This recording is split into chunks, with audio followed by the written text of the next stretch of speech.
program designed to make sure that children in this country would have access to the medical care they needed to live a life of dignity and respect.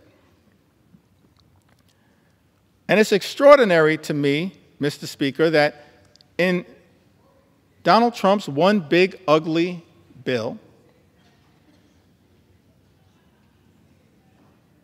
the eligibility for the Children's Health Insurance Program will also be diminished as part of an all-out assault on the health care of the American people. So I thought it not robbery in the time that I have that we lift up the original spirit of the Children's Health Insurance Program. President Clinton said to the nation, because we have acted, millions of children across this country will be able to get medicine and have their sight and hearing tested and see dentists and doctors for the first time. Millions of young Americans will be able to go on to college.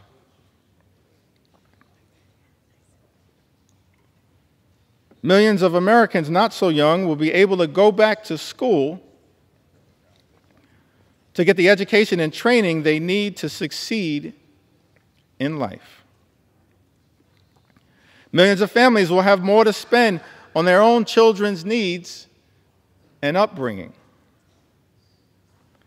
This budget is an investment in their future and in America's. You see, budgets are moral documents. And in our view, Mr. Speaker, budgets should be designed to lift people up. This reckless Republican budget that we are debating right now on the floor of the House of Representatives tears people down. This reckless Republican budget is an immoral document. And everybody should vote no against it because of how it attacks children and seniors and everyday Americans and people with disabilities. This reckless Republican budget is an immoral document. And that is why I stand here on the floor of the House of Representatives with my colleagues in the House Democratic Caucus to stand up and push back against it with everything we have on behalf of the American people. In the spirit of John Lewis, show up, stand up, and speak up for what we know is right. It's an immoral document that we're debating right now on the House of Representatives. This budget also represents an attack on the Affordable Care Act. For some reason, Republicans have been obsessed, Mr. Speaker, with attacking the Affordable Care Act. Gave it a nickname, Obamacare. But the great Jim Clyburn flipped the script and said, yes, it's Obamacare because President Barack Obama cares about the American people, just like we do as House Democrats. That's not what is being reflected right now on the other side of the aisle. We care about the American people. We care about their health. We care about their safety. We care about their well-being. And so I'm proud to stand here on the floor saying, yeah, we're going to continue to defend Obamacare until the very end. no matter what it takes. So President Obama spoke to this Congress as well. We talked about presidential leadership. We've seen it year after year, decade after decade, century after century. President Lincoln, President Roosevelt, President Truman, President Johnson, President Clinton, President Obama lifting up the American people. On the health care issue. So I think it's important that these words as well continue to echo out throughout America. President Obama said that there's still tremendous hardship all across the country. But there is a sense that we are making progress because of you. But even before this crisis, he of course speaks about the Great Recession. Even before this crisis, each and every one of us knew that there were millions of Americans across America, millions of people across America who are living their own quiet crises. Maybe because they had a child who had a pre-existing condition. And no matter how desperate they were, no matter what insurance company they called, they couldn't get coverage for that child. Maybe it was somebody who had been forced into early retirement, in their 50s, not yet eligible for Medicare. And they couldn't find a job. And they couldn't find health insurance, despite the fact that they had some sort of chronic condition that had to be tended to. And now we're on the threshold of doing something about it, he said to the United States Congress, Speaker Nancy Pelosi and others who were great partners in this effort. He said, and now we're on the threshold of doing something about it. We're a day away. This is aspirational leadership. After a year of debate, after every argument has been made by just about everybody, we're 24 hours away. But it may also be possible, referring to his critics that existed at the time, who sat on the other side of the aisle. He said, but it may also be possible that they realize after health reform passes and I sign that legislation into law,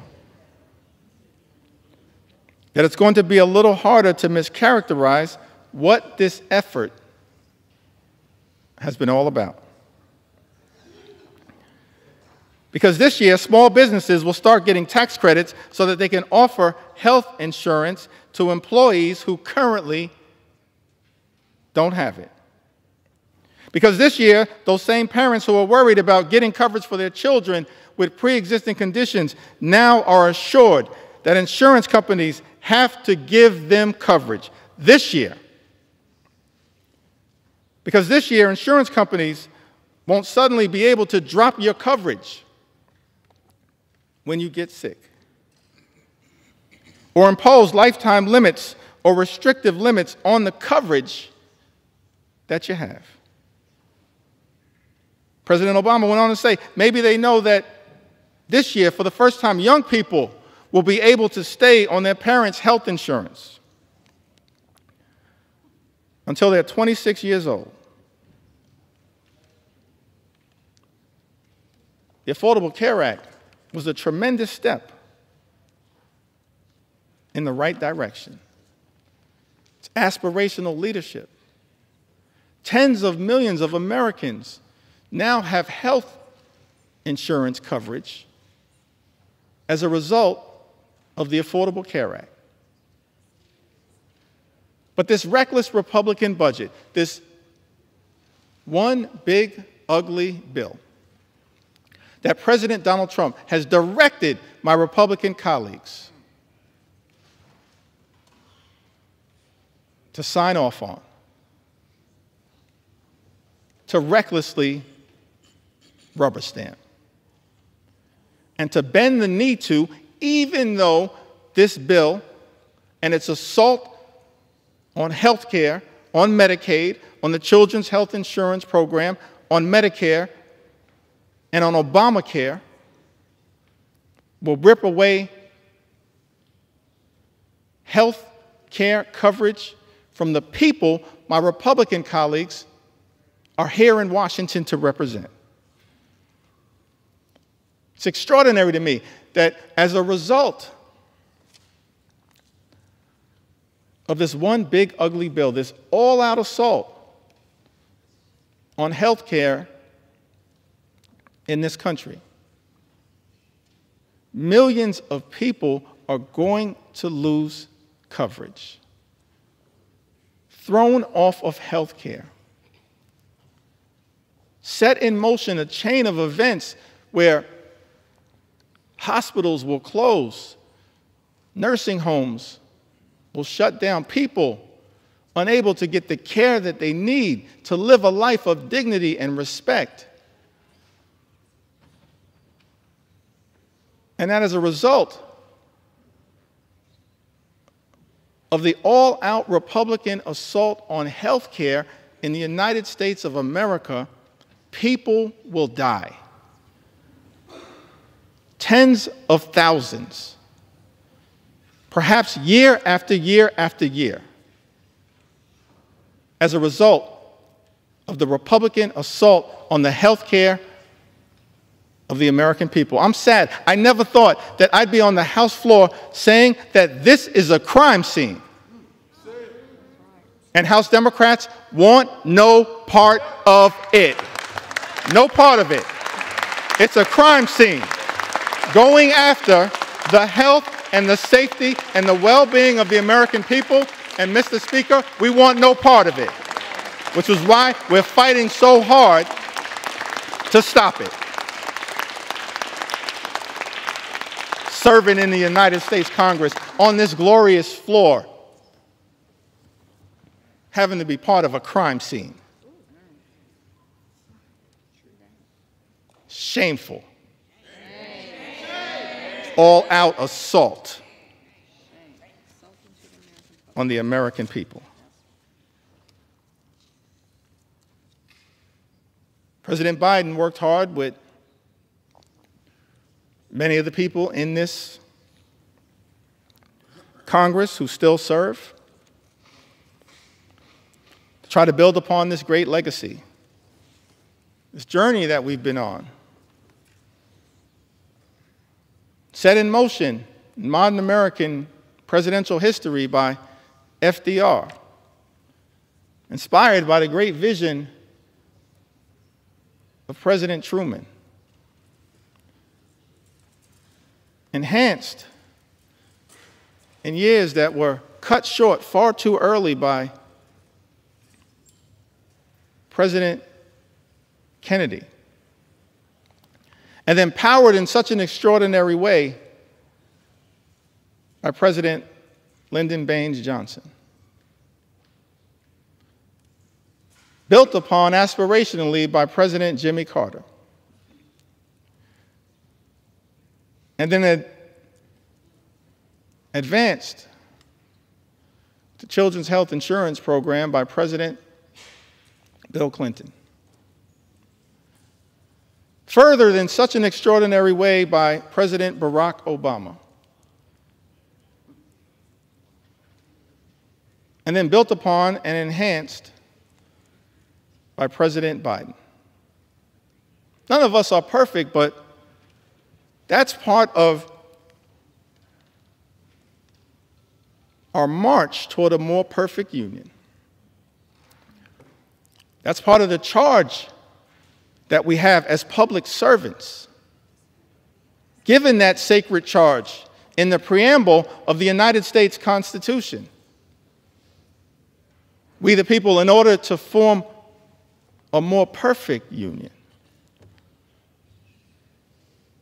leadership that tries to perfect the American journey. President Biden spoke to this in August of 2022, talked about the challenges, pushing back against special interests that are often the forces trying to stop progress on behalf of the American people. This one big, ugly bill is filled with giveaways to special interests. Here in Washington, D.C., I'm disgusted by that. It's not what lawmaking should be about.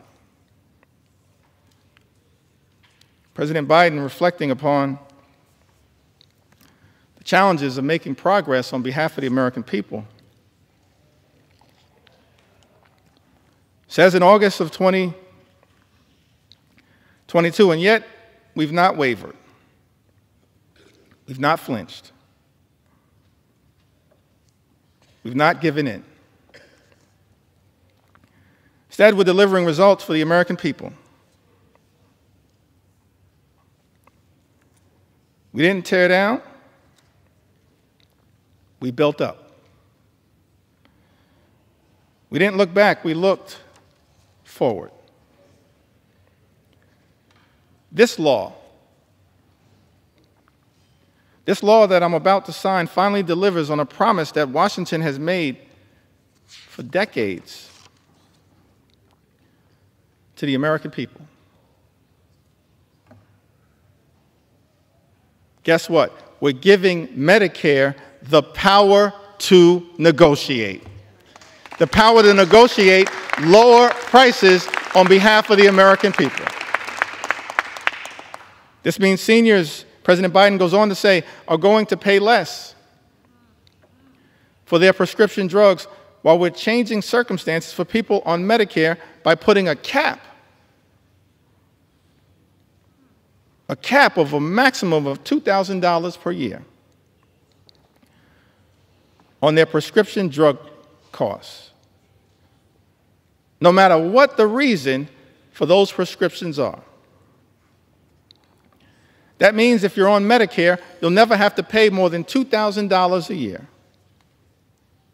No matter how many prescriptions you have, whether it's for cancer or any other disease, no more than $2,000 a year.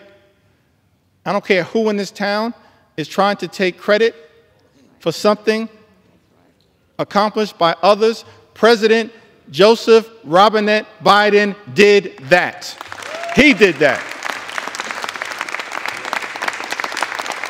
He did that as part of our effort to lower costs on behalf of the American people. None of us are perfect. There's still work to do. But the 46th President of the United States of America did that. Inflation Reduction Act, he went on to say, locks in lower health care premiums for millions of families who get their coverage under the Affordable Care Act.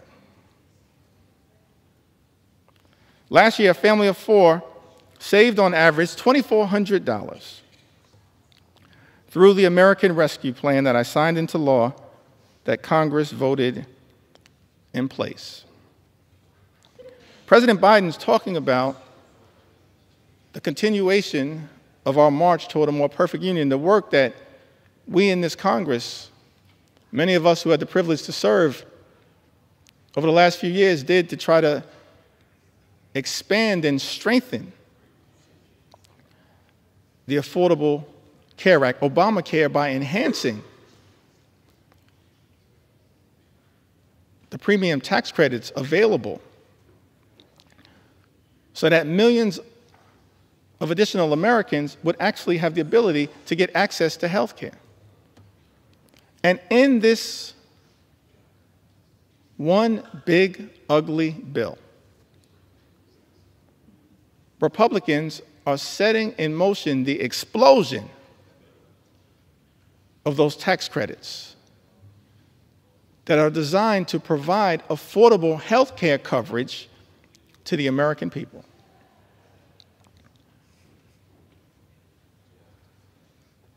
Leadership requires courage, conviction, compassion. And yet what we've seen from this administration and its co-conspirators on the Republican side of the aisle, Mr. Speaker, is cruelty, chaos, and corruption. And it's all been morphed into a toxic mix now contained in Donald Trump's one big ugly bill. An extraordinary assault on the health care of the American people. I mentioned earlier, Mr. Speaker, that I've taken to the House floor to share stories from the American people. Stories that are too numerous to articulate in the time available to us in connection with debating this bill. But I'm going to do my best to make sure that we have a representative sample of why so many Americans all across this country went to bed in fear and are now waking up in horror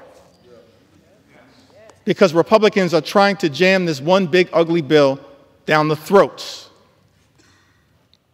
of the American people. An assault on health care, an assault on nutritional assistance, an assault on children, an assault on veterans, an assault on farmers, an assault on everyday Americans. Crystal, who's also from the great state of Alaska, said that after my husband passed away suddenly, I was unprepared to pay all the bills as a part-time stay-at-home mom,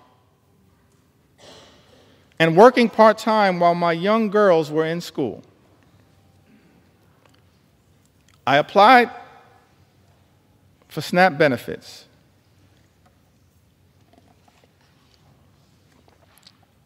And was so thankful I received them, for it helped me so much.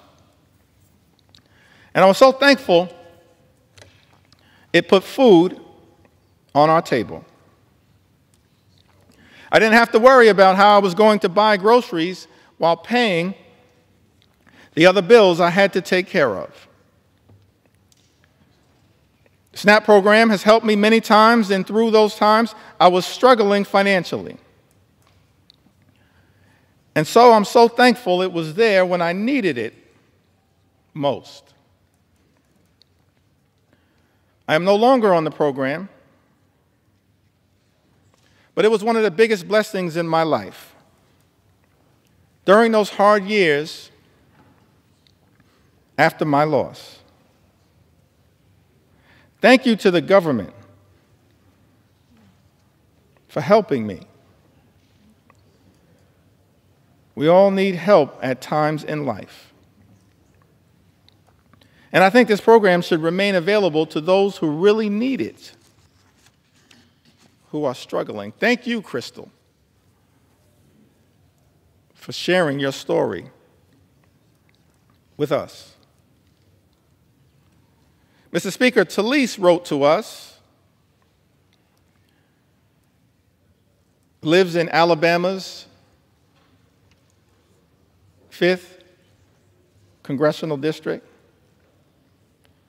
a district currently represented by Dale Strong. So thankful for the representation of my good friends Terry Sewell and Shamari Figures in the great state of Alabama. Talise writes to us, I'm a single mom doing everything with my one income. My ex-husband refuses to pay child support or split the cost of anything related to my daughter.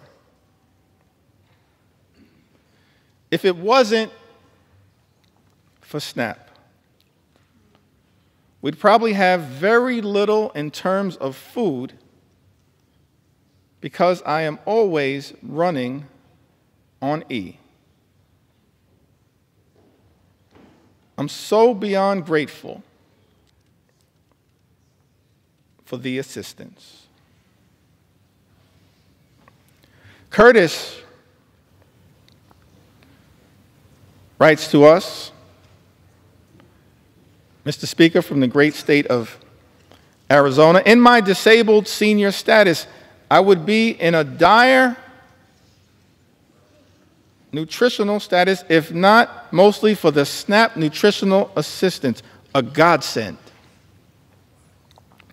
For so many Americans, that is what SNAP has been, a godsend in a time of need. And now the nutritional assistance benefits will be ripped away from millions of Americans in Donald Trump's one big ugly bill, a bill that Republicans are prepared to recklessly rubber stamp.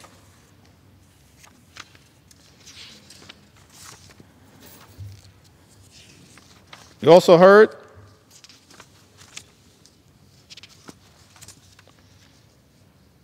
from Diana, great state of California. Diana writes, SNAP has helped my family tremendously during this difficult time. We really appreciate all the help. My husband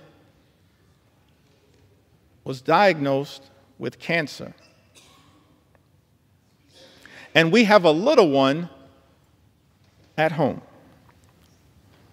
It's been difficult taking care of everything. Please keep this benefit to help people get on their feet. Diana lives in the Inland Empire, California's 33rd Congressional District, represented by the chairman of the House Democratic Caucus, Pete Aguilar. Diana, Pete Aguilar is fighting hard for you. Just like every single House Democrat are fighting hard for the American people to protect you as best we can from this cruel assault on nutritional assistance. We're going to continue to fight hard for you.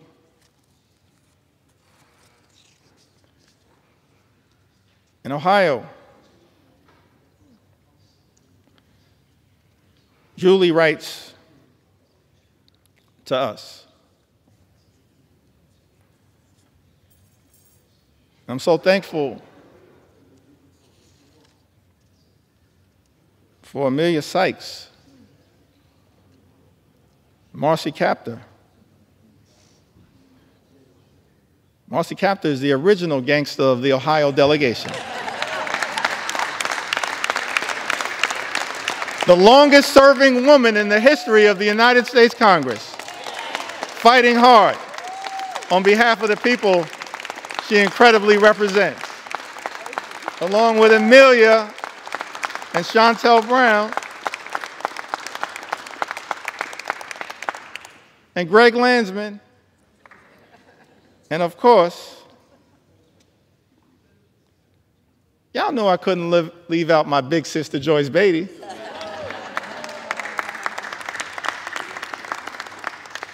I wanted to mention Joyce because this is part of the resilience of what we've seen from House Democrats, from Brittany Pedersen, distinguished gentlelady from the great state of Colorado, who gave birth to a beautiful baby boy, Sam, at the beginning of this year. But because House Republicans, Mr. Speaker, have refused to allow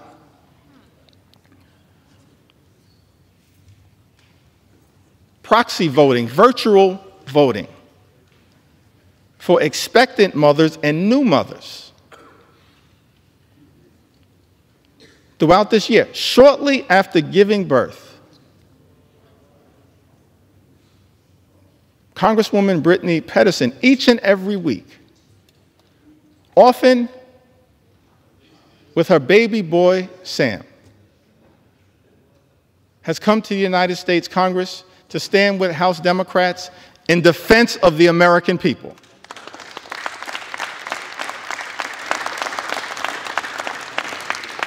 And she did it in connection with that first vote that set this whole disgusting abomination into motion in February. That same day,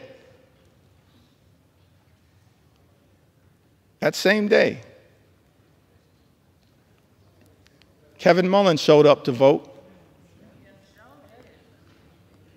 on behalf of the American people. Just like all of us continue to do, Kevin Mullins showed up to vote despite the fact that he had been experiencing multiple surgeries, was dealing with some complications.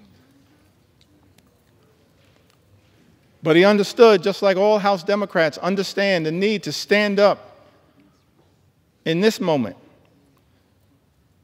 and fight hard for the American people, the need to be here throughout this entire toxic journey that Republicans have set us on. Connection with this one big, ugly bill. Kevin Mullins, coming off of multiple surgeries,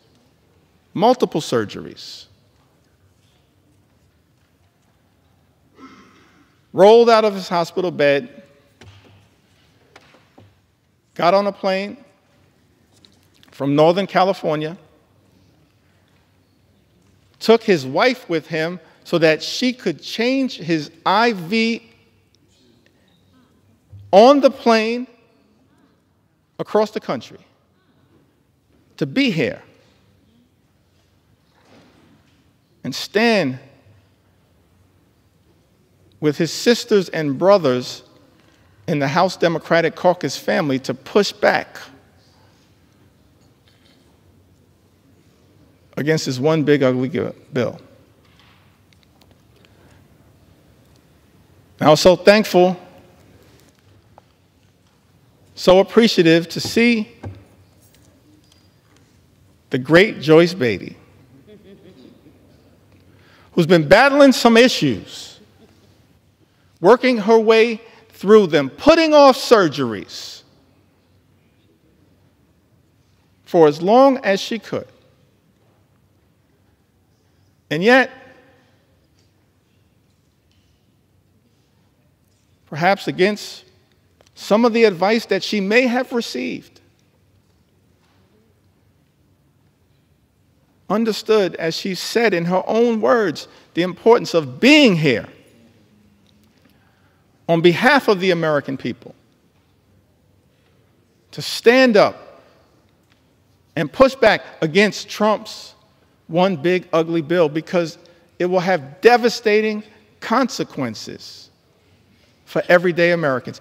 Thank you, Joyce Beatty, for your courage, your strength, and your resilience on behalf of the people that you represent in the great state of Ohio and people all across the country. That's what we do as House Democrats, and you're leading by example. And I could tell stories about every single one of us who in this moment recognizes that we have to keep rising to the occasion because of the extraordinary assault that has been launched against the American people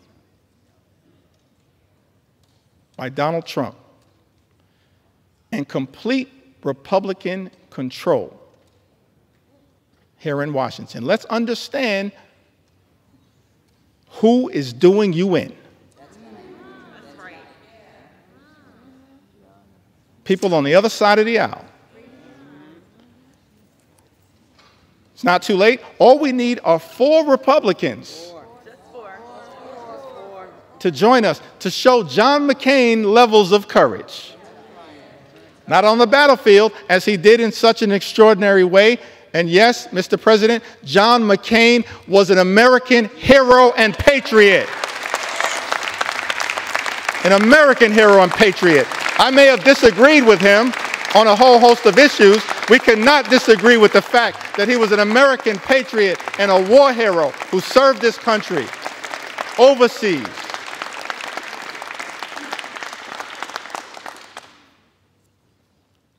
And then he came back home after being a POW year after year after year.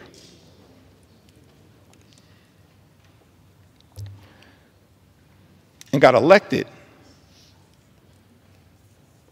to the United States House of Representatives. Did I get that right, y'all? To the United States House of Representatives. Just making sure y'all are paying attention. All good things start in the United States House of Representatives, as far as we're concerned. And then he went over to the Senate. And then in one of his final acts of courage, he pushed back against the effort to rip away health care from millions of Americans.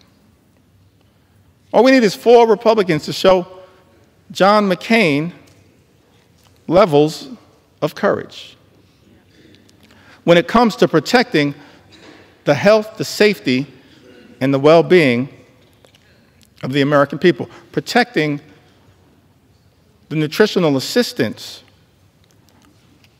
of the American people. I think earlier today, I may have neglected to mention the leadership of Jim McGovern, who's done an extraordinary job leading the charge on the Rules Committee as we've pushed back against this all-out assault on the American people. Hour after hour after hour after hour, Jim McGovern, the members of the Rules Committee, and so many members of the House Democratic Caucus pushing amendment after amendment, debating hard against this one big ugly bill on behalf of the American people. Jim McGovern, of course, longtime champion for combating hunger in the United States of America.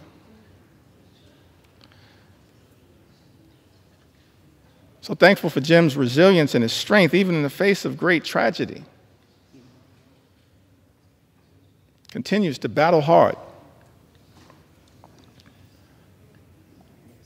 on behalf of the American people. Julie writes, SNAP has been an amazing help to my family. Very grateful to receive it. I'm a single mom of twin 13-year-old girls. I've been on my own with my girls since they were 1 and have never received child support. I do work. People who receive Medicaid work. People who receive SNAP work. So some people in this town need to stop lying to the American people.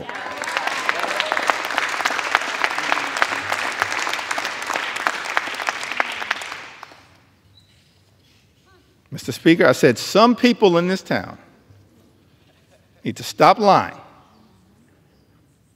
to the American people. Julie said, I do work, but don't make enough money to cover all my expenses. It's a big misunderstanding that people on SNAP don't have jobs.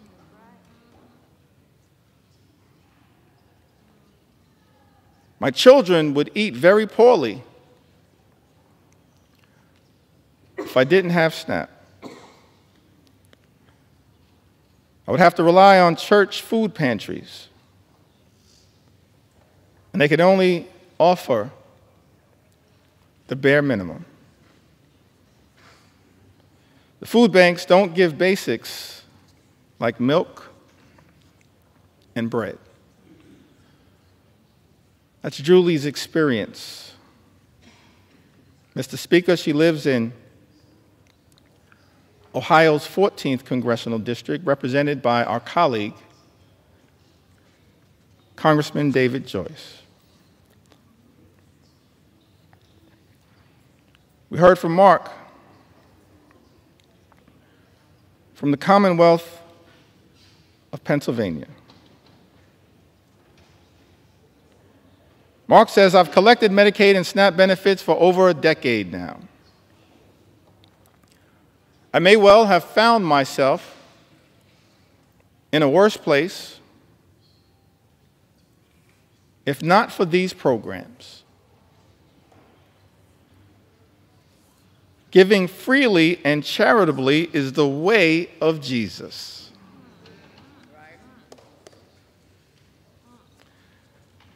Reverend Cleaver, some people in this chamber need to hear those words again. Giving freely and charitably is the way of Jesus. That's someone who's talking like a Matthew 25 and 35 Christian. SNAP and Social Security benefits have been life-saving for me. They literally keep me alive. I suffer from severe depression, anxiety, OCD, and have Asperger's. This is why I'm on Social Security and SNAP. I believe that everyone should have access to these benefits. And in an ideal world, our communities would be centered around love, harmony, and the protection of each other. That's real love. Not fake love like promising to love and cherish Medicaid, and then turning around and presiding over the largest cut to Medicaid in American history, which is what Donald Trump's one big ugly bill represents. Mark says, I believe that everyone should have access to these benefits. And in an ideal world, our communities would be centered around love, harmony, and the protection of each other. That's the kind of leadership that this country needs and deserves right now, but that's the kind of leadership it's not getting from 1600 Pennsylvania Avenue.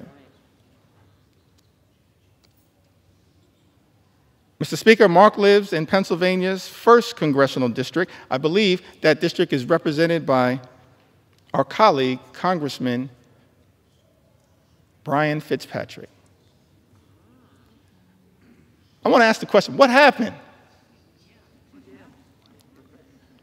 earlier today?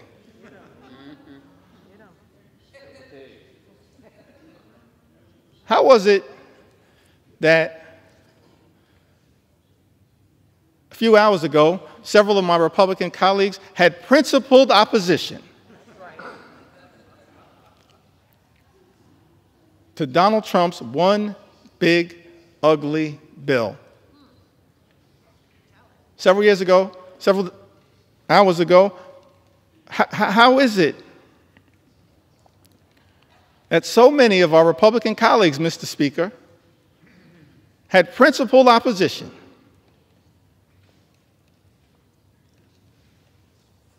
to Donald Trump's one big, ugly bill? Either because of the devastating assault on Medicaid, health care, supplemental nutritional assistance, assault on veterans, assault on clean energy jobs, assault on the cost of living, which is represented in this bill, or because of the assault on the fiscal irresponsibility of a bill that will explode the deficit, increase the debt by trillions of dollars, send us on a death spiral, potentially, as it relates to our economy? How is it, Mr. Speaker, that so many of our colleagues on the other side of the aisle had principled opposition just a few hours ago and now seem prepared to fold on the floor of the House of Representatives? Don't you have some responsibility, Mr. Speaker, to say to the American people what happened? What deals were cut? What occurred in the back room? It will all come out one way or the other, Mr. Speaker. Incredible to me that this Congress is on the verge of ripping food out of the mouths of children, veterans, and seniors as a result of this one big, ugly bill in order to reward billionaires with massive tax breaks and exploding the debt in the process. I mentioned earlier in my remarks that as House Democrats, we envision a different country than the one that is being ravaged by such extremism right now. Imagine a country where every single American can afford to live the good life. Good paying job, good housing, good health care, good education for your children, and a good retirement. Work hard, play by the rules, live the good life. That's the America that we should be working hard right now to bring about for every single American. But we know there are far too many Americans in this country struggling to live paycheck to paycheck.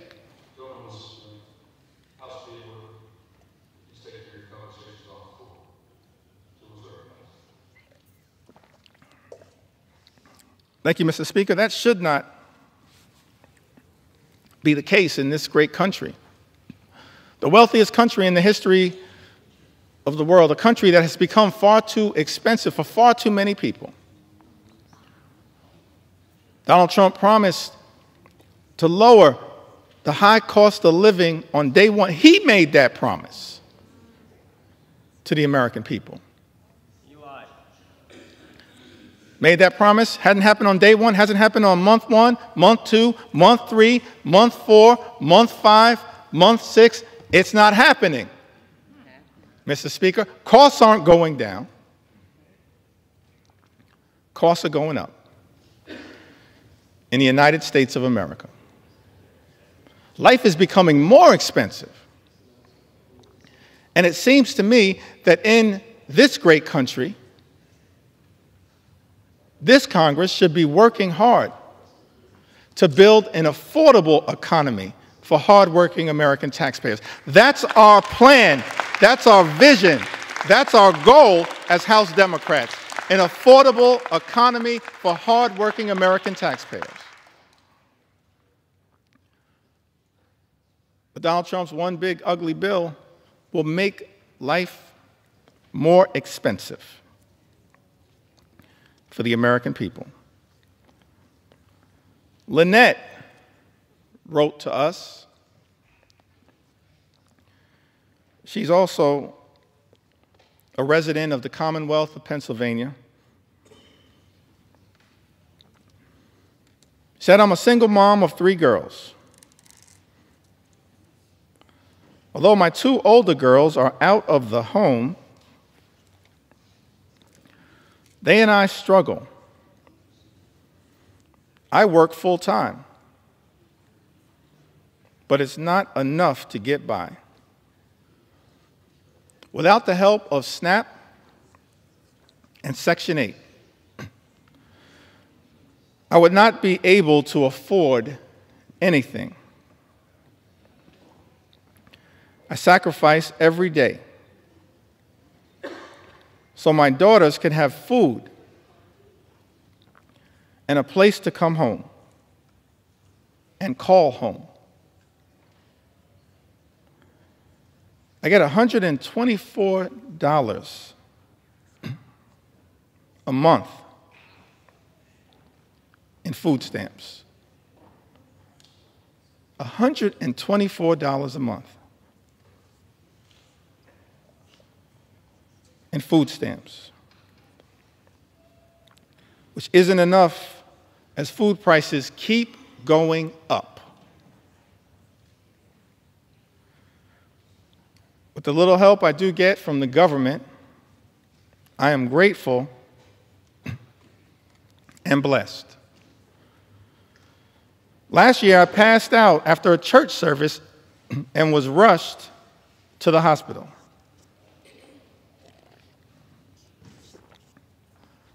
I didn't have any insurance at this time, but I was treated.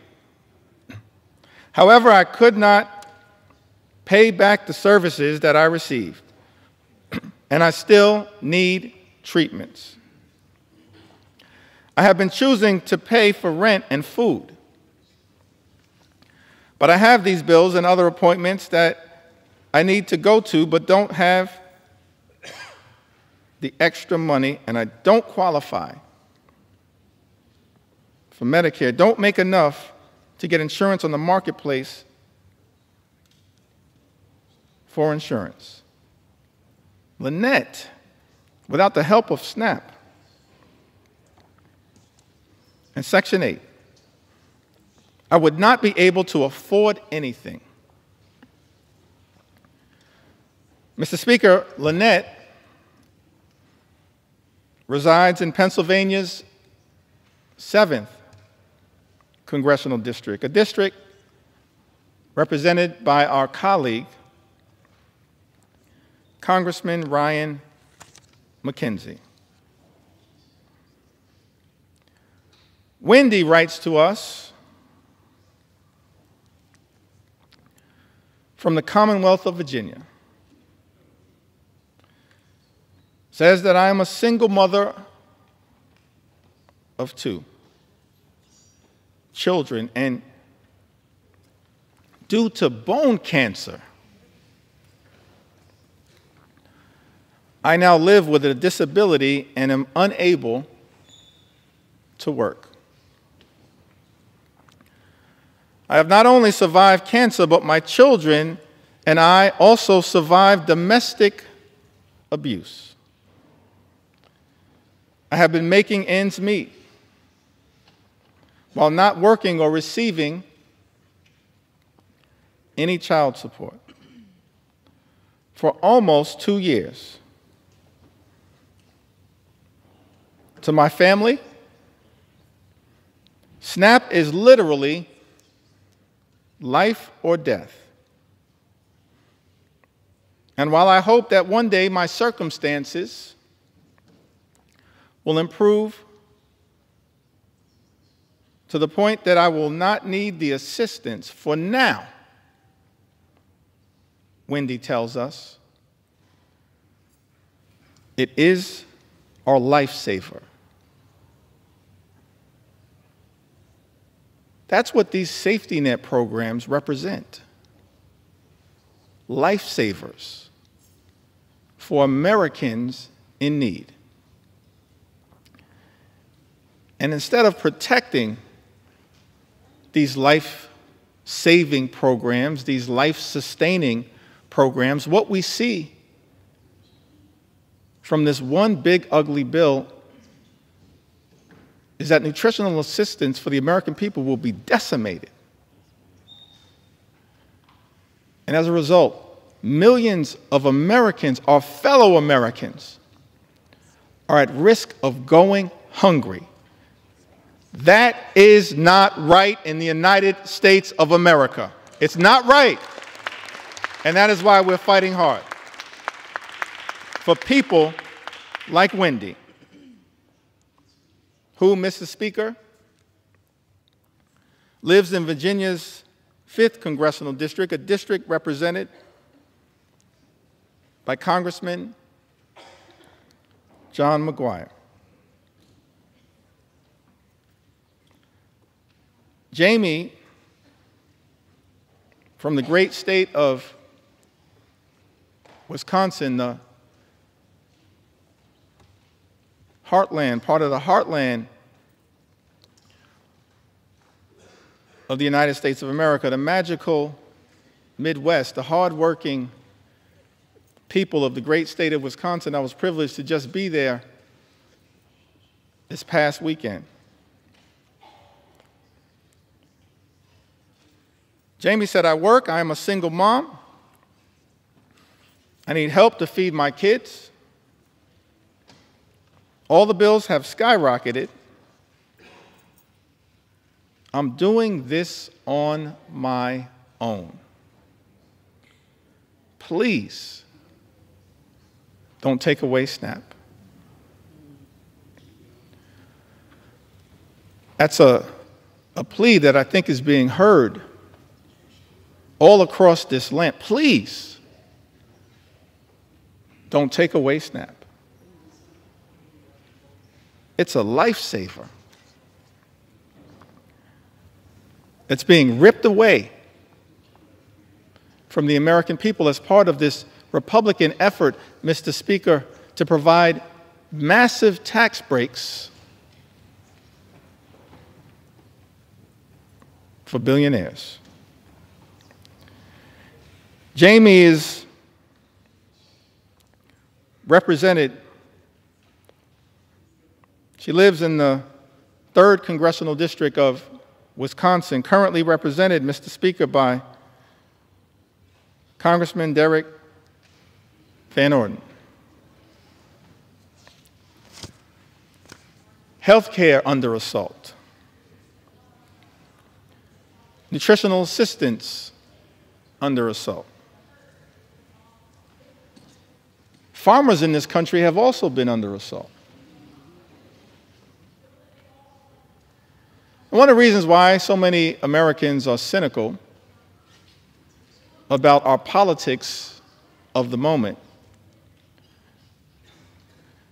is that there are people who run for office, they say one thing and then they do the exact opposite. And many of the policies that we've seen come out of the Trump administration are inconsistent with the rhetorical promises that were made on the campaign trail. Donald Trump and House Republicans promising to look out for people in farm country, and then supporting policies that do the exact opposite. April is from Iowa.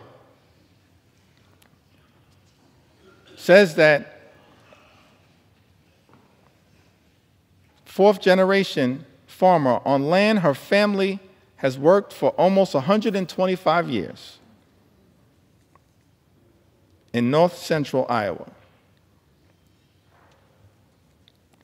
And then says, if there's all this uncertainty out there, how can we plan?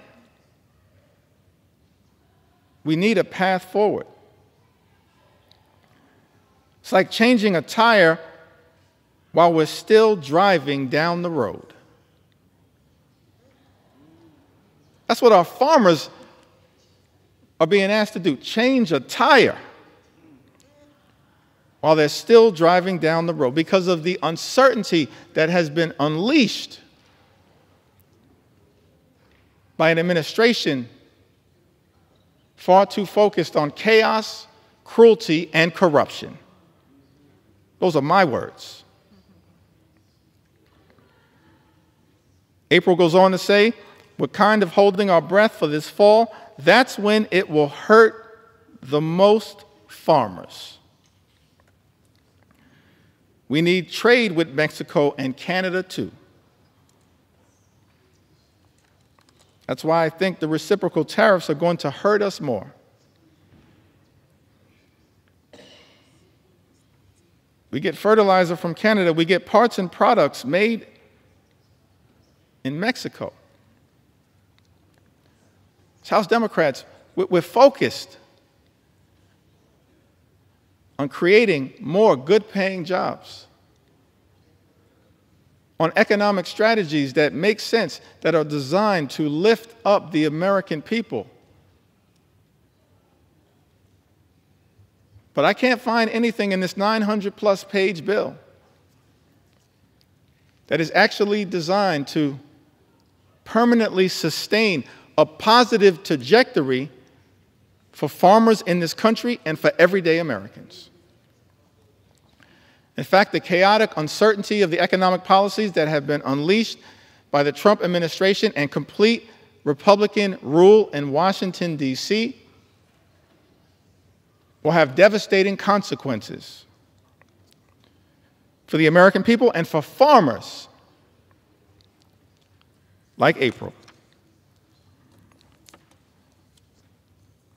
John writes to us from the great state of North Carolina. He says to us, not many families can say this, black families, that is, but we've been here for over 100 years. My great-grandfather, my grandfather on both sides, and my father were all farmers.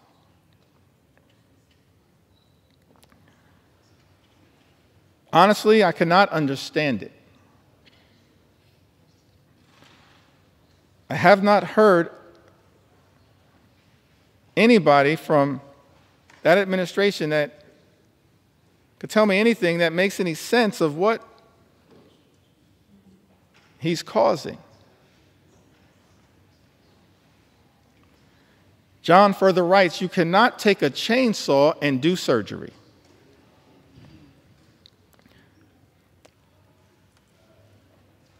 I'm going to plant about 50% less than I would normally because I don't know what the price is going to be. I don't want to take the risk of putting even more out there. What we've seen from the Trump administration, from this so-called DOGE effort,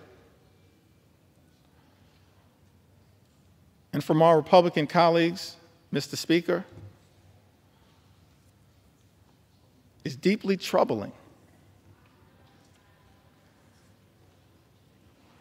Republicans are trying to take a chainsaw to Social Security, a chainsaw to Medicare, a chainsaw to Medicaid, a chainsaw to the health care of the American people, a chainsaw to nutritional assistance for hungry children, a chainsaw to farm country, and a chainsaw to vulnerable Americans. But as House Democrats, we're here to make clear, Mr. Speaker, we're determined to take a chainsaw to Project 2025. A chainsaw, a chainsaw, a chainsaw to Project 2025 on behalf of the American people. We don't want this country to go backward. We want this country to go forward. And so no matter what it takes, no matter how long it takes, we're going to take a chainsaw to your Project 2025. That's what we're prepared to do.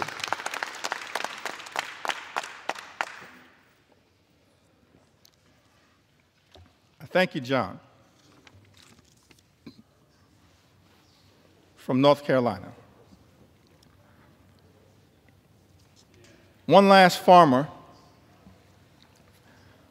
whose voice I want to elevate at this moment. And then I'd like to have a discussion about, anchored around some of the things that our Republican colleagues, Mr. Speaker, have said during this entire process. Correspondence that has been written by Republicans as it relates to this one big ugly bill. Correspondence that I'm struggling to understand now, because it appears that almost every single House Republican is prepared to recklessly rubber stamp Donald Trump's extreme agenda and sign off on this one big ugly bill. So I'm going to go through some of the correspondence momentarily that maybe at some point our Republican colleagues can help us figure out. But I want to enter into the record one last story from a farmer. Can we respect the farmers in the United States of America? Can we respect them?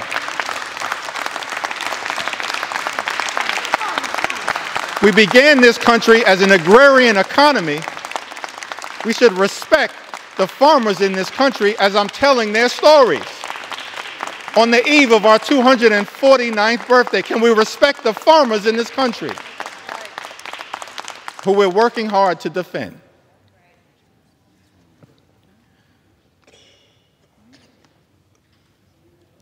Susie is from Missouri. In a district, Mr. Speaker, represented by Ways and Means Chairman, our colleague, Jason Smith. She writes to us, she says that Susie and her husband, they moved back to her family farm over 2 decades ago, where they raised their children, including a son with complex medical needs who relies on Medicaid for essential therapies and care. Over the years, Susie has seen firsthand how Medicaid has been a lifeline for families like hers, especially in rural communities. A proud mother and daughter of hardworking Missourians, Susie apparently has voted for both Democrats and Republicans, and her husband is a registered Republican. But as farmers, they both believe that access to health care should never be a partisan issue. We agree. Thank you, Susie. Access to health care in the United States of America should never be a partisan issue. It should never be considered a privilege just for the wealthy, the well-off, and the well-connected. It is a right that should be available to every single American, and that is what we are fighting hard right now to defend here in the United States of America, and to push back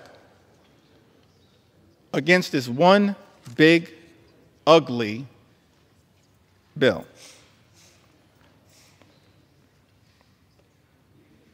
As I mentioned earlier, in the time that I have remaining, I certainly want to share the story of some of our veterans. Share a few stories of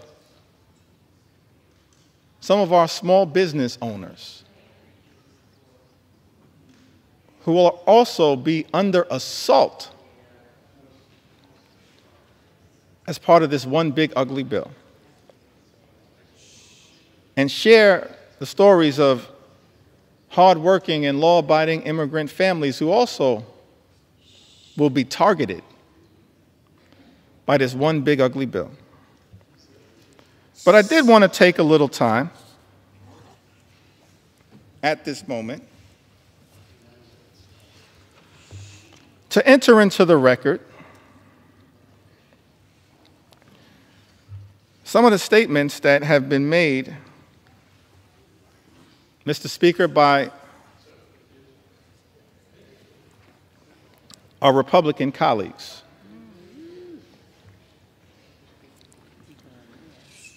That I just don't understand. I mean, I am flummoxed by some of these statements. I've always wanted to use that word, y'all. Will suspend. House will be in order. Please take your conversations outside the chamber. Please take your conversations outside the chamber. Gentleman is recognized. Thank you, Mr. Speaker. I was hoping to seek some clarification at some point after I'm able to yield the floor. But I'm still here to take my sweet time on behalf of the American people.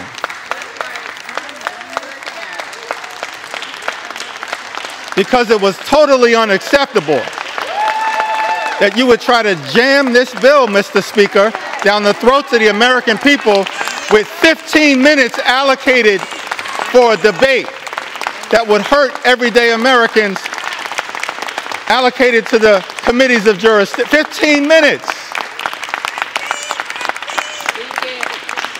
And so now I'm here with my House Democratic colleagues, 4 hours in, taking our sweet time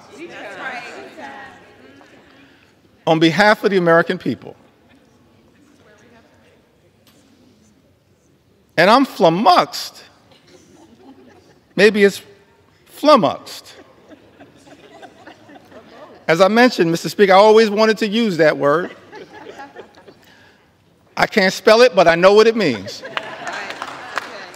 I'm confused by many of these statements, so I'm trying to enter them into the record and then perhaps at some point get some clarification. Talking about Medicaid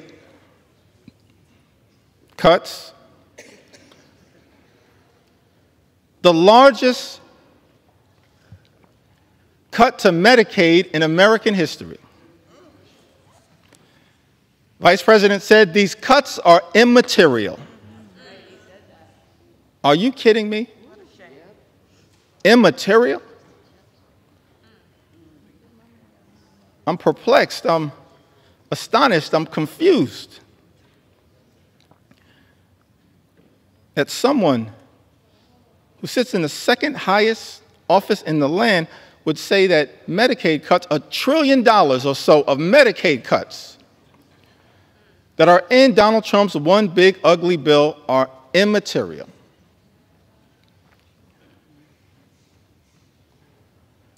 I'm confused, Mr. Speaker,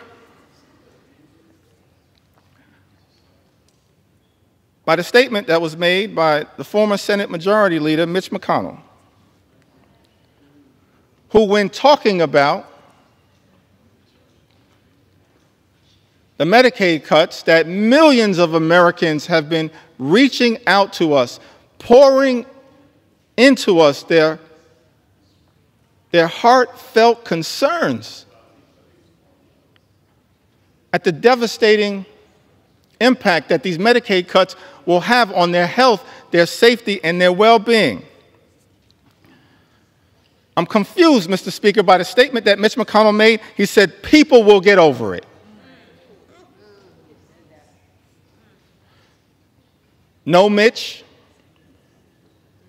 The American people will not get over it, but they will get even next November. That's what's going to happen because of these cuts being unleashed on the American people. I'm confused, perplexed, astonished, flummoxed by some of these statements. This one is a beauty. In the great state of Iowa, Senator Joni Ernst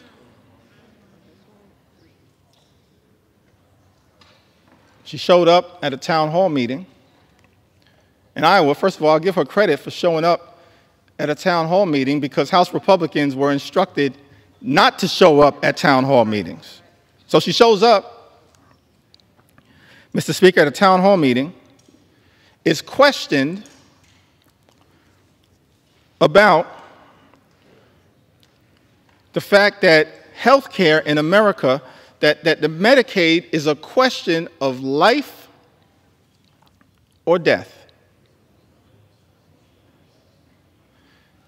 And when asked by one of her constituents about the concern that was had,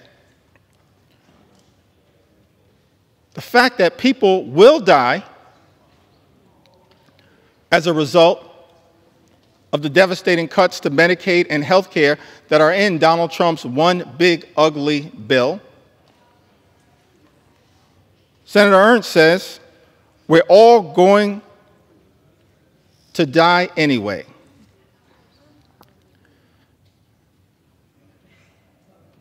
Yes, Joni, the American people understand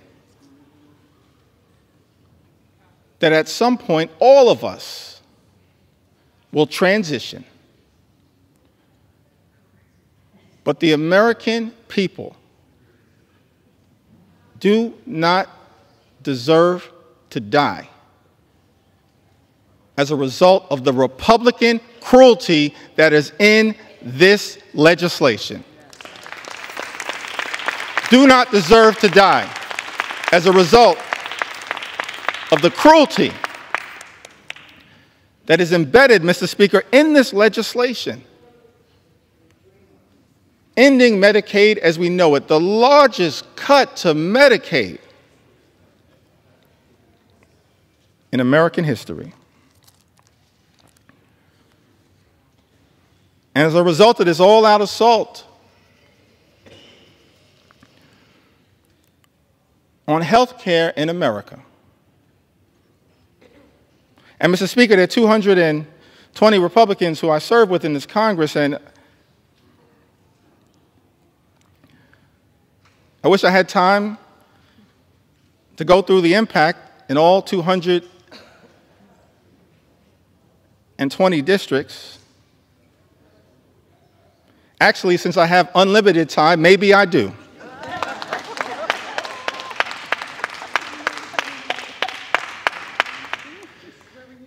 But, Mr. Speaker, I figured that, I'll start in my home state of New York.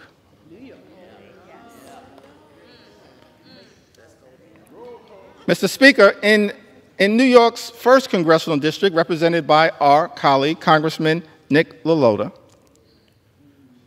approximately 50,000 New Yorkers will lose their health care.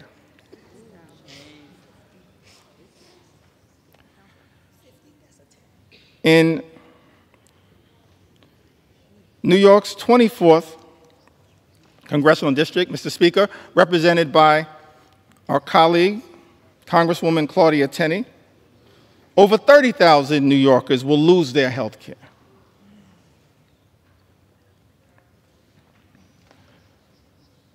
In parts of western New York, an upstate district, New York 23, currently represented by Congressman Nick Langworthy, approximately 35,000 New Yorkers will lose their health care as a result of Trump's one big ugly bill.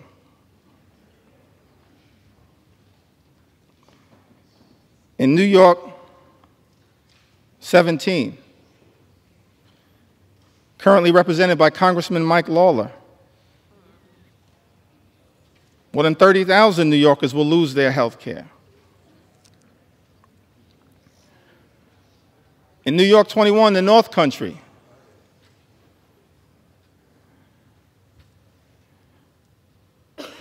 represented by Congresswoman Elise Stefanik,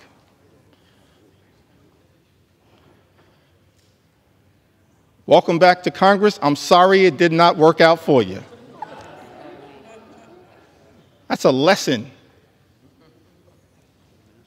that should be learned by all those who pledge fealty to the wannabe king.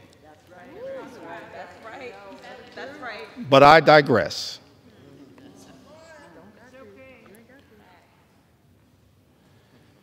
New York's 21st Congressional District, currently represented by Congresswoman Elise Stefanik,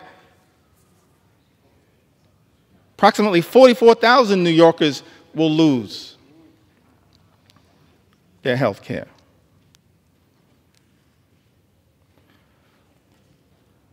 In Long Island, Suffolk County, part of Long Island, currently represented in Nassau County by two amazing colleagues, Tom Swazi and Laura Gillen. But in Suffolk County, New York's 2nd Congressional District, currently represented by Congressman Andrew Garbarino, 48,000 New Yorkers will lose their health care.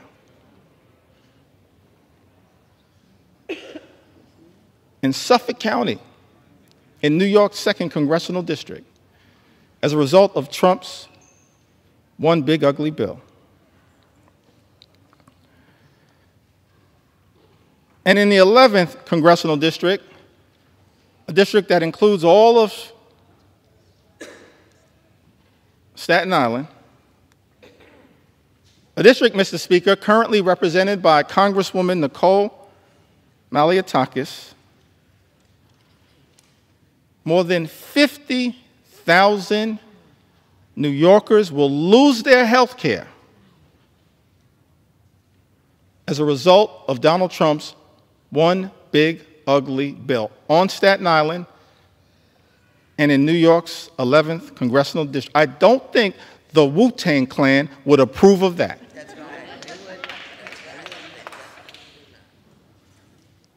It's incredible to me. In district after district after district, Mr. Speaker, represented by my Republican colleagues, so many Americans will stand to lose their health care as a result of Donald Trump's one big ugly bill. Now, this is not just a Democratic perspective.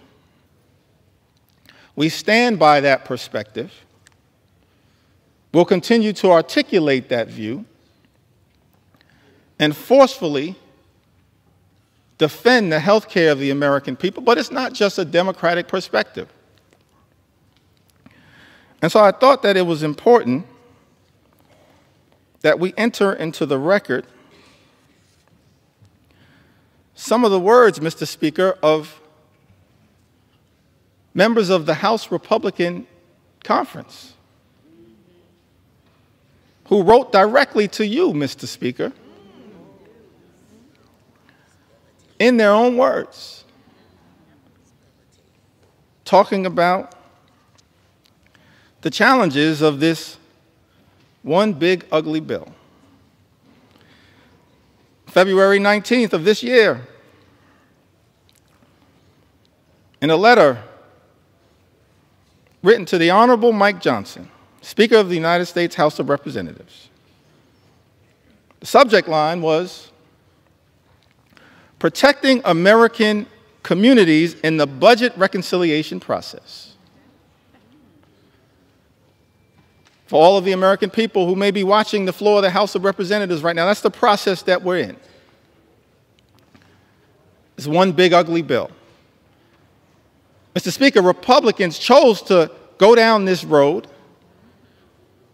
because Republicans are uninterested in actually trying to find bipartisan solutions to solving problems on behalf of the American people. And so we're in this budget reconciliation process that can avoid the filibuster in the United States Senate. And Republicans, Mr. Speaker, have been uninterested in trying to actually find bipartisan common ground. We're the party of common sense. Let's be clear about that. I'm going to be spending some time on the road talking about what common sense really is all about. Common sense certainly is not taking health care away from the American people. And so in this letter on February 19th, and I got a lot of statements that have been entered into the record, but I figured we'd start with this one, February 19th. Dear Speaker Johnson, as members of the Congressional Hispanic Conference, that's different than the Congressional Hispanic Caucus. The Congressional Hispanic Caucus right now is fighting hard on behalf of the health care of the American people. On the Democratic side, that's I call that the real CHC. The Congressional Hispanic Caucus is fighting hard on behalf of the American people. But this is a letter as members of the Congressional Hispanic Conference. Mr. Speaker, as you know, these are Republicans here in the House of Representatives.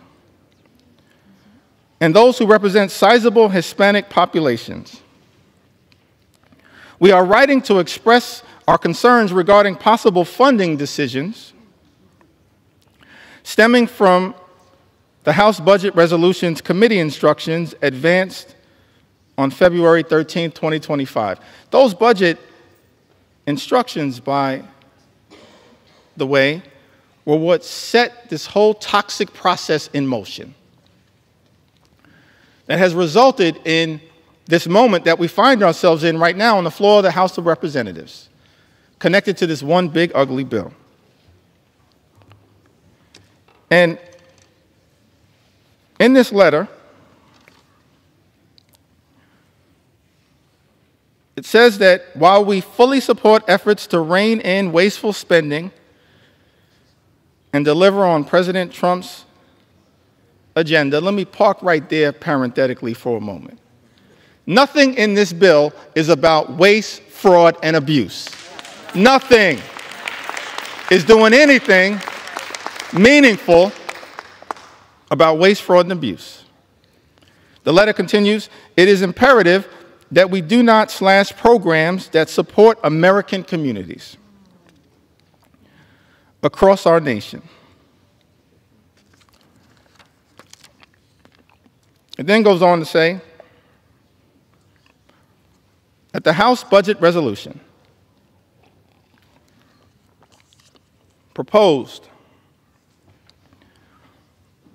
$880 billion in cuts to programs under the jurisdiction of the House Committee on Energy and Commerce, with Medicaid expected to bear the brunt of these reductions. Their words, not our words. Nearly 30% of Medicaid enrollees are Hispanic Americans, and for many families across the country, Medicaid is their only access to health care. Slashing Medicaid would have serious consequences, particularly in rural and predominantly Hispanic communities, where hospitals and nursing homes are already struggling to keep their doors open. Mr. Speaker, these are members of the House Republican Conference warning about the devastating impacts of this one big, ugly bill. It goes on to say that the House Committee on Education and the Workforce has been tasked with cutting $330 billion, where federal aid for higher education, such as Pell Grants, may be a target for reductions. Once again, let me park right there parenthetically to make the observation. This bill also assaults higher education in the United States of America. That's a disgrace. And Mr. Speaker, members of the House Republican Conference predicted that that would occur. Their words, not our words. House Committee on Education and the Workforce has been tasked with cutting $330 billion, where federal aid for higher education, such as Pell Grants, may be a target for reductions. Hispanic students make up a significant share of Pell Grant recipients, many of whom are first-generation college students, striving for a better future for themselves, their families, and our nation. If we are serious about empowering the next generation and strengthening our workforce, we must facilitate and not undermine opportunities that help students succeed. Finally, the House Committee on Agriculture has been directed to cut $230 billion. And then, Mr. Speaker, our Republican colleagues go on to write, while we fully support efforts to eliminate fraud, waste, and abuse, by the way, that's all fake, we support a federal government that's effective, that's efficient, that's equitable, that eliminates waste, fraud, and abuse. That's not what this bill is all about. But it goes on to say,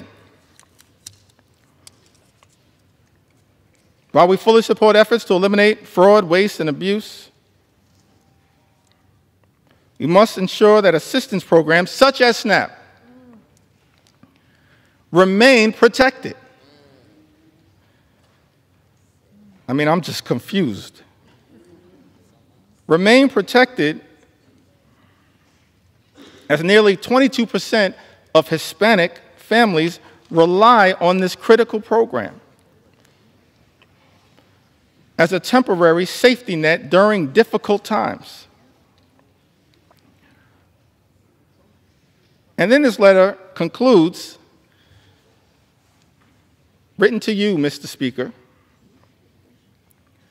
by the Congressional Hispanic Conference. Hispanic Americans are the future of the Republican Party. I'll reserve judgment on that statement. As House Democrats, we're going to fight for every single community in the United States of America, including the Hispanic community. Every single community. We want every single community to experience the good life, to afford to be able to live the good life. That's what we want. For every single community, good paying job, good housing, good health care, good education for your children, and a good retirement. That's what we want for every community. But the Congressional Hispanic Conference, they write, in closing to you, Mr. Speaker,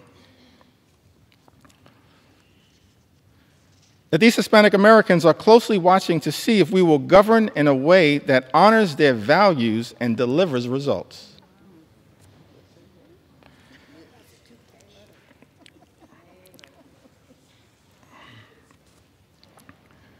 Just to make sure that appropriate authorship is conferred, I'm going to enter the names of the signatories to this extraordinary letter. Mr. Speaker, Tony Gonzalez,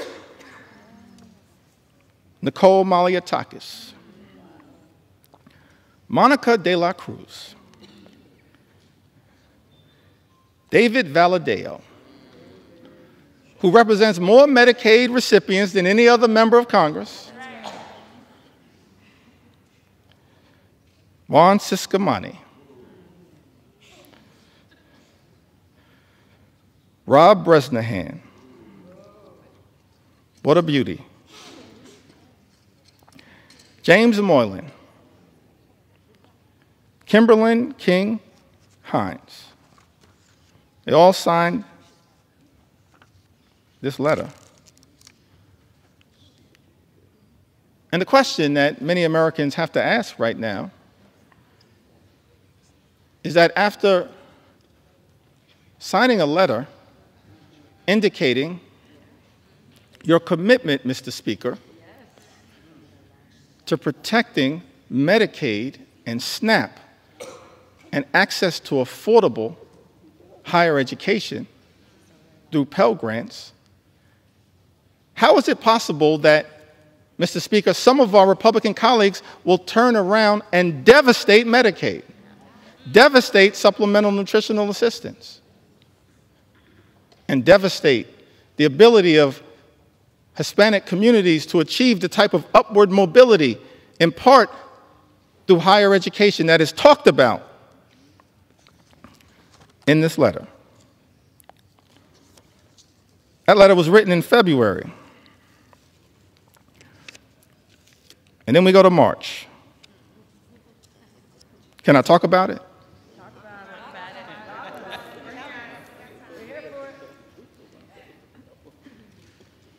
I mentioned, Mr. Speaker, I'm here to take my sweet time on behalf of the American people.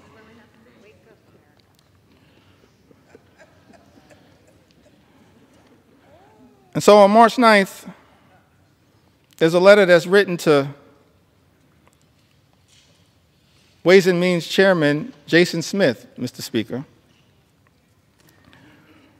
By my count, 21 Republicans signed this letter.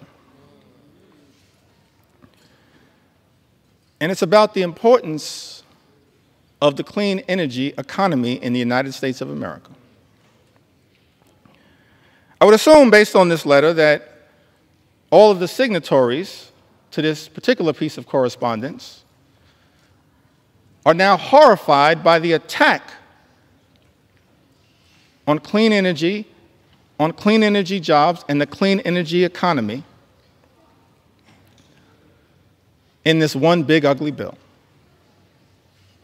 But we'll see shortly, because everyone is going to have to go on record. But in this particular letter, written on March 9th, Mr. Speaker, 21 members of the House Republican Conference write to Chairman Jason Smith. Countless American companies are utilizing sector-wide energy tax credits, many of which have enjoyed broad support in Congress to make major investments in domestic energy production and infrastructure. for traditional and renewable energy sources alike. Both our constituencies and the energy industry alike remain concerned about disruptive changes to our nation's energy tax structure. With all this in mind, the letter continues toward the end. We request that any proposed changes to the tax code be conducted in a targeted and pragmatic fashion that promotes conference priorities without undoing current and future private sector investments, which will continue to increase domestic manufacturing, promote energy innovation, and keep utility costs down. I mean, the language that was chosen there is pretty interesting, but the translation is protect the clean energy economy. That's what this letter was all about. Written by my count, 21 House Republicans. Mr. Speaker, Andrew R. Garbarino, Jennifer Kiggins, Juan Ciscomani, Gabe Evans, David Valadeo. What a prolific writer.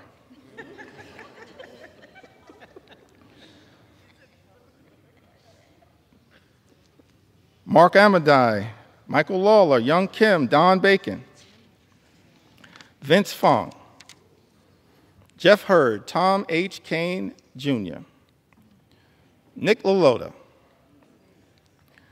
John James, Ryan McKenzie, Rob Bresnahan, Marionette J. Miller Meeks, Earl L. Buddy Carter, Dan Newhouse, Eric Hoshin, and David P. Joyce. All writing in support of a clean energy economy. We as House Democrats, we know that there's an all-of-above approach that is underway right now, but we support wind and solar energy, renewable energy, because renewable energy is cheaper energy, and cheaper energy means reducing the high cost of living for everyday Americans. That's what we as House Democrats support. And yet, I'm perplexed because this letter was written, but the one big ugly bill represents an extraordinary and unprecedented assault on clean energy and cheaper energy in the United States of America. Mr. Speaker, I asked the question, what are those 21 Republicans going to do when it comes to voting for this one big ugly bill?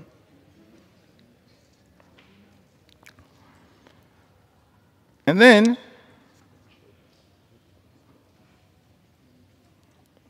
we've got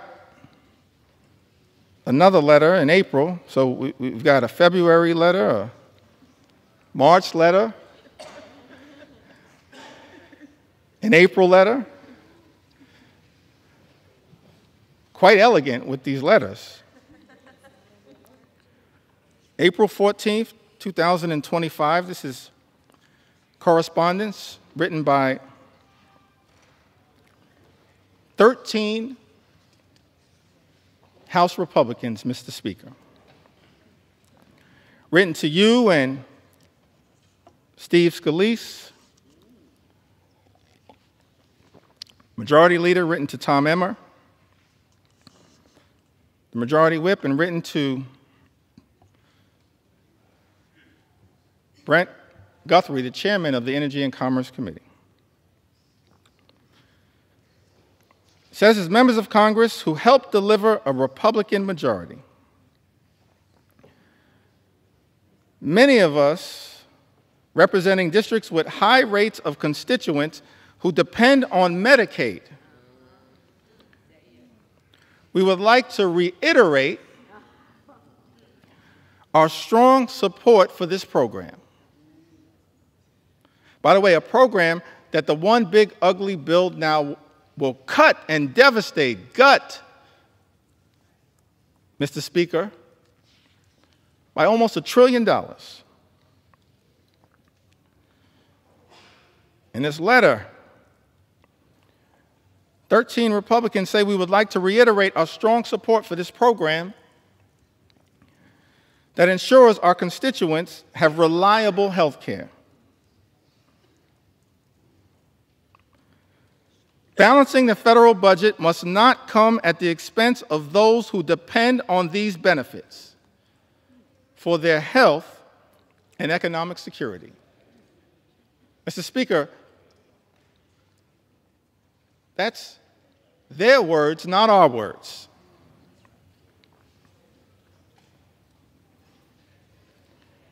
And then this bill makes an extraordinary declaration. And I think it's important for us to understand who led this bill. David Valadao. These are just facts, Mr. Speaker. Publicly issued letters. David Valadao, Don Bacon, Jeff Van Drew, Rob Bresnahan, Juan Ciscomani, Jen Kiggins, Young Kim, the usual suspects. Robert J. Whitman, Nicole Maliatakis, Nick LaLota, Andrew R. Garbarino, Jeff Hurd, and Michael V. Lawler. By my count, 13 members. And in some of the relevant portions of this letter, it says to strengthen Medicaid, we urge you to prioritize care for our nation's most vulnerable populations. Our constituents are asking for changes to the healthcare system that will strengthen the healthcare workforce, offer low-income, working-class families expanded opportunities to save for medical expenses, support rural and underserved communities, and help new mothers.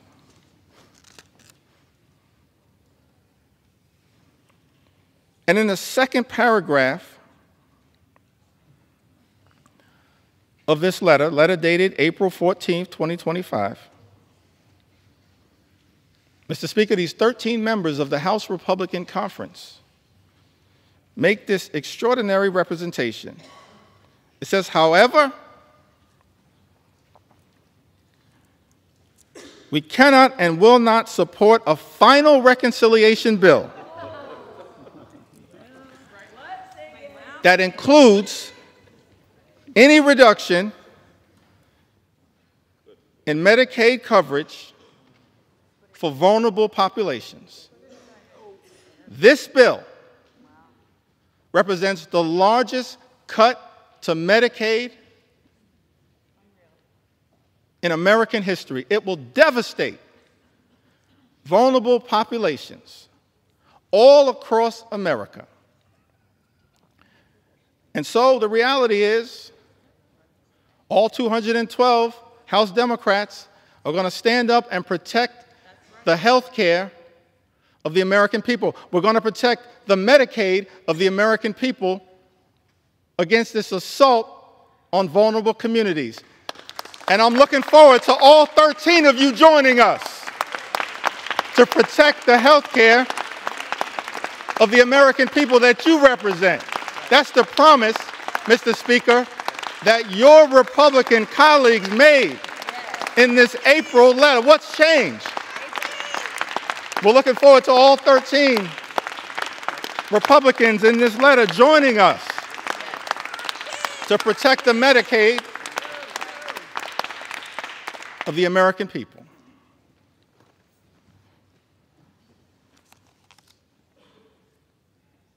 And, you know, this SALT issue is also an interesting one.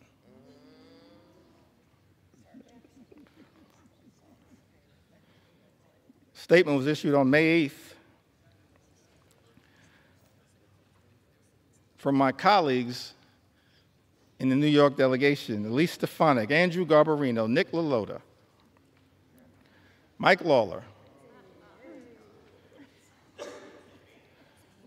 Just facts right now. Big talk about standing up to protect the state and local tax deduction. And what's interesting, let's make sure we set the record straight here.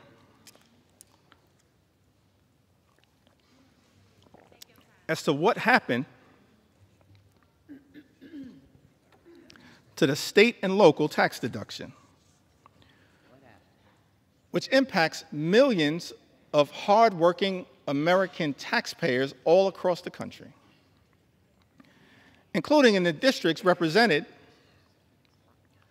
by the individuals that I just named. The state and local tax deduction was decimated,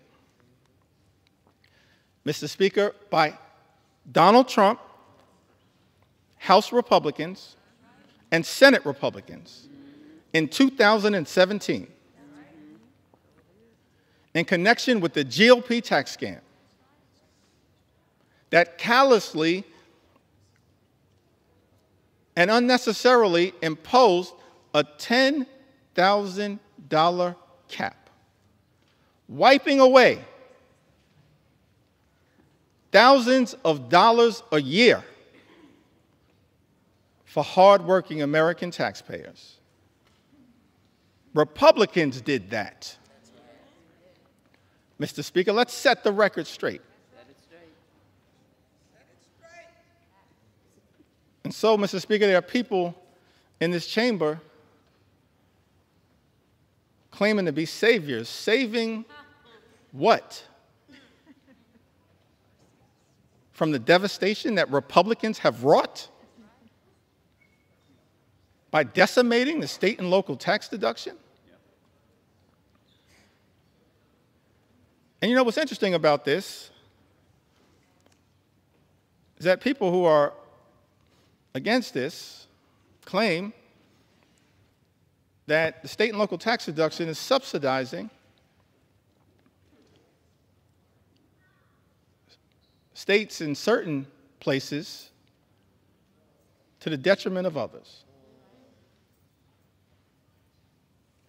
But every single state that suffered from the Republican effort, Mr. Speaker, under Donald Trump's presidency in 2017 to decimate the state and local tax deduction, every single state is a donor state, sends more money to the federal government than we ever get back in return. A donor state. Some people in this town running around misrepresenting the facts. We're okay to be a donor state, but don't lie to the American people about the reality of the state and local tax deduction. And then you have this extraordinary statement on May 8th, big talk, no action.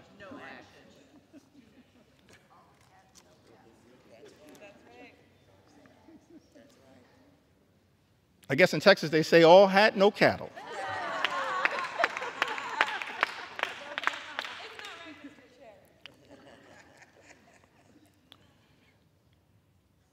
And so that brings us to this letter that was written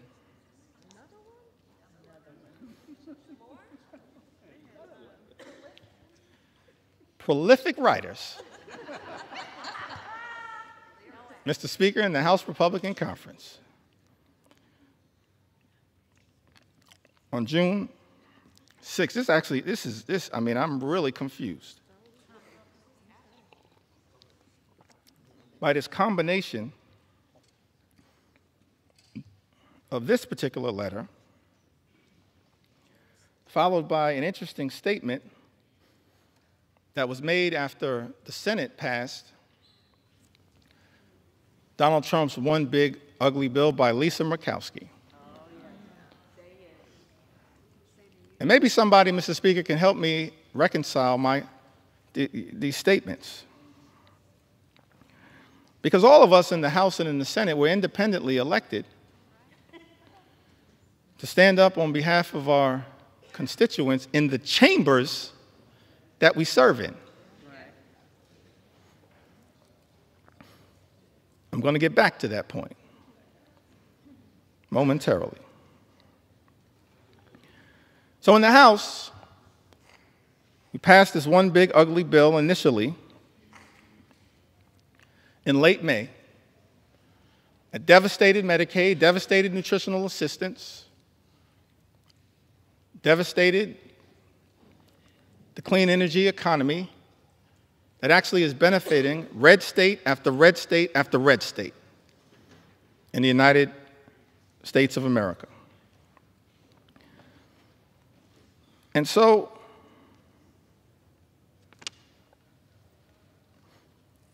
members of the House Republican Conference wrote to Majority Leader Thune and Chairman Crapo. This is after passing a bill in the House of Representatives that devastated the clean energy tax cuts that they are talking about in this letter on June 6th. It says, as members of the House Republican Conference, we write to express our continued support for common sense energy policy and to urge the Senate to substantively and strategically improve clean energy tax credit provisions included in the House-passed reconciliation bill.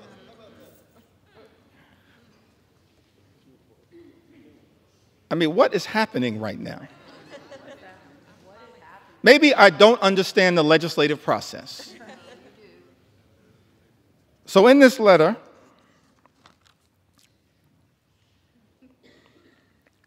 it goes on to say, in relationship to a bill that every single signatory signed and voted for. Our position has always been that the energy tax code should be modernized in a way that promotes fiscal responsibility and business certainty. Fully realizing that balance requires improvements to the House-passed version of H.R. 1. We believe that the Senate now has a critical opportunity to restore common sense and deliver a truly pro-energy growth final bill that protects taxpayers while also unleashing the potential of U.S. energy producers, manufacturers, and workers. In other words, every single one of these signatories, Jen Kiggins, Brian Fitzpatrick, Juan Ciscomani, Nick LaLota, Mike Lawler, Andrew Garbarino, Don Bacon, Mark Amadei, Gabe Evans, Young Kim, David Valadeo,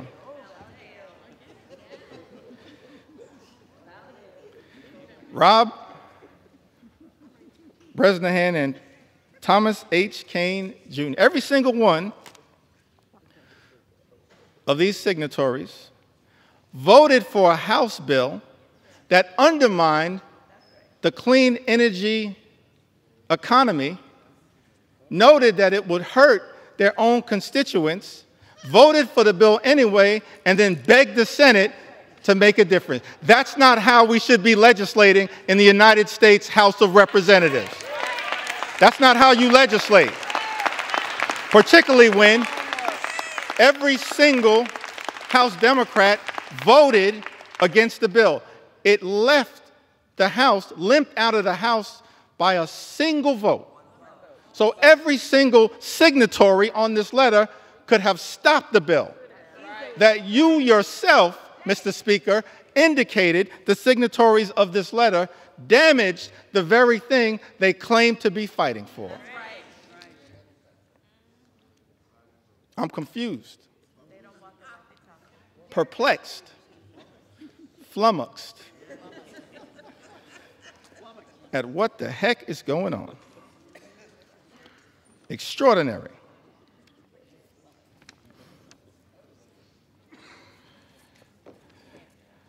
I mean, I'm just overwhelmed by the amount of correspondence. I had to just pick out the ones that were most extraordinary to make sure that they were entered into the record. The most recent one on the subject of Medicaid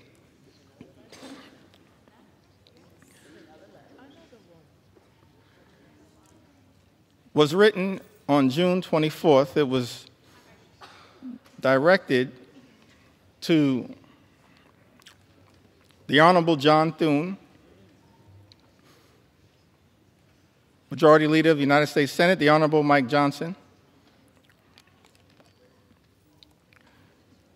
Mr. Speaker, Speaker of the U.S. House of Representatives. I think it had, by my count, 16 members.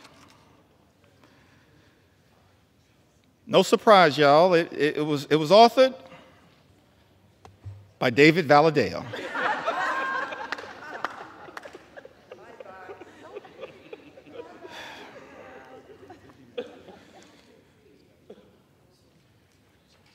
I mean, these letters can make up a book, Mr. Speaker.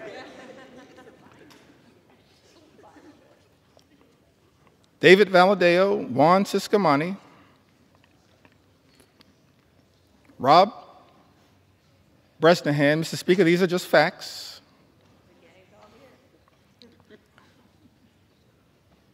Chuck Edwards, Young Kim, Andrew Garbarino, Mike Lawler, Jen Kiggins, the gang is all here again. Jeff Van Drew, Don Bacon, Dan Newhouse, Zach Nunn, Robert J. Whitman, Nicole Malliotakis, Marionette J. Miller Meeks, and Jeff Hurd.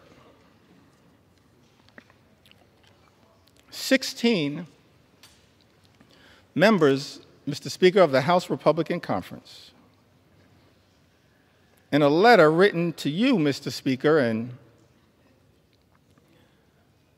the Honorable John Thune, Majority Leader of the United States Senate, on June 24th, and here's the most extraordinary statement that was written in this letter. In the second to last paragraph, I think we call that the penultimate paragraph.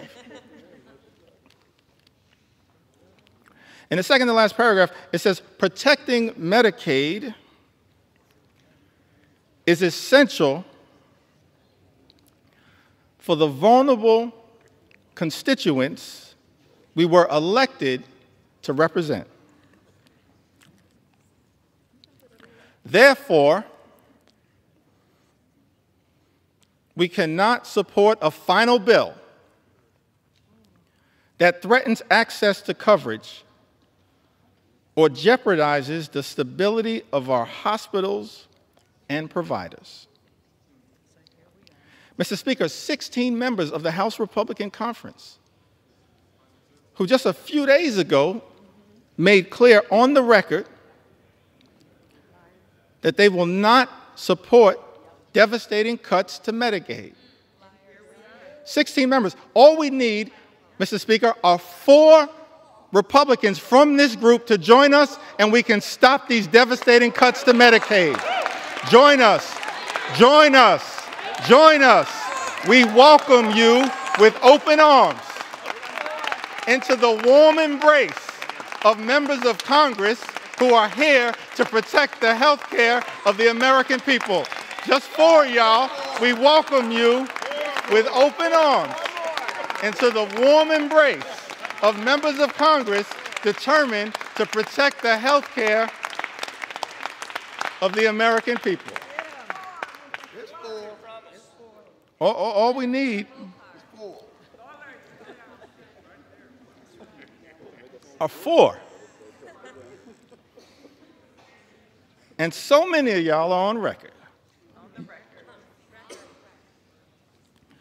So as I conclude this section of this particular presentation, and we still got some ground to cover, we're going to continue as House Democrats to take our sweet time on behalf of the American people, because the issues are too significant to ever walk away from. I just want to turn to a statement that was issued by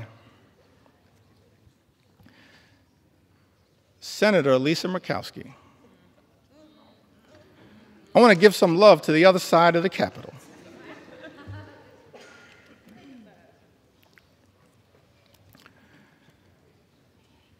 And again, Mr. Speaker, these are just the words that were issued.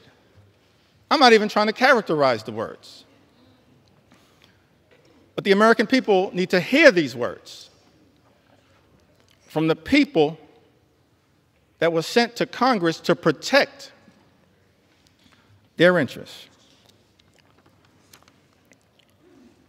Senator Lisa Murkowski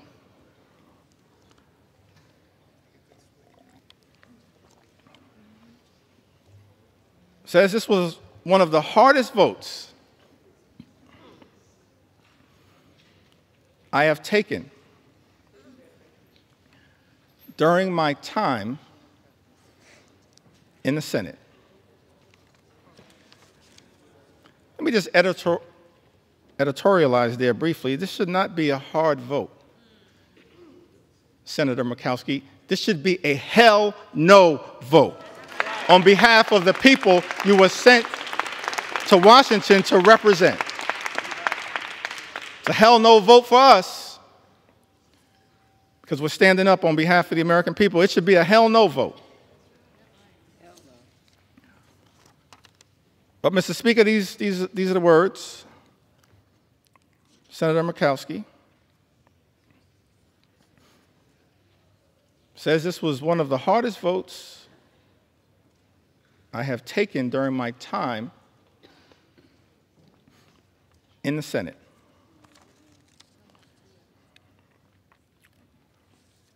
And then she keeps it real. As far as I can tell, she says,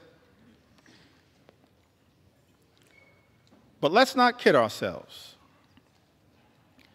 This has been an awful process.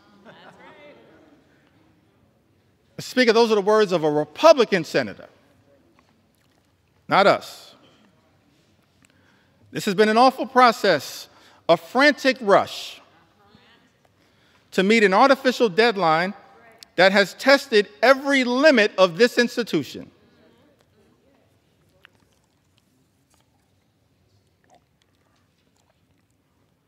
While we have worked to improve the present bill for Alaska,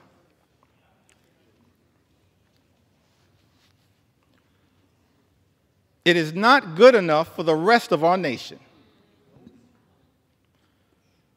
And we all know it. Yes, Senator Murkowski, we all know this one big, ugly bill will devastate everyday Americans across this country. And yet, in the concluding paragraph, this comes after Senator Murkowski voted for this bill, the deciding vote in the United States Senate, says, "My sincere hope is that this is not the final product.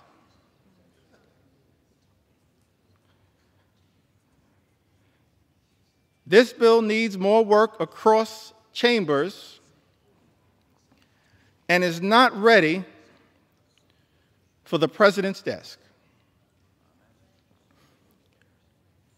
We need to work together to get this right." So let me get this straight. I think the number was 16 House Republicans, Mr. Speaker, vote for a bill they know will hurt the communities, Mr. Speaker, that they represent, vote for the bill anyway, when any one of them could have stopped this bill from ever leaving the House of Representatives, and then write a letter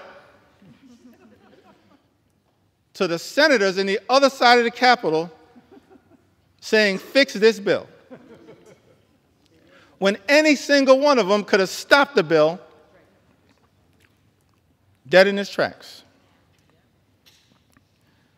And then Senator Murkowski, in her chamber,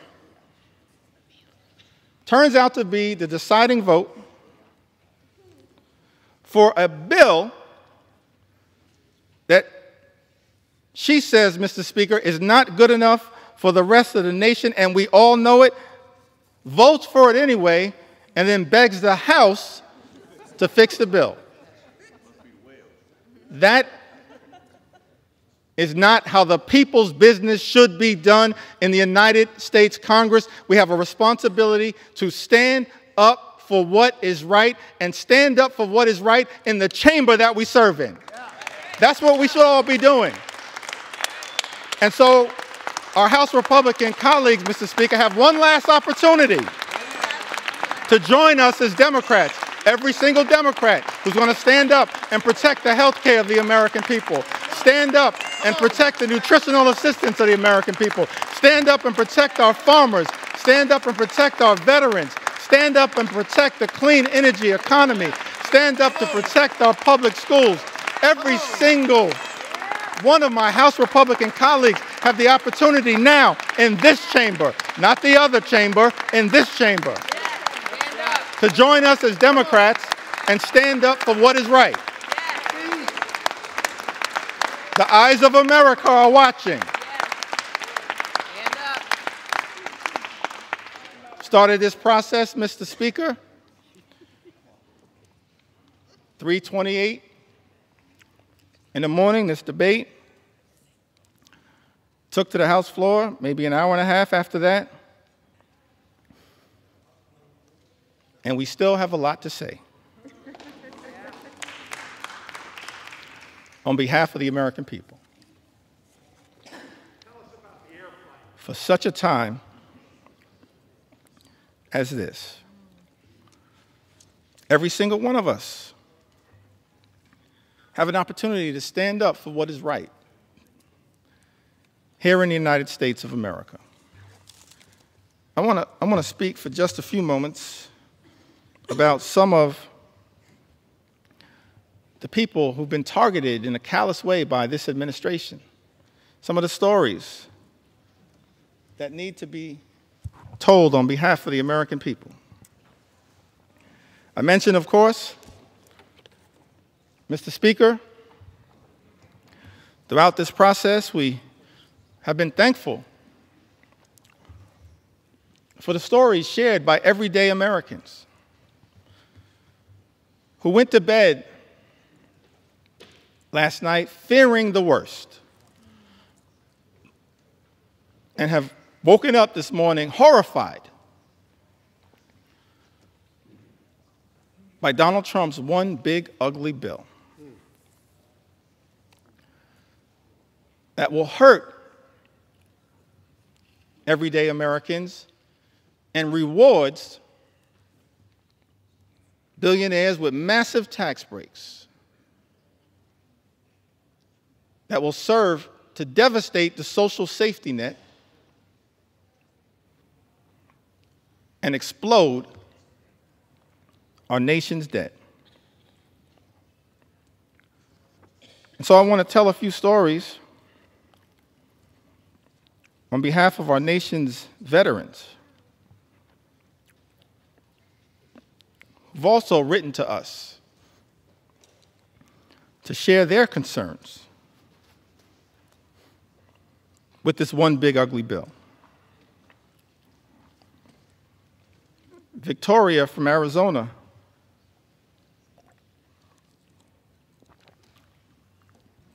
wrote to us, Mr. Speaker, said, "My husband and I are patriots.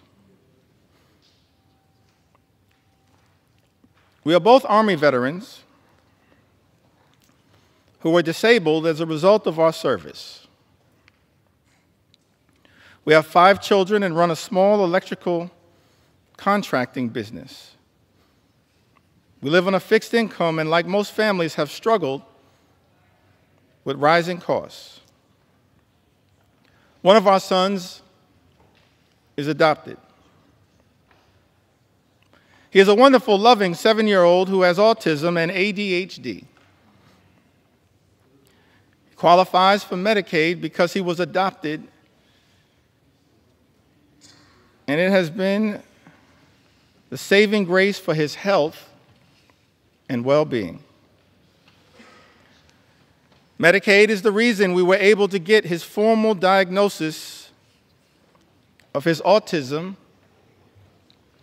and ADHD. It also covers his regular doctor's visits and dental care. We use Medicaid to access in-home therapy for him, and it was a huge help. Slashing Medicaid will have especially dire consequences for rural communities like ours.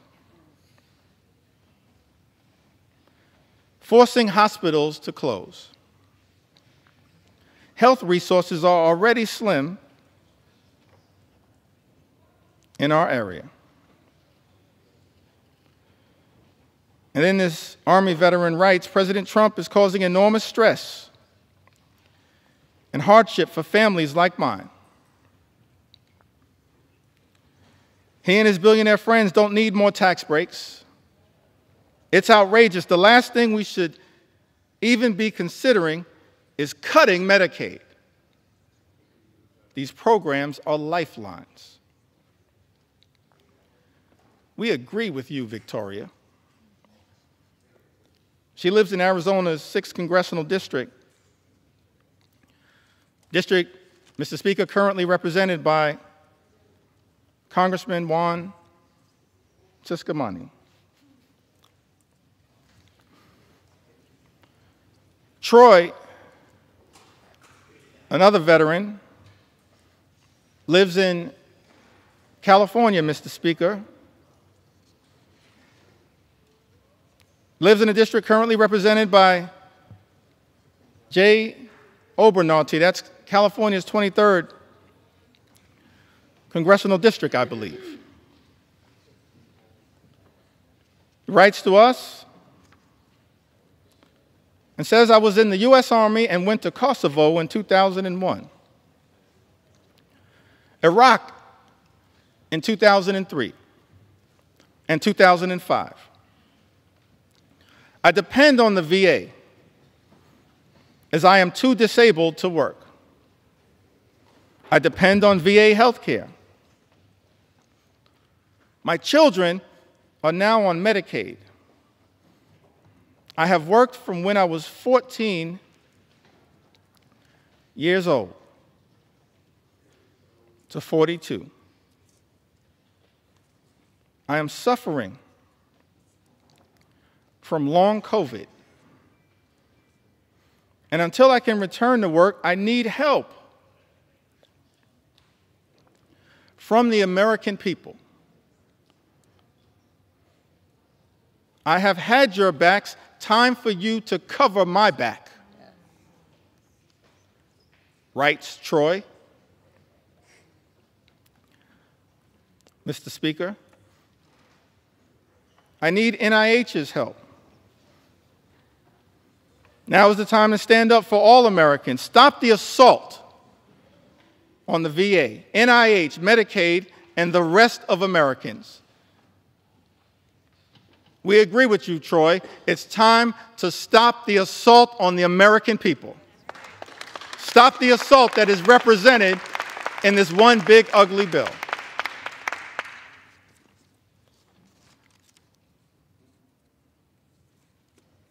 Christy, another veteran, wrote to us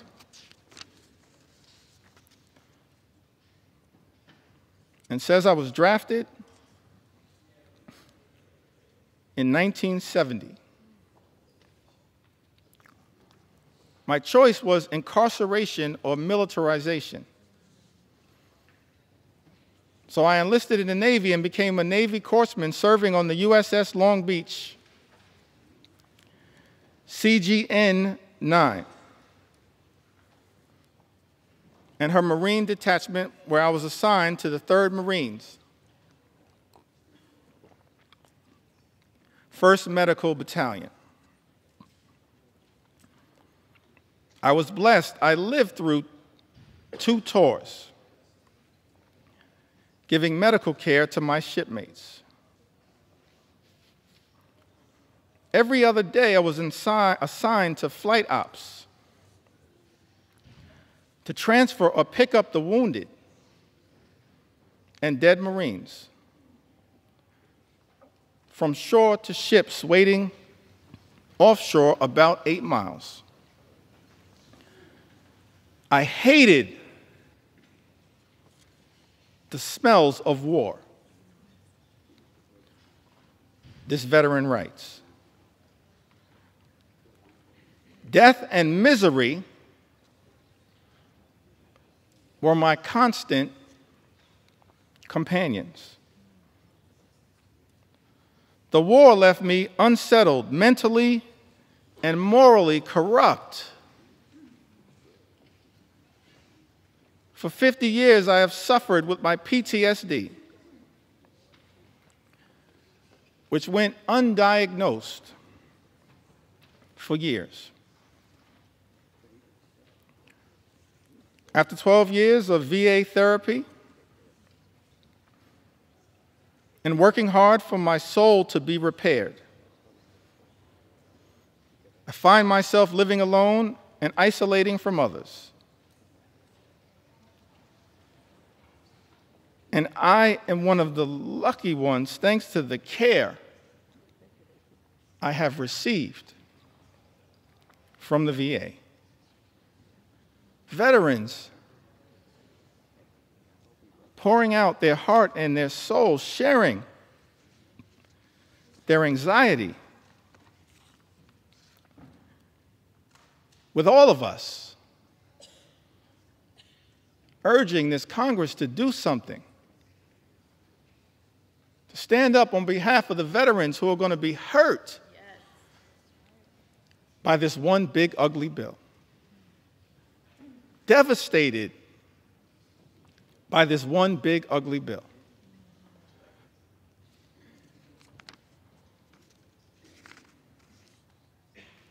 We also heard, Mr. Speaker, from Timothy, who I believe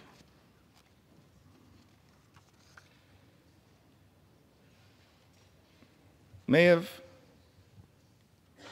written to us from the Commonwealth of Kentucky. He says, my name is Timothy.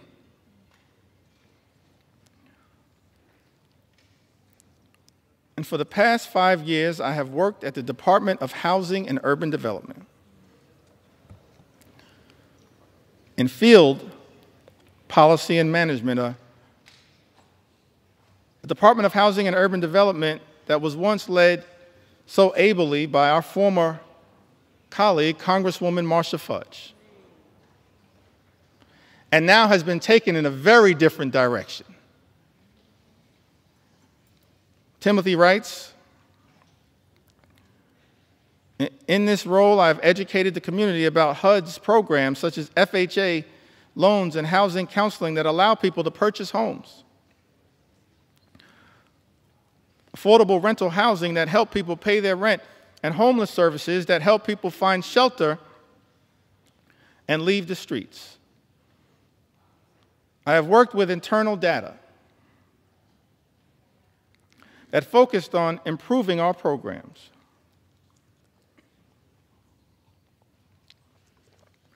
Most recently, I worked with a team that hired people from housing authorities and Job Corps with the goal of providing people a career and a way off government assistance. Those incredible people, along with myself, have been fired by Elon Musk's Doge.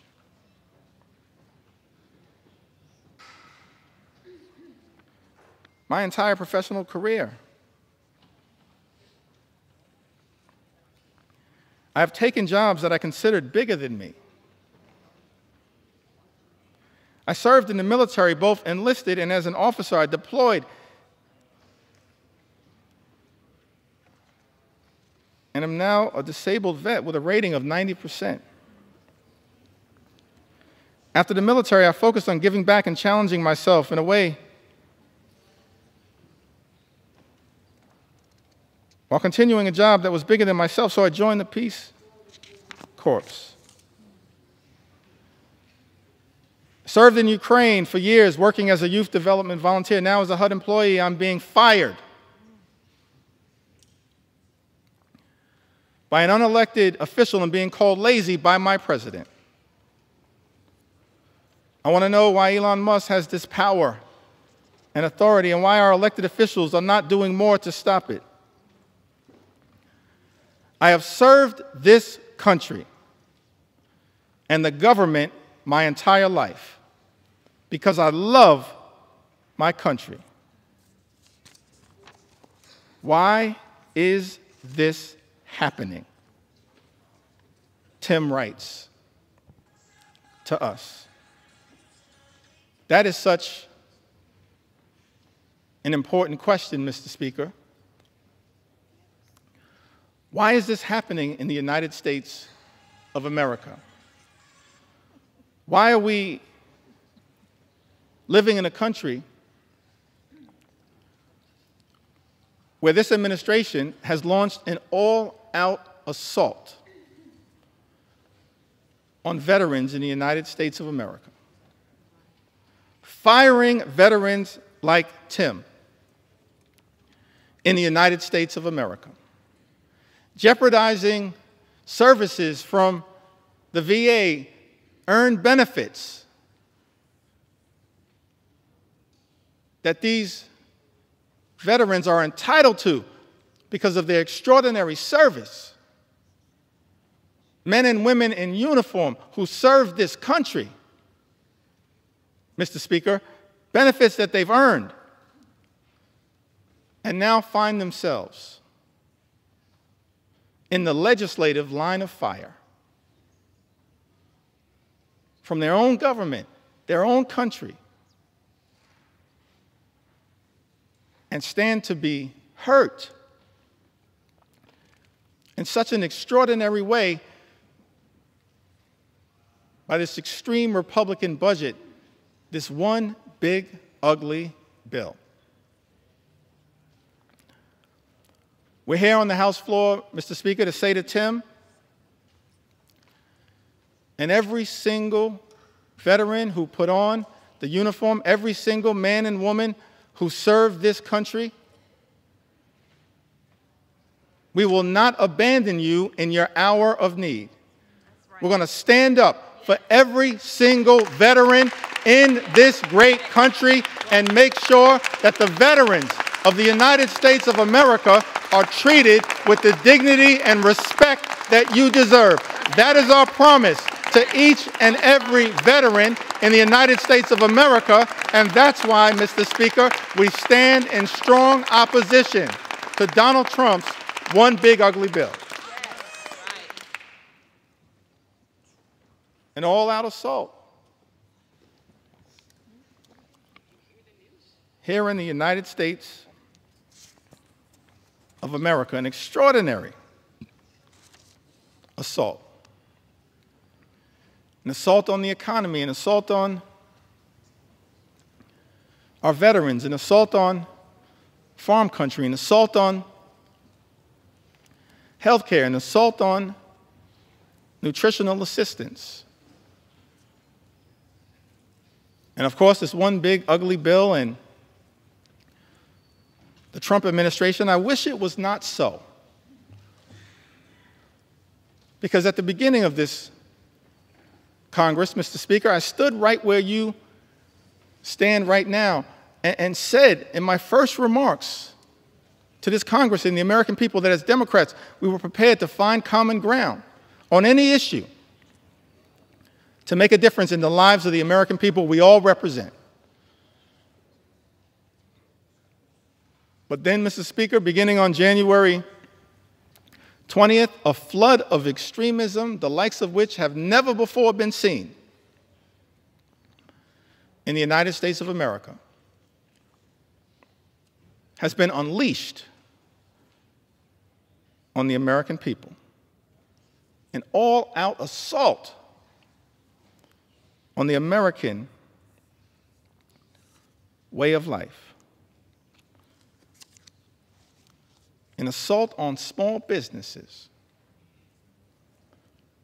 that is underway here in the United States of America. We should all recognize that small businesses represent the heart and soul of the American economy.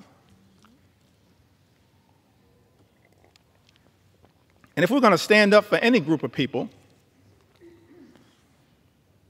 here in the United States of America, in addition to our veterans, our men and women in uniform,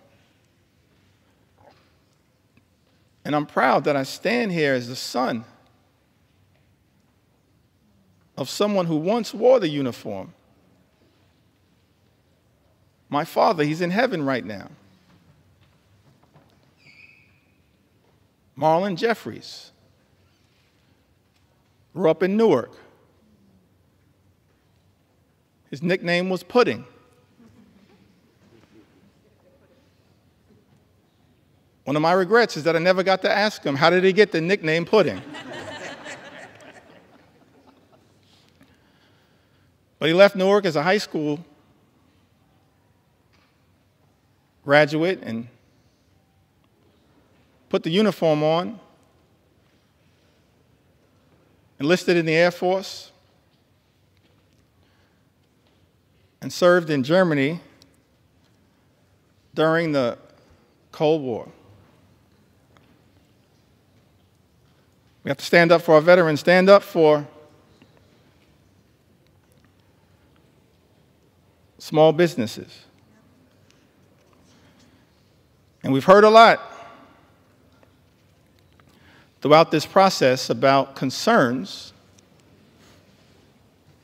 from small business entrepreneurs here in the United States of America.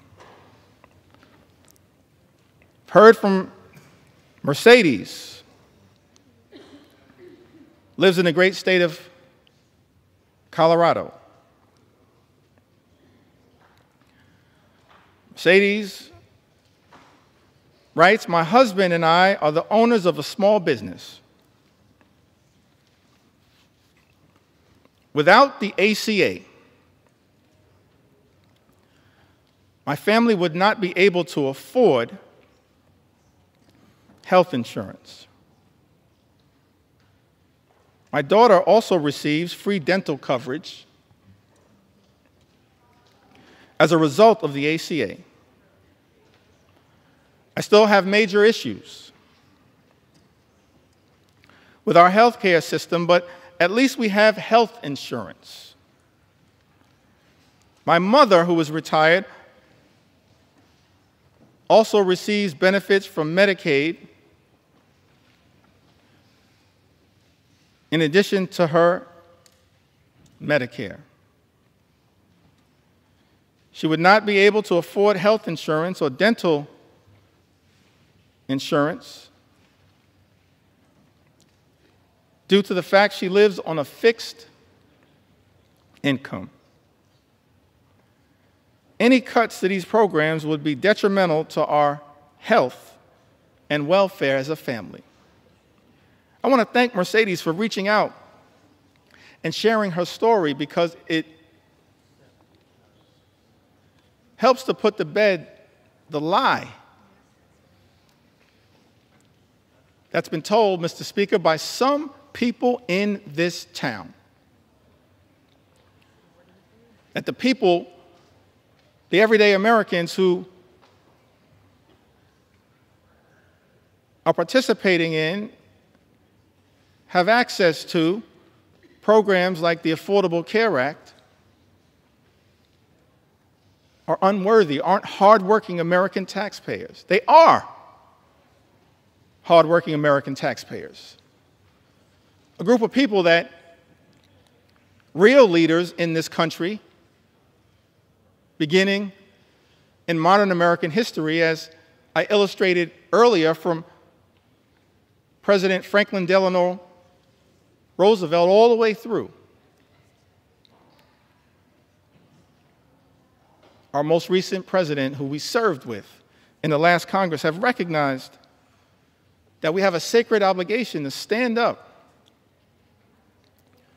for everyday Americans who are struggling right now, including our small business entrepreneurs, the heart and soul of the American economy, who right now are dealing with such economic uncertainty because of the erratic, reckless, and dangerous Trump tariffs that have unleashed so much chaos and uncertainty, raising costs for small business owners all across the country, undermining their ability to fully achieve their entrepreneurial dreams. This is not who we should be in the United States of America. Small business owners under assault by this administration. And there's a target on the back of many of these small business owners as a result of this one big, ugly bill. Janice wrote to us. She's from the great state of Michigan, the heartland of our country. So thankful to all the members of the Michigan delegation and what they represent.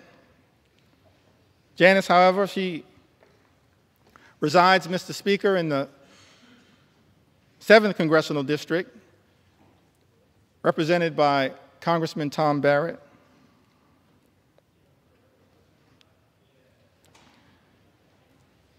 Says that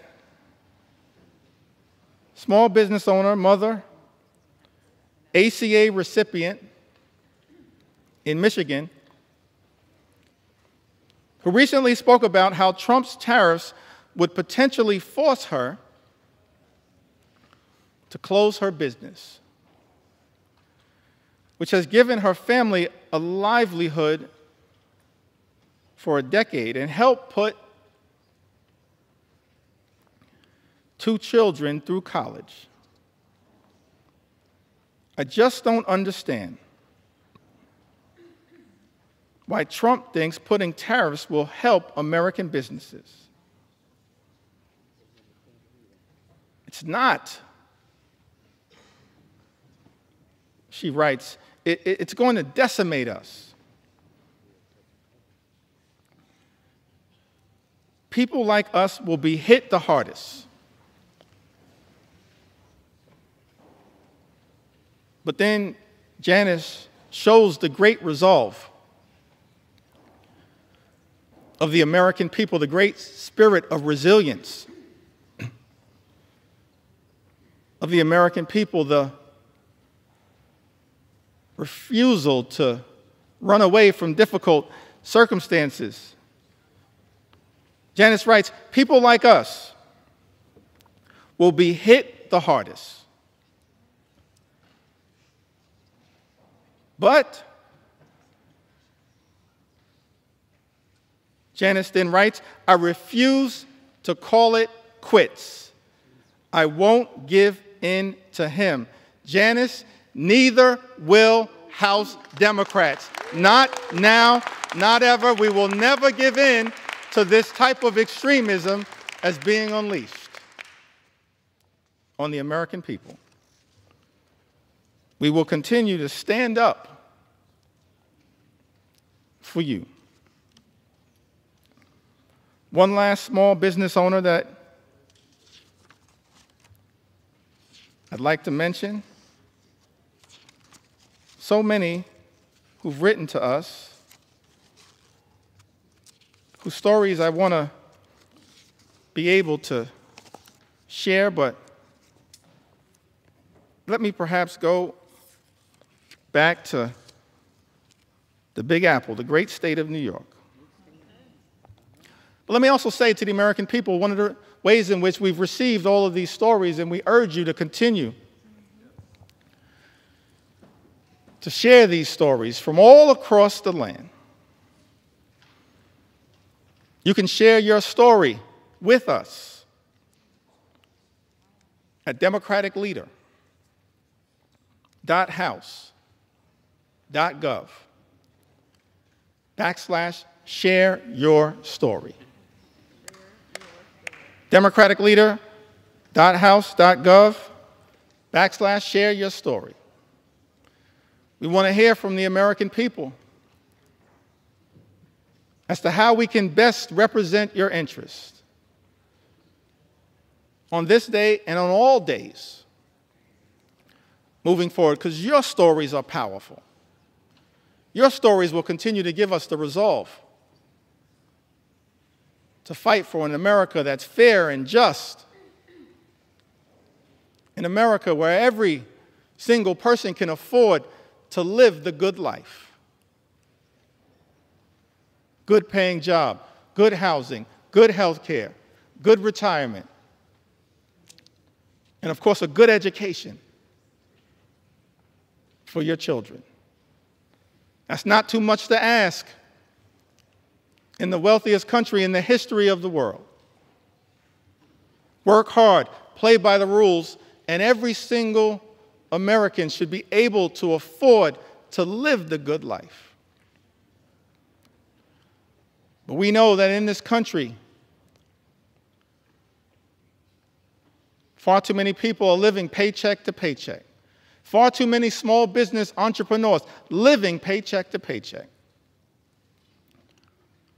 And justifiably expect better from this government.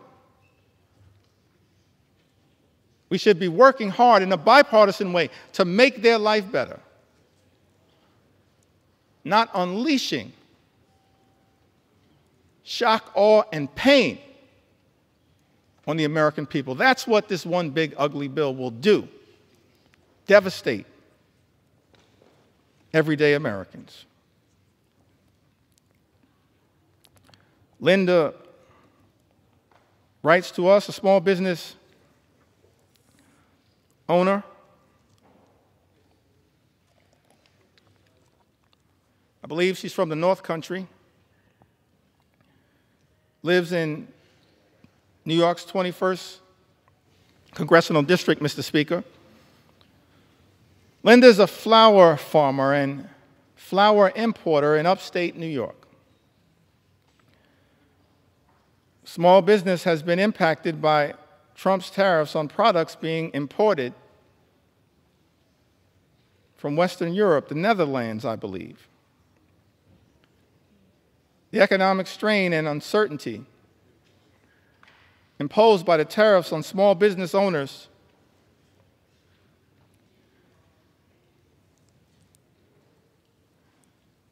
operating on slim margins, has caused Linda and her customers to incur additional expenses. Linda tells us, Mr. Speaker, everything was going really well until the tariffs. And now she worries the business will go bankrupt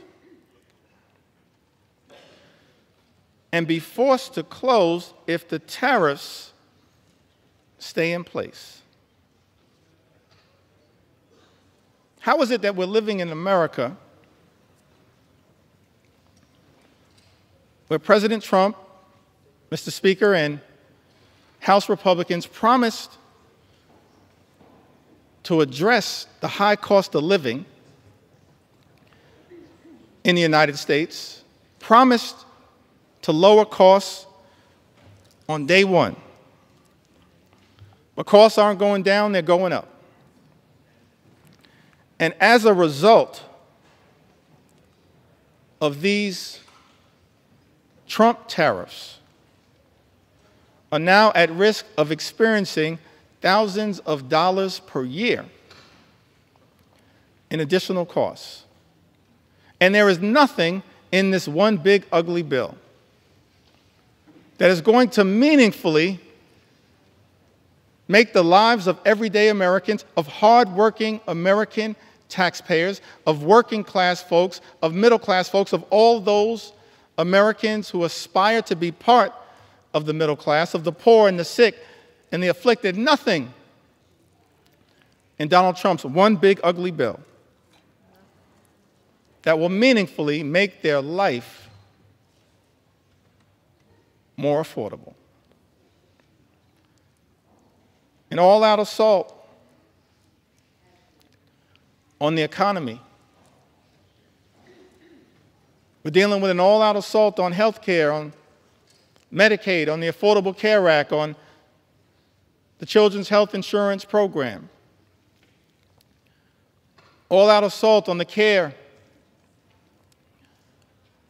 Mr. Speaker, being provided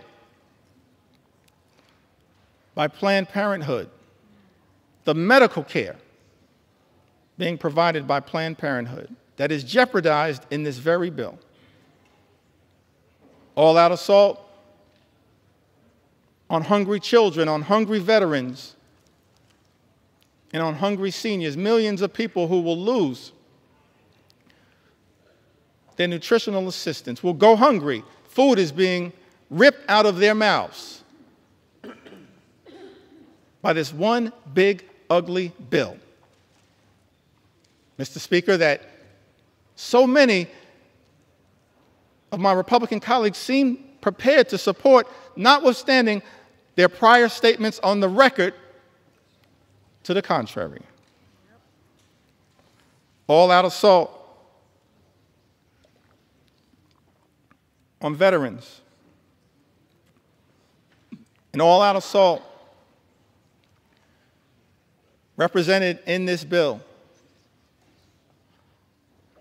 on small business owners and entrepreneurs who are the heart and soul of our economy. And this bill also represents an all-out assault on law-abiding immigrant families. And, Mr. Speaker, we're going to tell their stories as well. We're going to tell their stories. We're going to tell their stories. Because what's happening in this country, an all-out assault on law-abiding immigrant families, is unconscionable, unacceptable, and it's un-American. Because this is a country that should continue to pride itself as a nation anchored in the rule of law, and at the same time a nation anchored in our journey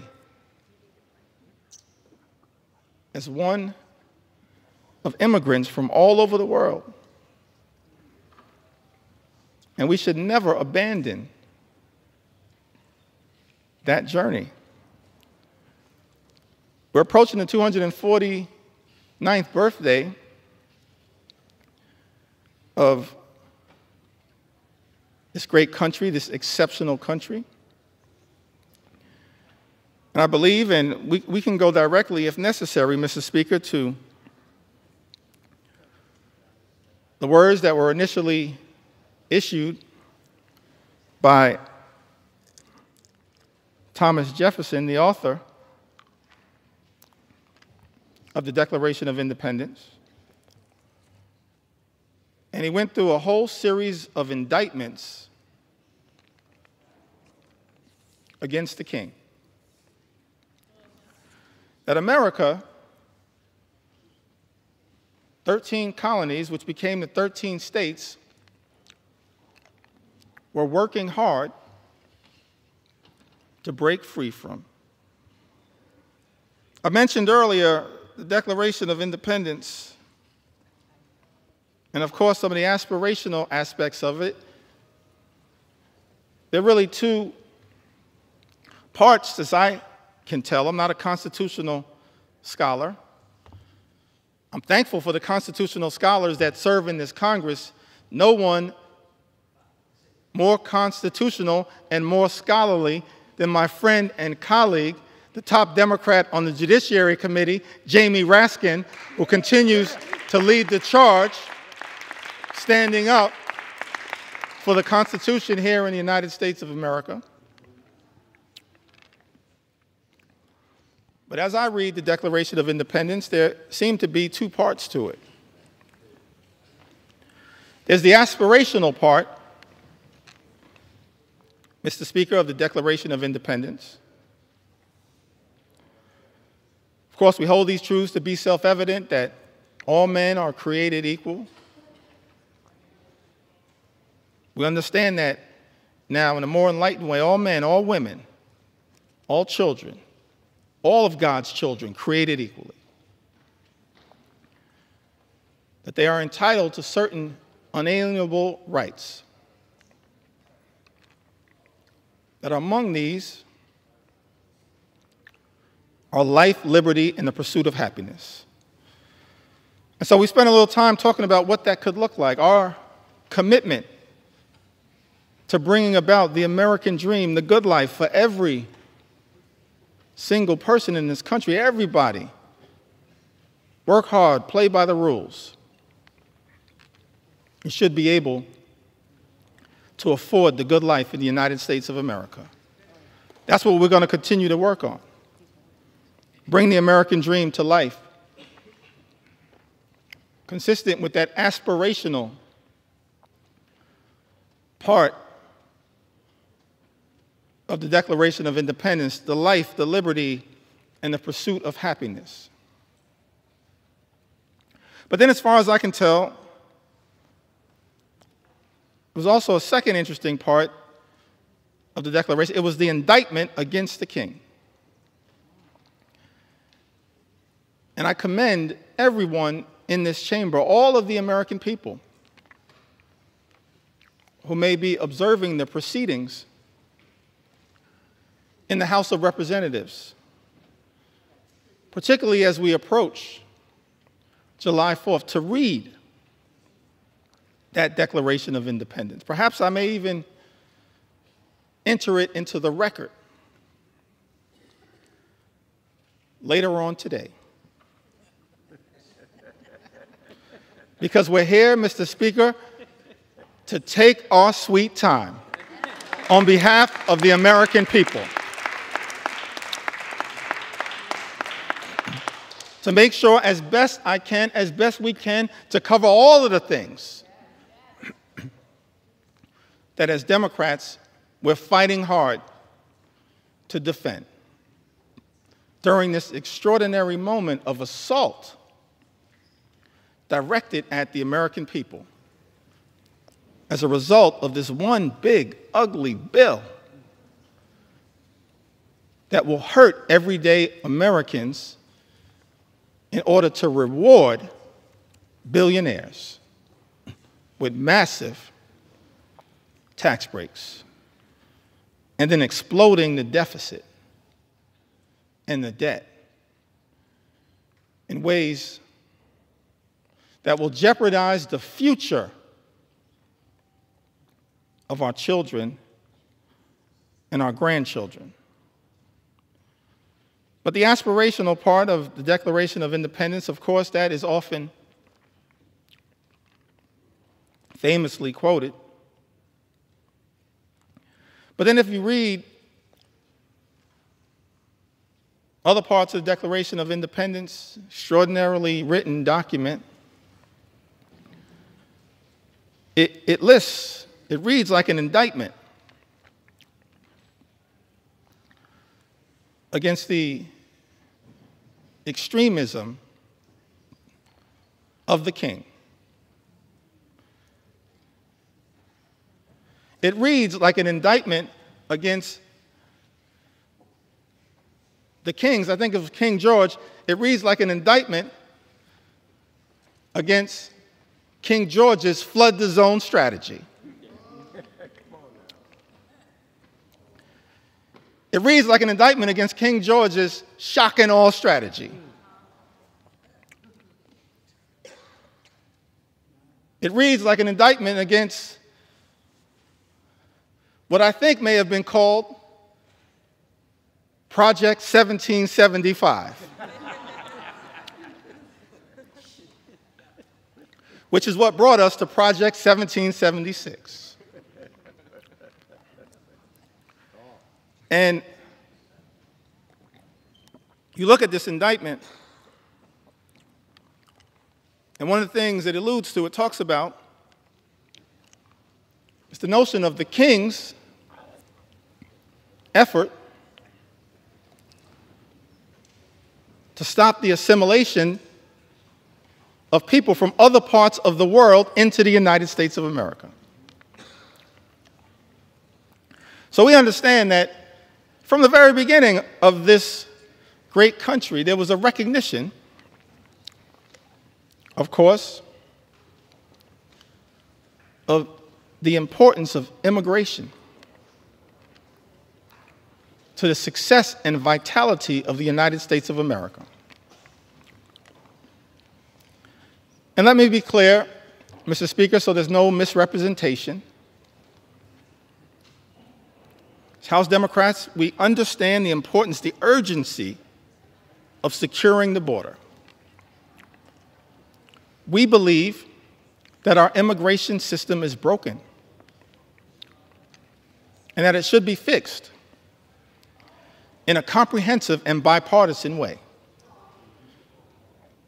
So many leaders in that effort, so many big ideas were willing to partner in a bipartisan way. Pramila Jayapal, Linda Sanchez, Adriano Espaillat, Tom Suozzi, so many others. Veronica Escobar, we want to partner to fix our broken immigration system in a bipartisan and comprehensive way, secure our border. But we're also going to make sure we stand up for our nation's heritage, a nation of immigrants, which continues to this very day. It's an important part of American exceptionalism, and as far as I can tell, in my reading of the original document, the writings of the founders of this great country, the framers of the Constitution, they recognized it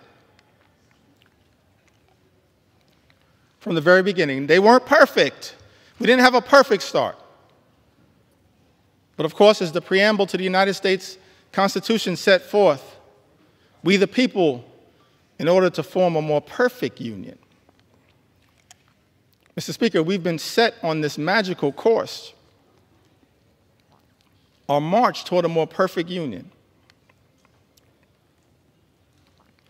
And the immigration journey has always been an important part of the American journey. That's why it's heartbreaking to see some of the things that are happening in the country right now. The targeting in such an extraordinary way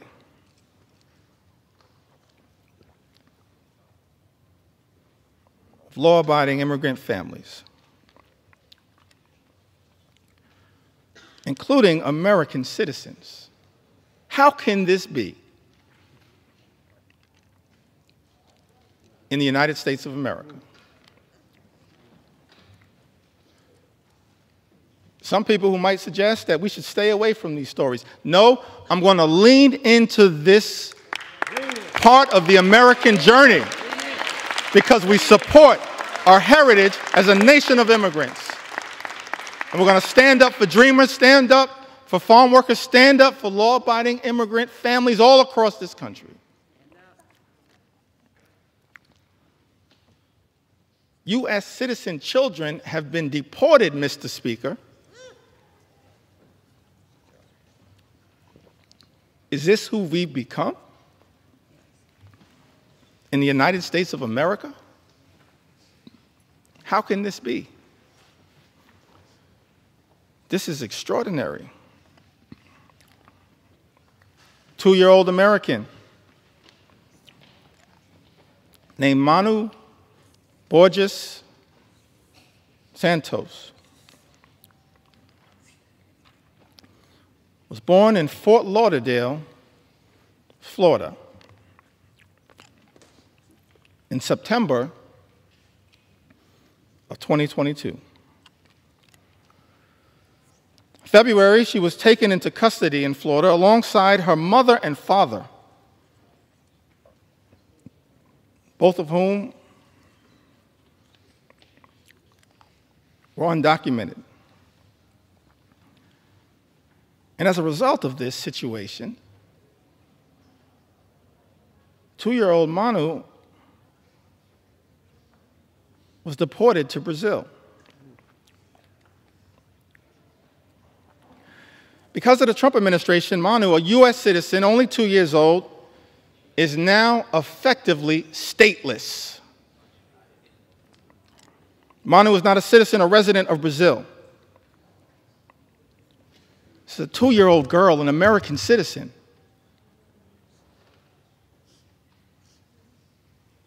Removed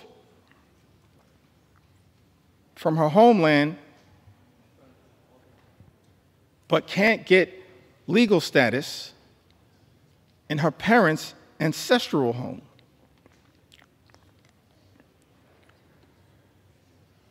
And as a result of her inability to get citizenship down in South America, because she's an American citizen,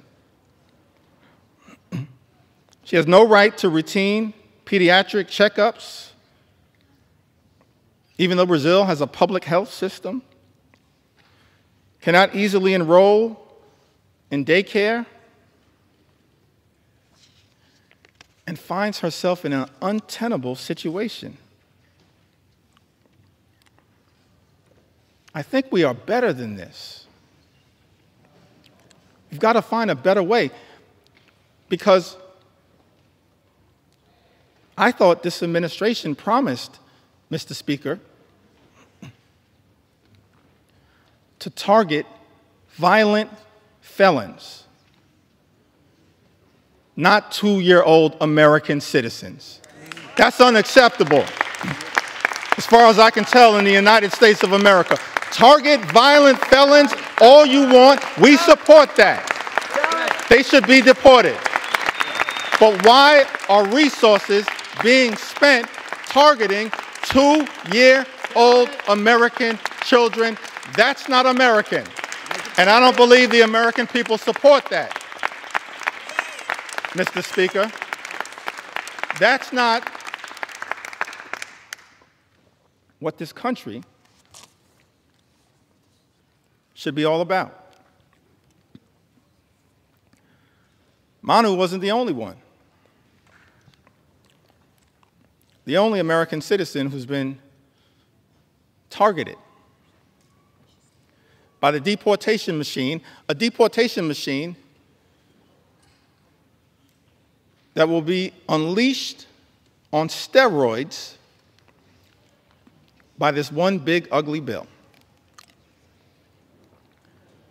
We know that, in fact, is the case. That's not hyperbole. It's not a hypothetical. It's not hype. J.D. Vance told us the other day, don't worry about the cuts to Medicaid. Don't worry about the fact that this is the largest cut to Medicaid in American history. Don't worry about the fact that millions of Americans, more than 17 million Americans, will lose their health care, and many more will experience higher premiums, copays, and deductibles, whose life will measurably get worse as a result of this one big ugly bill. Vice President J.D. Vance said, don't worry about that because it's all about the deportation machine. That's not targeting violent felons. Apparently, much of what has been unleashed on the American people targeting American citizens, like a 2-year-old American girl with the initials VML, who was deported alongside her mother and sister to Honduras without any meaningful due process. VML was taken into custody by ICE on April 22nd.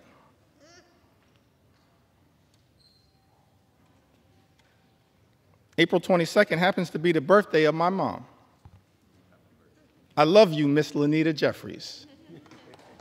If you're watching right now, I love you.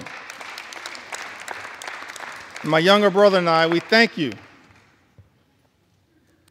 for what you did, for your sacrifice in raising us, to try to be the best citizens that we can be. VML was taken into custody by ICE on April 22nd while attending a routine check-in at a New Orleans immigration office with her mother. VML's undocumented mother had no criminal history. And had she been allowed due process, they could have contested the removal.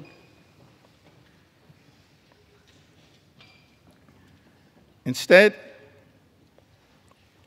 this 2-year-old American citizen was never given a chance to exercise her rights by the Trump administration. That is not who we are. We are better than this in the United States of America.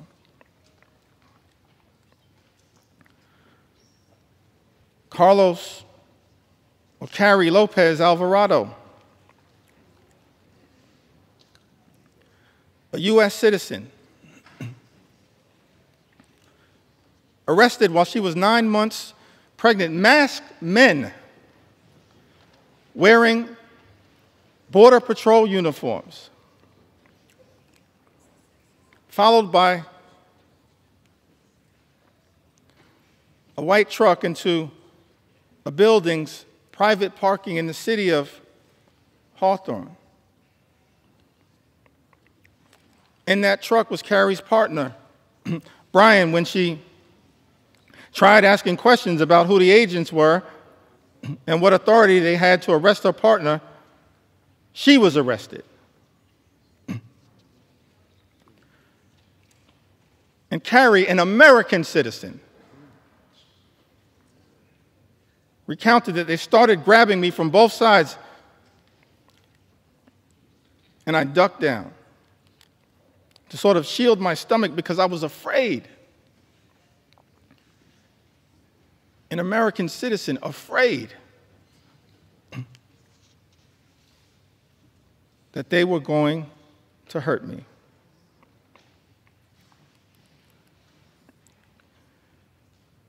She told them her due date. She was 9 months pregnant.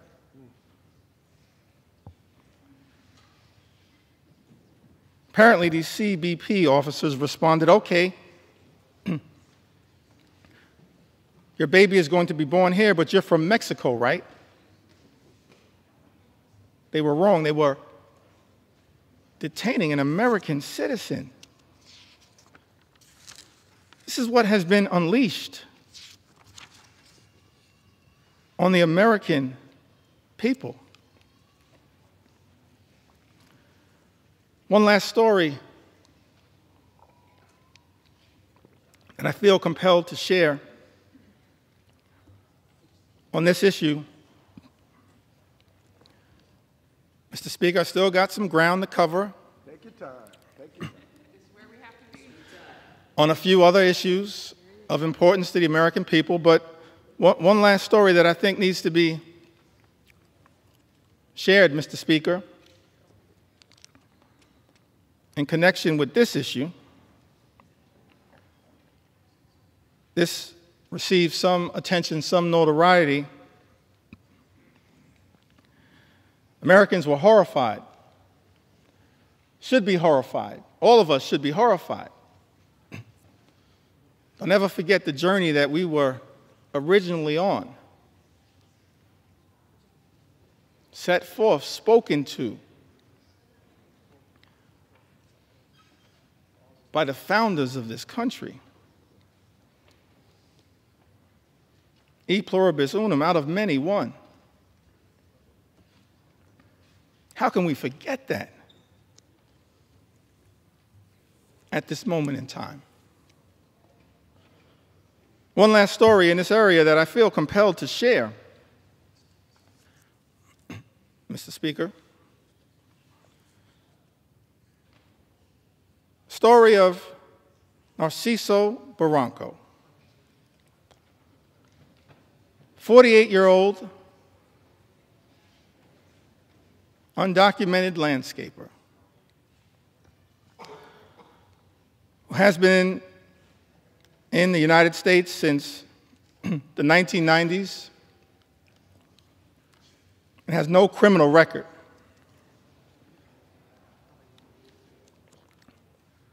Here's the thing that got me about this story. Caused me to ask the question about this particular moment, the type of deportation machine that has been unleashed on the American people. Narciso, this landscaper, raised 3 American sons, all of whom became Marines, 2 of whom are currently, Mr. Speaker, on active duty Marines.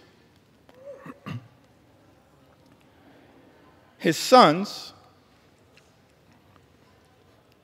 juggling their military assignments, have been trying to deal with the costs and the paperwork required to adjust their father's immigration status through parole in place,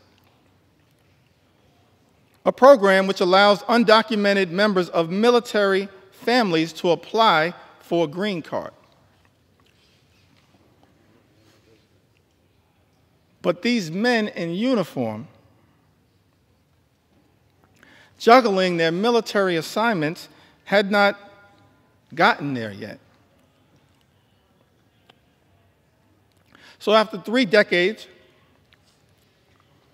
living, working, and raising a family of patriots in the United States, Narciso was violently arrested while he was mowing the grass at an IHOP restaurant. We don't have to speculate as to whether this was true or not. In a video captured of the incident, you see he was sprayed with pepper gas. He was detained on the ground. He was not resisting. And he was hit repeatedly in the head by masked federal agents while he was on the ground. Let me park right there parenthetically for a moment. Seems to me that every other law enforcement professional in the United States of America has to disclose their identity in a way that is identifiable. These masks need to come down. They need to come down. They need to come down. These agents should just be held to the same set of standards as every other law enforcement officer in the United States of America. And if you don't understand the righteousness of that position, just study the case of Narciso. His oldest son, a Marine veteran, said in an interview, what we weren't prepared for and didn't prep him for was these guys attacking him. We never expected anything like that. We expected these guys to act professionally.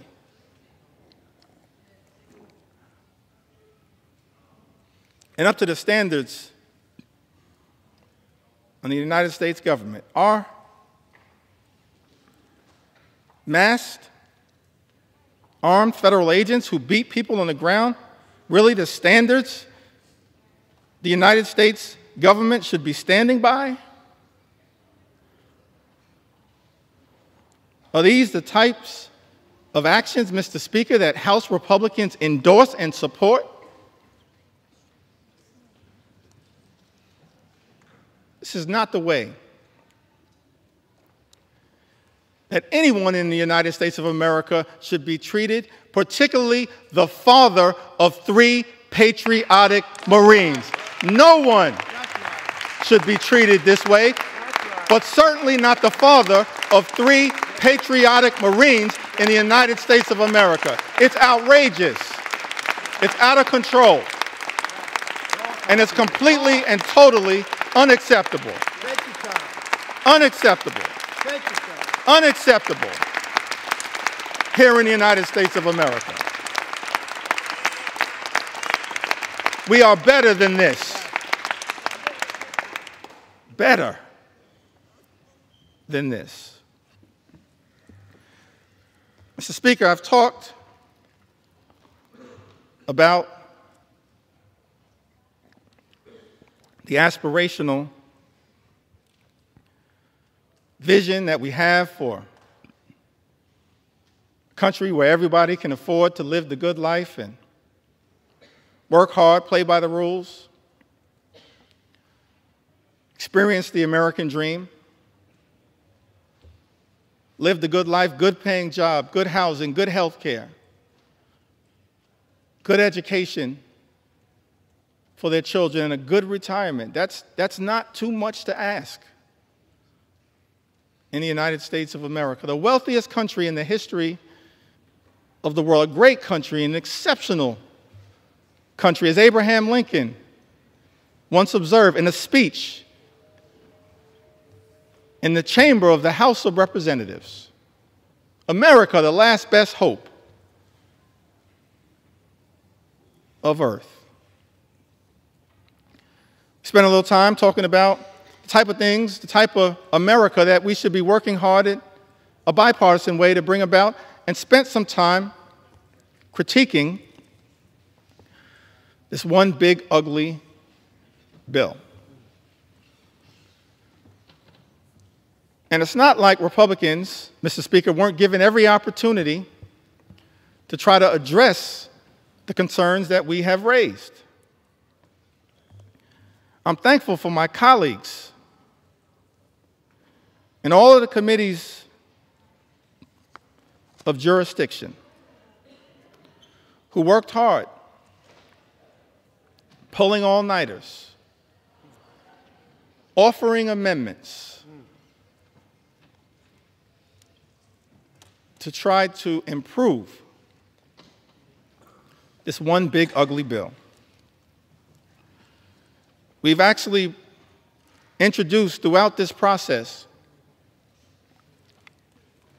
Mr. Speaker, hundreds of amendments. Just yesterday before the Rules Committee, hundreds of amendments. And before that, in late May, when the initial bill was being debated in a marathon session before the Rules Committee, more than 125 or so Democrats offering more than 500 different amendments to improve this bill, to stand up for the American people. Doing so over and over and over again throughout this process. And so, Mr. Speaker, I think it's important for the American people to understand what exactly House Republicans have rejected. What changes have House Republicans rejected to this one big, ugly bill?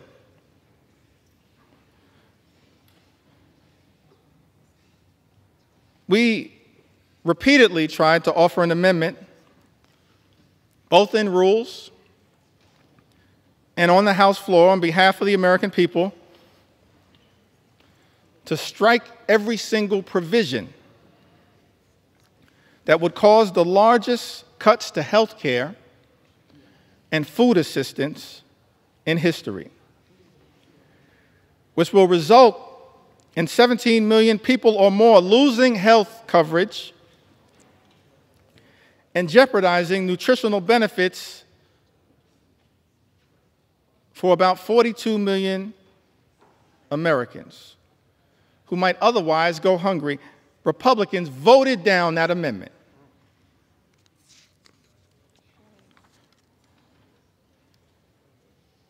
I believe it was Representative Amelia Sykes had an amendment to strike the Medicaid cuts in the bill to prevent millions of people from losing their health insurance and to stop hospitals and nursing homes from shutting their doors. Republicans voted down that amendment. Representative Judy Chu had an amendment striking cuts to the Affordable Care Act. Cuts that are in this one big ugly bill that will cause millions of everyday Americans to lose their health insurance or experience having their costs go up. Mr. Speaker, you know that Republicans voted down that amendment. Representative Lauren Underwood from the great state of Illinois had an amendment, and I wish I could go through all of the amendments that have been introduced, but I'm going to highlight as many as I can. Representative Lauren Underwood had an amendment to ensure that people who get their insurance through the ACA, Obamacare, will not see their premiums increase. As I mentioned earlier, that as a result of this one big, ugly bill, Mr. Speaker, premiums, copays, and deductibles are going to go up for millions of Americans. Many will lose coverage.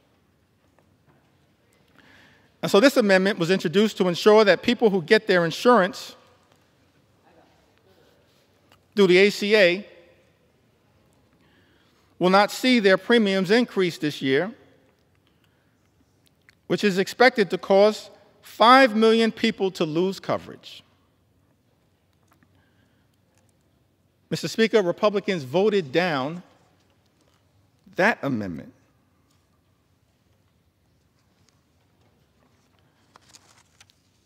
Representative Kelly Morrison had an amendment that strikes the defunding of Planned Parenthood, which provides access to life-saving cancer screenings and reproductive health care. Now, last year, Republicans, Mr. Speaker, promised that reproductive health care, reproductive freedom, was a state issue.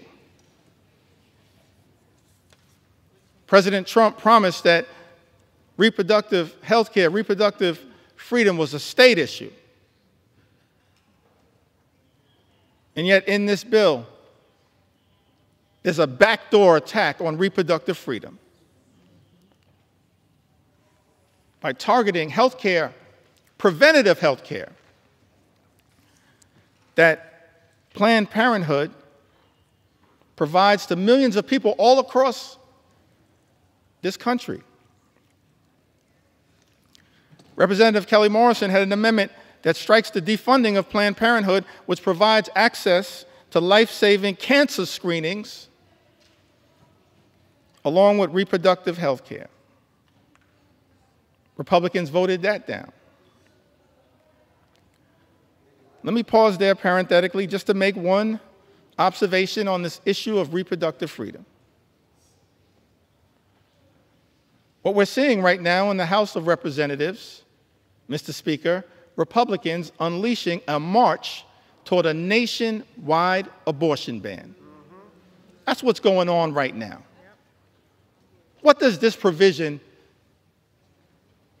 have to do with making life more affordable for everyday Americans? Nothing. This is all part of a right-wing ideological extreme effort to undermine reproductive freedom in the United States of America. Let me make something clear, Mr. Speaker. House Democrats believe in a woman's freedom to make her own reproductive health care decisions, a decision that should be between a woman, her family, her faith, and her doctors. That's it, period, full stop. And we will continue to fight for reproductive freedom in the United States of America. And we will not rest, Mr. Speaker, until the Women's Health Protection Act becomes the law of the land here in the United States of America. Big difference between us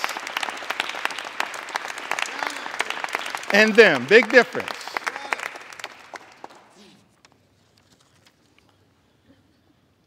Mr. Speaker, Representative Johanna Hayes introduced an amendment to strike all provisions that would cut food assistance for children, seniors, and veterans. Republicans voted that down. How cruel. How cruel. Representative Shontel Brown had an amendment to strike burdensome red tape requirements that threaten nutritional assistance for millions of Americans and their families. Republicans voted that down. I mentioned earlier, Mr. Speaker, this notion that Republicans are trying to spin to the American people that the attack on nutritional assistance, imposing these paperwork requirements, or as Frank Pallone would say, red tape requirements, that's all about waste, fraud, and abuse. I think common sense suggests to us it has nothing to do with waste, fraud, and abuse. Mr. Speaker, I made clear earlier that as House Democrats, we believe that as custodians of taxpayer dollars, we need to make sure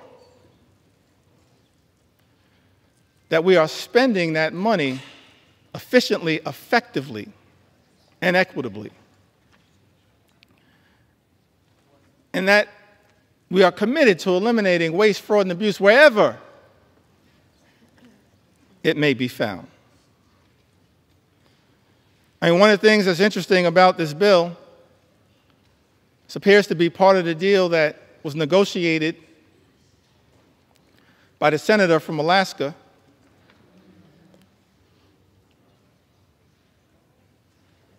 is that the states apparently that have the highest error rates with respect to supplemental nutritional assistance are shielded from the initial impact of the nutritional assistance cuts. Let's think about that for a moment. How can it be that Republicans, Mr. Speaker, are claiming that this bill has anything to do with waste, fraud, and abuse, and yet the states with the highest error rate, as Republicans during the Rules Committee acknowledged under questioning from Jim McGovern and Mary Gay Scanlon and Joe Neguse and Teresa Leger Fernandez, acknowledged that the states with the highest error rates actually shielded from the initial impact of the cuts to supplemental nutritional assistance. Angie Craig pointed this out. It exposes, in my view, the lie being told, Mr. Speaker, by some in this town that this effort, this one big, ugly bill, is somehow about combating waste, fraud, and abuse. One of the reasons why we know common sense dictates that this one big, ugly bill has nothing to do with meaningfully going after waste, fraud, and abuse is that, on average, SNAP beneficiaries receive $6 per day to try to help them not go hungry, to try to make sure that veterans and children and seniors don't go hungry. Mr. Speaker, I think it's important for the American people to process. That's what SNAP on average provides, $6 per day. At the same time, Elon Musk, his federal contracts, as we understand it, amount to $8 million per day. Mr. Speaker, if Republicans were really serious about targeting waste, fraud, and abuse in the United States of America, start there. $8 million per day. Start right there. Don't take it, don't rip it from the mouths of children, seniors, or veterans. If Republicans were really serious about targeting waste, fraud, and abuse, start right there with Elon Musk. And we'll join you. We'll welcome you into the warm embrace of the House Democratic Caucus to target waste, fraud, and abuse. Start right there. You can start right there, Mr. Speaker. Start right there. Ranking members Jim McGovern and Bobby Scott had an amendment, Mr. Speaker, to prohibit the bill from going into effect unless cuts to Medicaid and SNAP would not result in fewer families being eligible for free school meals. Mr. Speaker, as you know, Republicans voted down that amendment. We can't find a way to stand up for school meals, for school breakfast, for school lunch. That's just cruel.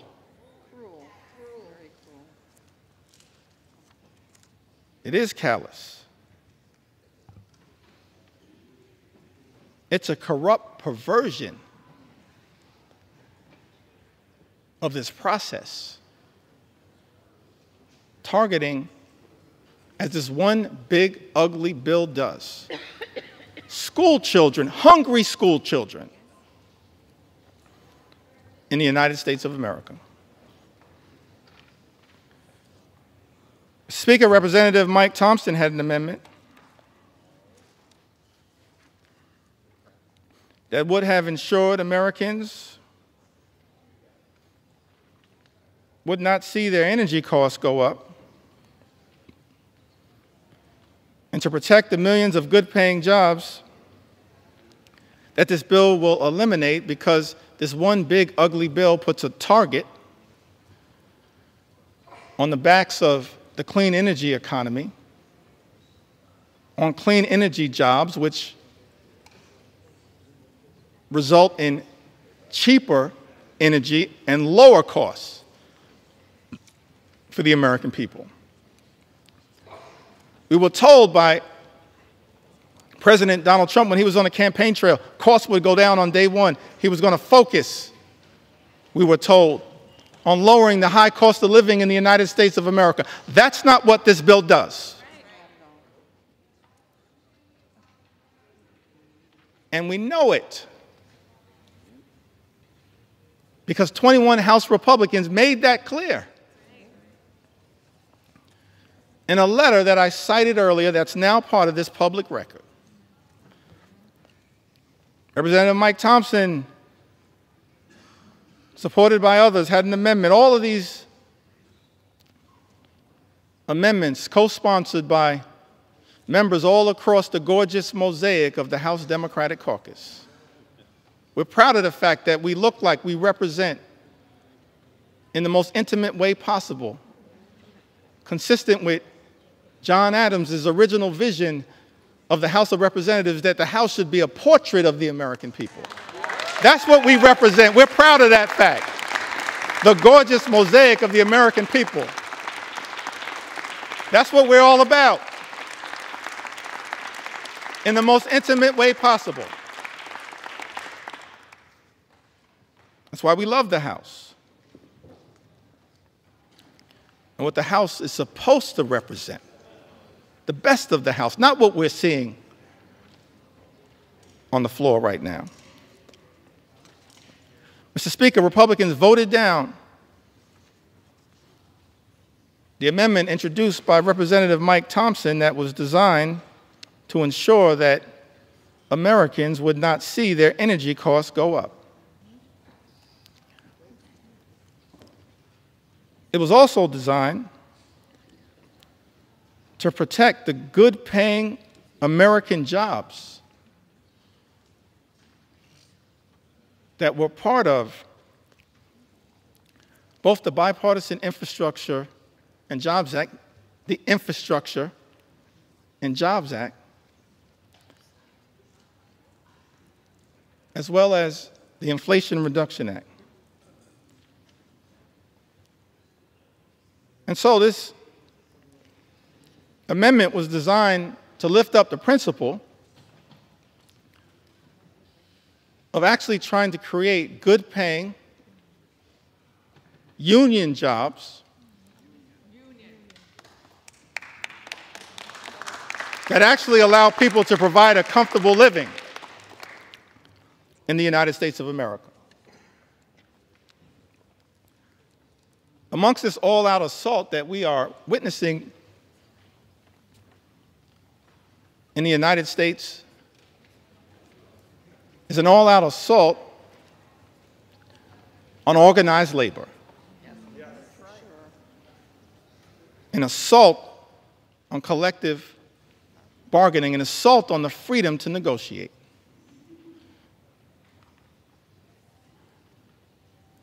What's the difference, Mr. Speaker, between us and our colleagues on the other side of the aisle? I think one of the things that is a clear difference, Mr. Speaker, is that we believe, we recognize that in connection with this journey, work hard, play by the rules, imagine and dare to dream the ability to live the good life, to experience the American dream. An American dream that when you work hard and play by the rules, you should be able to provide a comfortable living for yourself and for your family. Educate your children. Purchase a home. Have access to high-quality health care. Go on vacation every now and then. And then one day retire with grace and dignity. That's the American dream. That's the ability to afford and access the good life. And we believe as House Democrats that no single force in the United States of America has done more to bring the American dream to life than organized labor, and we will continue to stand up for organized labor today, tomorrow, and always. Not undermine good-paying union jobs. That's what this bill, this one big ugly bill, does in the United States of America. We're going to stand up. Stand up. Stand up for organized labor.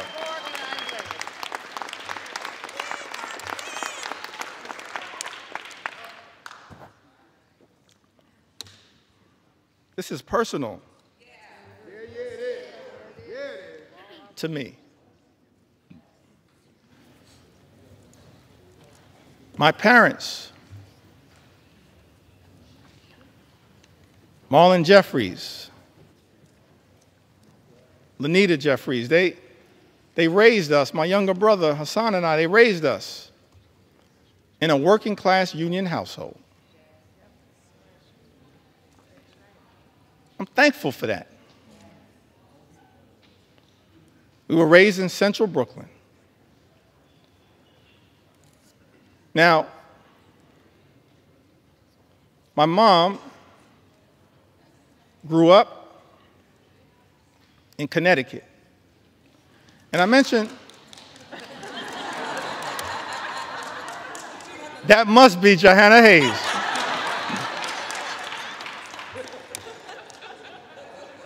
I don't see Rosa DeLauro on my sight line, but we're so thankful for all of the members of the Connecticut delegate. I'm an unofficial sixth member of the Connecticut delegation. My mom raised in Bristol, Connecticut. She went to Bristol High School. Thankful for my mom. And my dad, I mentioned earlier, he grew up in Newark.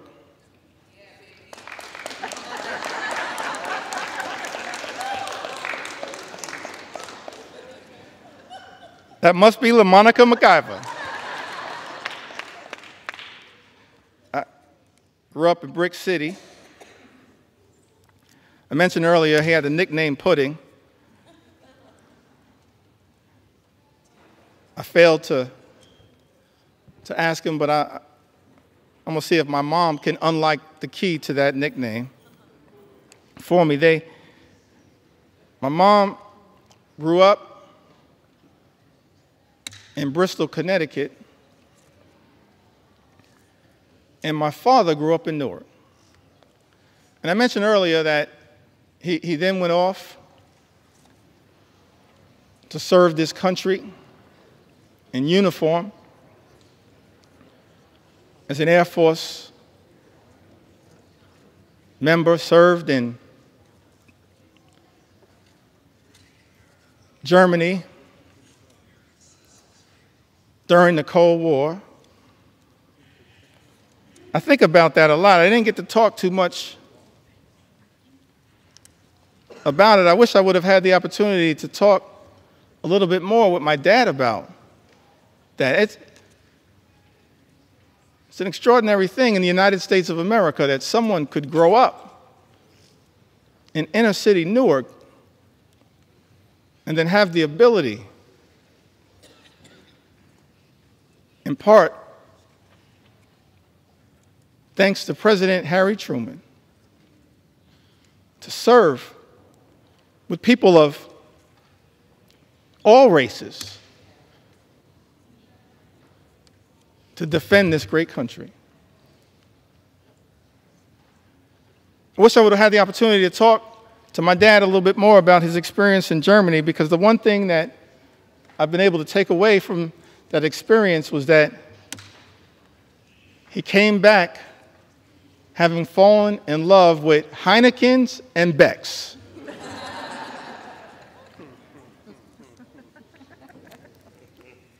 But he came back after serving this country, Mr. Speaker, in uniform, as so many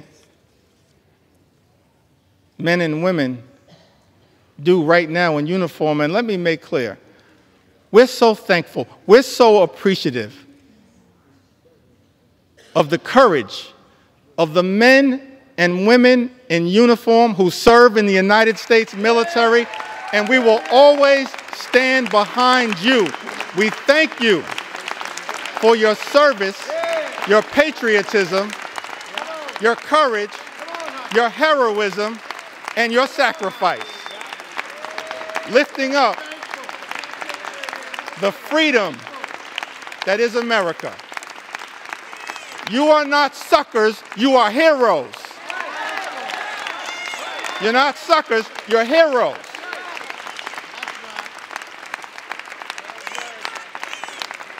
We're thankful for your service.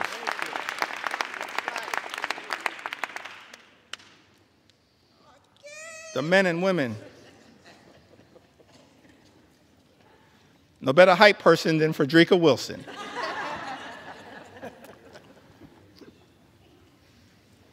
So my dad, as I mentioned, grew up in Newark. My mom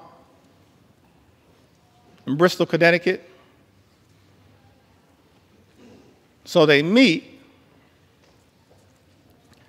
at Central State University. Proud to note, a historically black college and university that has given so much. Historically black colleges and universities to the United States of America, and we will always stand behind you. Always stand behind you. We will always stand behind you. I wouldn't be here right now without a historically black college and university. I'll never run away from that. I will never run away from that. And we're proud of the fact, we can check the record, proud of the fact that over the last few years prior to this administration, historic investment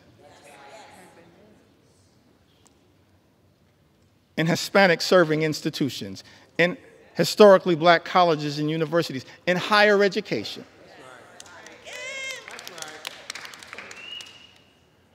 That's part of who I am right now. I don't know if I'll have time to tell the story of my grandmother. Maybe I will. Take your time. Stories matter. Take your time. I got so many stories, I feel like I'm in a hip-hop studio right now. But they all relate to what makes every single one of us, every single Democrat, have a story to tell. a story to tell. Brooklyn will get that. Every single one of us have a story to tell. That leads us to this moment. It's the reason why we're fighting hard against this incredible and unprecedented assault on the American way of life and an assault on organized labor. So my parents, they meet at Central State University, and Dad would tell us, my younger brother and I, that it was love at first sight. But apparently my mom said, not so fast. But it worked out. I'm thankful for that. They met at Central State University. And so, of course, I mentioned that mom from Connecticut, father from New Jersey. Why was it that we grew up in New York City? Apparently, they compromised and moved to Brooklyn. And so I'm raised in Brooklyn, New York, working class neighborhood, in the middle of the crack cocaine epidemic. Dangerous times in New York City. In a union household, proud that I grew up in the Cornerstone Baptist Church, still a member of the Cornerstone Baptist Church. Grew up in this union household. And Mr. Speaker, I land on that moment, and every single one of us as House Democrats have a similar story to tell about why in our heart, in our soul, in our essence, in our experience, we're so horrified by the attacks on organized labor. Because we understand the importance of what organized labor has meant to the American journey. My mom and dad were both public servants throughout their entire lives. My mom worked for 45 years, DC 37, for the city of New York. My dad, he worked for 30 years. He was a member of the Public Employees Foundation. He was a substance abuse social worker dealing with addiction. During the heroin explosion of the 1970s, the crack cocaine epidemic of the 1980s. But they got married in 1967. And they were newlyweds. And many people familiar with the history of the labor movement, particularly in New York City,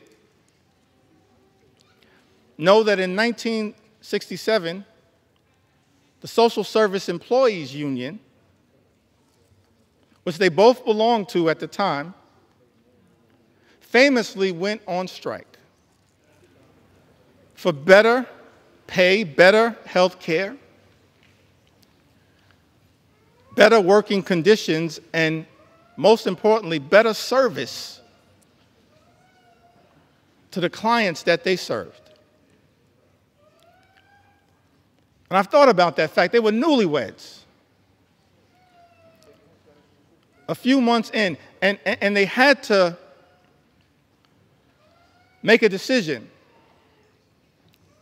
when the Social Service Employees Union went out on strike, whether they would cross the picket line, because it was unclear, perhaps, how they would pay for food and rent and clothing as newlyweds in a new city? Or, Mr. Speaker, were they going to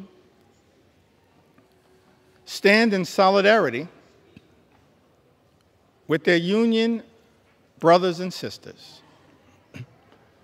I'm so thankful, Mr. Speaker, when I learned that my parents made that decision to stand on that picket line for as long as it took in solidarity with their union brothers and sisters. That's part of our DNA. That's part of why we fight so hard. We can all trace a similar story. An inheritance from our parents and our grandparents. All of us have that kind of story to tell.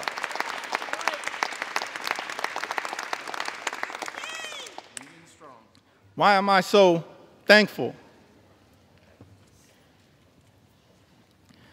that my parents made what I believe was a tough personal decision, but of course the right decision? It's because what that union membership actually meant to my journey and my younger brother's journey.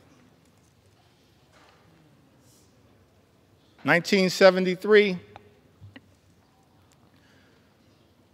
my younger brother was born with a serious heart condition. He's okay right now. He's doing well.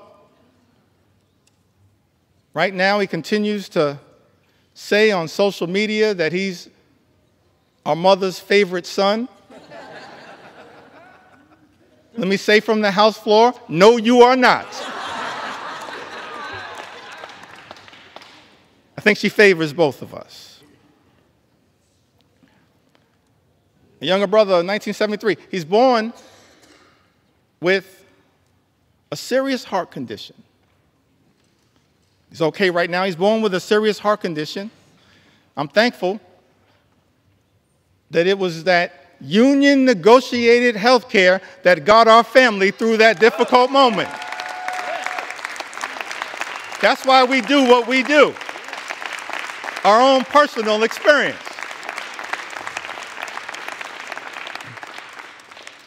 And then in the early 80s, my parents, modest living. Neither of them, even at the tail end of decades-long careers, ever made more than $50,000. Modest living. But in the early 80s in Crown Heights, rough neighborhood, central Brooklyn, they bought their first and only home.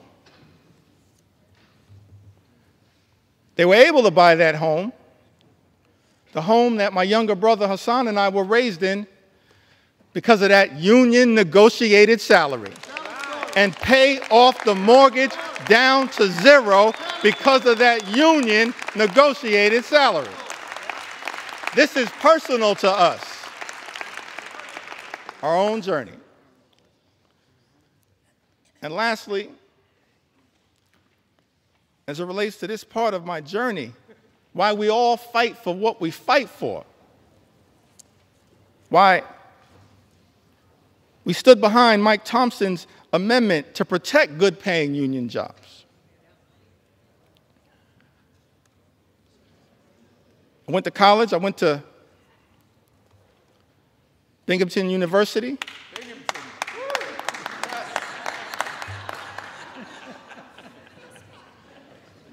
When I first got here, I was surprised to learn, actually, that I was the first graduate of Binghamton University ever elected to the United States Congress. I was shocked to learn that, but not the last. Because Vindman and Mannion have now joined us. And so we tripled the size of the Binghamton University delegation.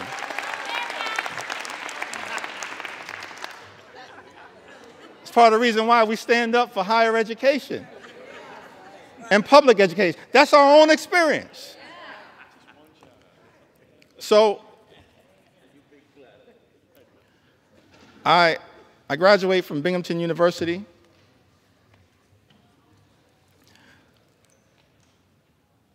My younger brother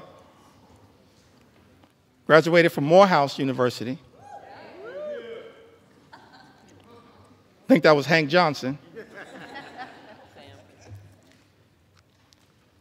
Sanford Bishop.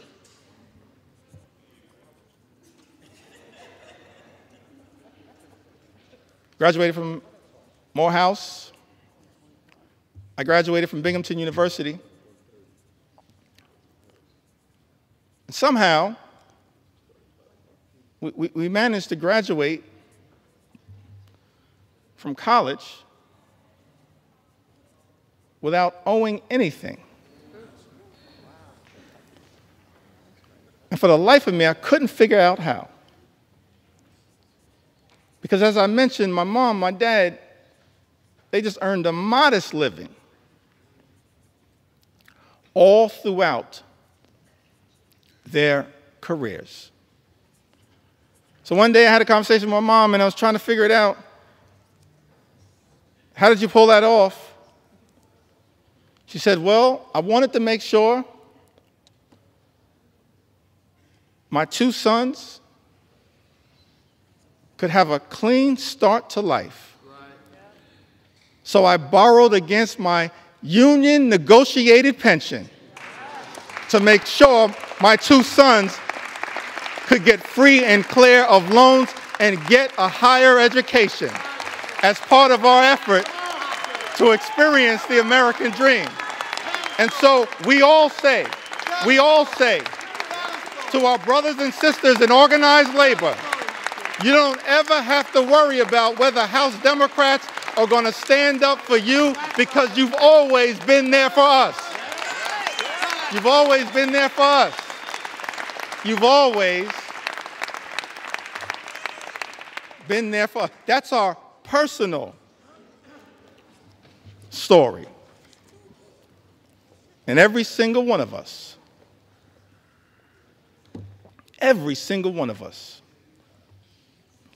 we do this work because we've lived a life of opportunity that this great country has provided to us. And we're deeply troubled, saddened, disgusted that this great institution, this House of Representatives, Mr. Speaker, Republicans are trying to jam this one big ugly bill down the throats of the American people. A bill that hurts everyday Americans in order to reward billionaires with massive tax breaks. Shame on this institution if that bill ever passes. And so we say to the American people, we've been working hard to try to get this bill into a better situation, introducing amendment after amendment after amendment. Representative Judy Chu, the Chair Emeritus of KPAC, one of our extraordinary leaders, my good friend Grace Meng, she now chairs KPAC, but Representative Judy Chu, she had an amendment that no one earning more than $10 million per year receives a tax cut to prevent this reverse Robin Hood and the ballooning of the debt by $4 trillion. Mr. Speaker, you know, Republicans voted down that amendment. We support, as Democrats, providing tax relief to everyday Americans. We're willing to work in a bipartisan way to deal with that issue under the leadership of Richie Neal. But Republicans decided, Mr. Speaker, as you know, to go down this partisan road, play partisan games, try to jam this extreme budget down the throats of the American people. And so amendment after amendment after amendment introduced by House Democrats in good faith, exercising common sense to try to improve this bill. Representative Jimmy Gomez, the chair of the Dad's Caucus here in the United States House of Representatives, he had an amendment to ensure that people who make $1 billion a year don't get a tax break paid for by cutting Americans' health care and food assistance.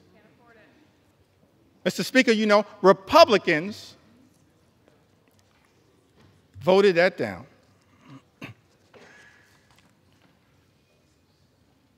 My good friend and classmate,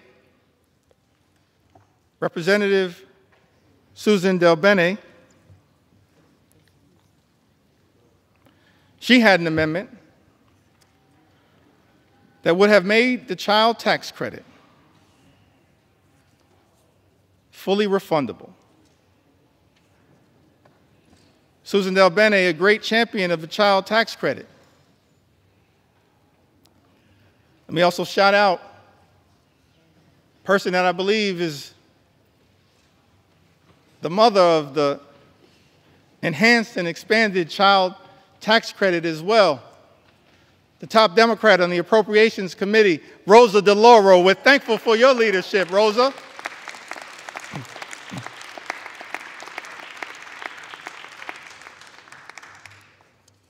Fighting hard on behalf of the American people. Susan DelBene, a great champion of the child tax credit. She had an amendment, Mr. Speaker, to make the child tax credit fully refundable, covering the 17 million children who are being left behind by the big, ugly bill, and increase the child tax credit for families.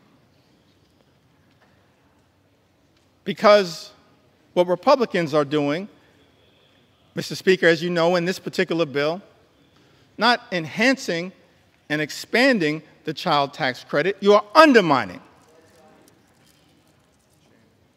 the child tax credit. And Representative Susan DelBene, my classmate, along with Catherine Clark and others, the class of 2012.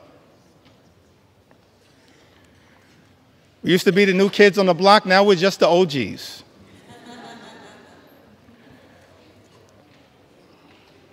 Susan DelBene, she introduces this amendment, and Mr. Speaker, as you know, Republicans voted it down. Representative Laura Gillen had an amendment that dealt with this issue a little bit earlier. The new and permanent cap on state and local tax deduction. Representative Laura Gillen had an amendment to strike the new and permanent cap on salt, which is something that members of the House Republican Conference, Mr. Speaker, as you know, claimed was a line in the sand for them, specifically from New York, and said that they support. But Republicans voted down that amendment from Representative Laura Gillen. Representative Mary Gay Scanlon from the Commonwealth of Pennsylvania, one of the great members of the class of 2018, a great class. She had an amendment that would protect infants, babies, American citizens born in this country from the unconstitutional and un-American Trump executive order to end birthright citizenship. Republicans voted that down. Can't believe it. Let me make something clear. No matter what it takes, we're going to make sure as House Democrats we stand up for the principle that every single child born in the United States of America pursuant to the 14th Amendment is an American citizen. We will never let anyone take that away. Not now, not ever. Not now, not ever. Not now, not ever.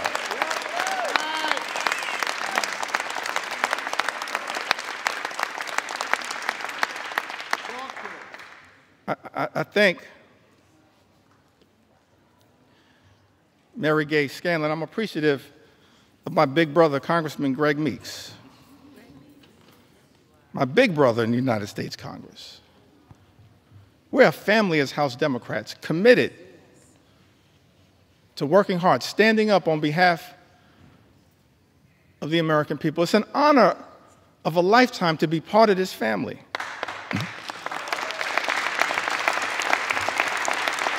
To stand on the shoulders of Nancy Pelosi and Steny Hoyer and Jim Clyburn. It's an honor to be part of this family.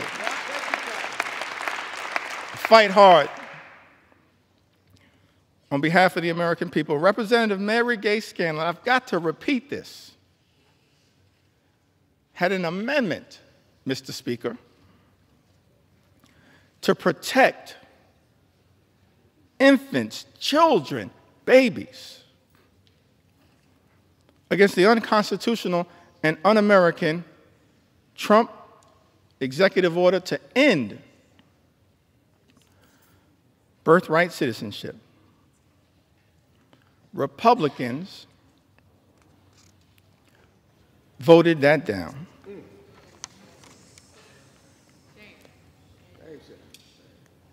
Representative Pramila Jayapal had an amendment to prevent ICE from deporting U.S. citizens. United States citizens, Mr. Speaker, that are being deported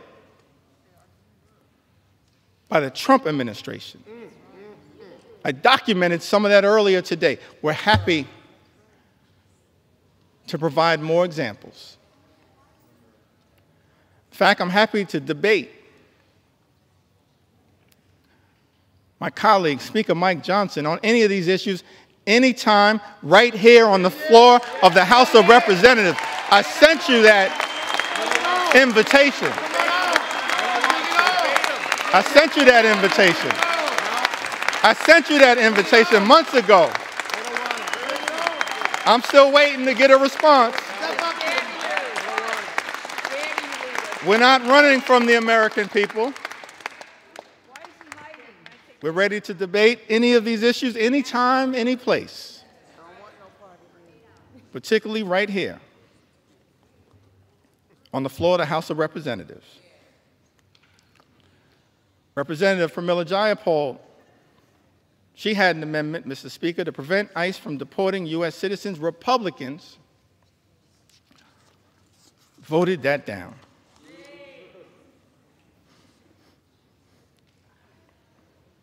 Ranking Member Jim McGovern, and this issue was personal to him. I mentioned earlier, we do this work because we're informed by our own personal experiences. It's not about glory, it's not about profit. It's about improving the lives of the American people that we're privileged to represent. Jim McGovern and his wife Lisa dealing with immense pain, immense personal tragedy, but fighting so hard on behalf of the American people. He had an amendment to restore the critical NIH research funding withheld by Donald Trump and Elon Musk to cure diseases like Alzheimer's and cancer, including pediatric cancer, childhood cancer. Mr. Speaker, you know Republicans voted that down.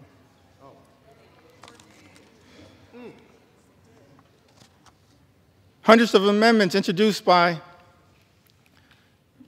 Democrats to try to deal with the cruelty and the callousness of Donald Trump's one big ugly bill. Many amendments were offered by Democrats, and Republicans chose not to make these amendments in order. In other words, just ignored them, dismissed their importance. Representative Debbie Wasserman Schultz and Gottheimer offered an amendment that adds a new requirement that the Secretary of HHS certify in writing that the reduction and rescissions made by this act will not affect cancer survivors currently on Medicaid or Medicare. Mr. Speaker, as you know, Republicans dismissed that amendment. Representative Houlihan and Representative Ramirez offered an amendment, Mr. Speaker, that exempts individuals with disabilities from having to prove eligibility for Medicaid every 6 months. That's a burdensome red tape requirement designed to throw people off of Medicaid who are eligible. That amendment was dismissed, Mr. Speaker, as you know, by House Republicans.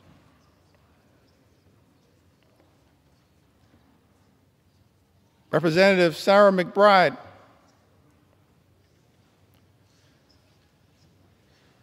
the distinguished gentle lady from the great state of Delaware. The distinguished gentle lady from the great state of Delaware. She offered an amendment that requires the CBO, the Congressional Budget Office, to certify provisions in this bill to make sure that those provisions will not reduce access to care or increase the cost of care for seniors who are duly eligible for Medicare and Medicaid. Mr. Speaker, as you know, Republicans dismissed that amendment. Representative Rob Menendez offered an amendment that the health provisions will not take effect if it would lead to an increase in mortality rates due to reduced access to hospital services. Mr. Speaker, as you know, House Republicans dismissed that amendment. Representative Val Hoyle introduced an amendment that strikes changes to provider taxes and preserves states' ability to use or increase provider taxes to fund Medicaid and protect hospital funding. Mr. Speaker, you know that despite Representative Hoyle offering this amendment, Republicans dismissed it. Rural hospitals will close as a result of Donald Trump's one big, ugly bill. They will close. Susan Collins acknowledged that fact. But House Republicans are here jamming a bill down the throats of the American people that will close hospitals in rural America, in urban America, in small-town America, in the heartland of America, and apparently, Mr. Speaker, couldn't care less. Let me be clear. We're going to stand up for those communities that my colleagues on the other side of the aisle have abandoned. We're going to stand up for rural America, urban America, small-town America, the heartland of America, Appalachia. We're going to stand up for all of America, whether we represent you or not.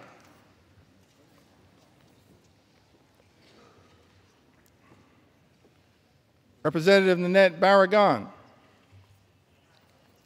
one of our co-chairs of Steering and Policy,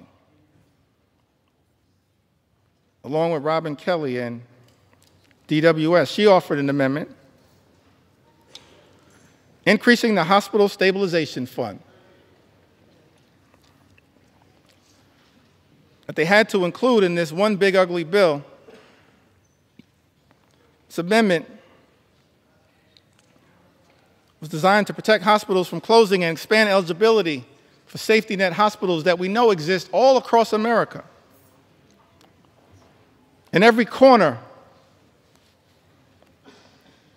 in this country. Safety net hospitals that serve a large number of low-income patients, including those with Medicaid. And yet, Mr. Speaker, as you know, House Republicans dismissed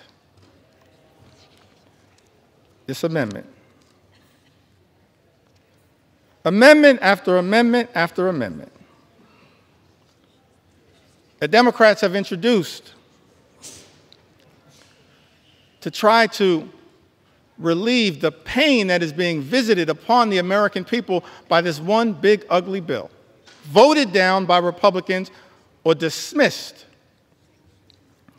out of hand.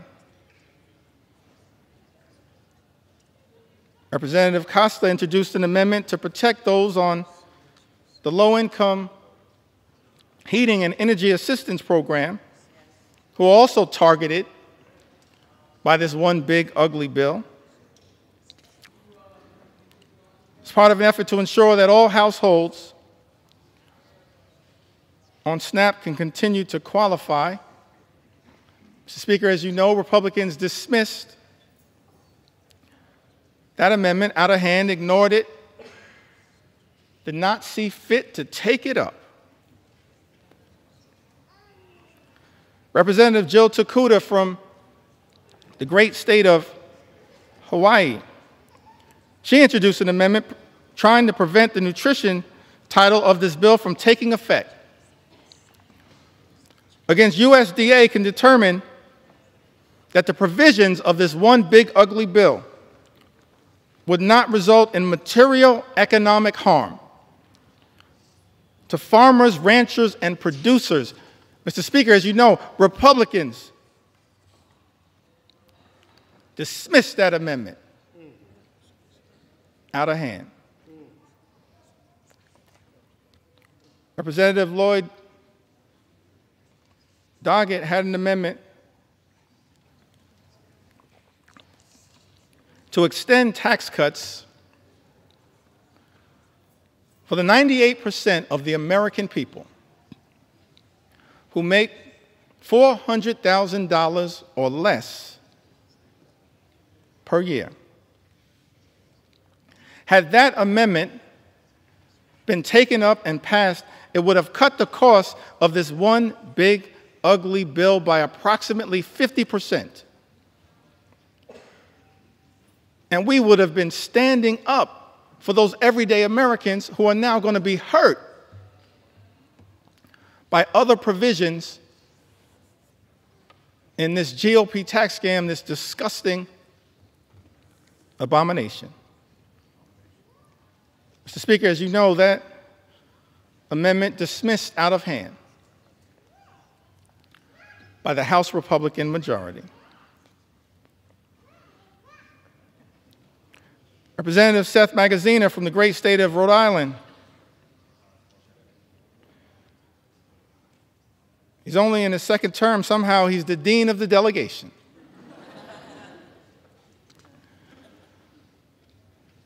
Along with my good friend Gabe Amo, Seth Magaziner, he had an amendment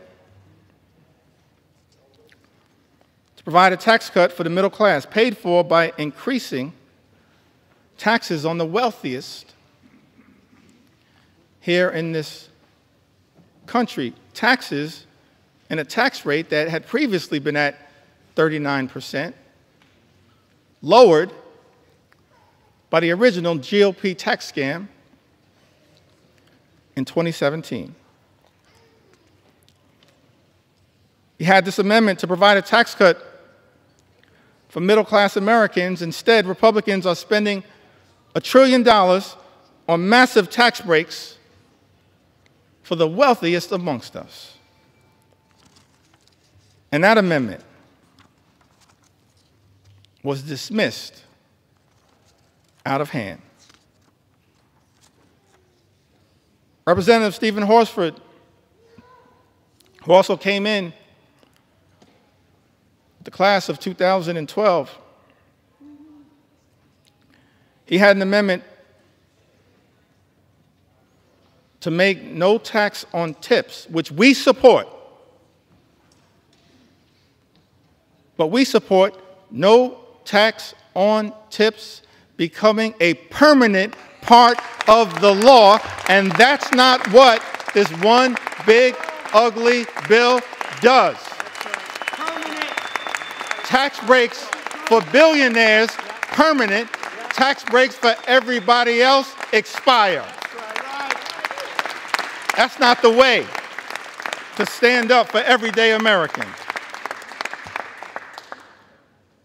That's extraordinary. Representative Stephen Horsford's amendments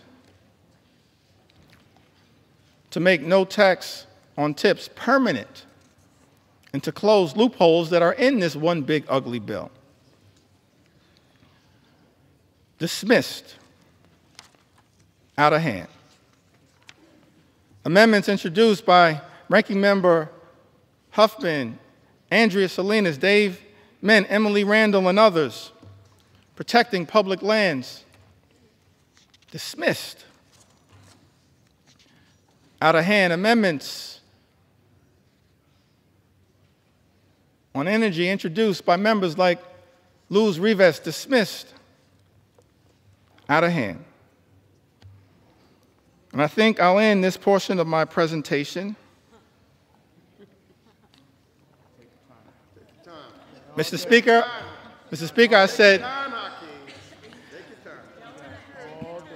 I said this portion of my presentation.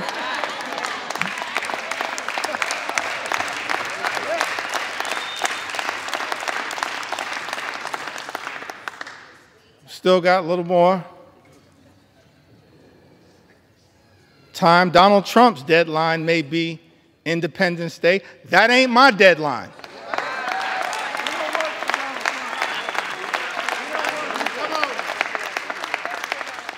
You know why? Mr. Speaker? We don't work for Donald Trump. We work for the American people. That's why we're right here now on the floor of the House of Representatives, standing up for the American people, for everyday Americans, for hardworking American taxpayers, fighting hard to make sure that we can live in a country where every American can afford to live the good life. And as I mentioned earlier, Mr. Speaker, part of being able to afford to live the good life, part of part of those 5 things that I talked about, which shouldn't be hard to agree upon. Work hard, play by the rules, and then being able to be part of a country. Imagine a country where when you work hard and play by the rules, you can afford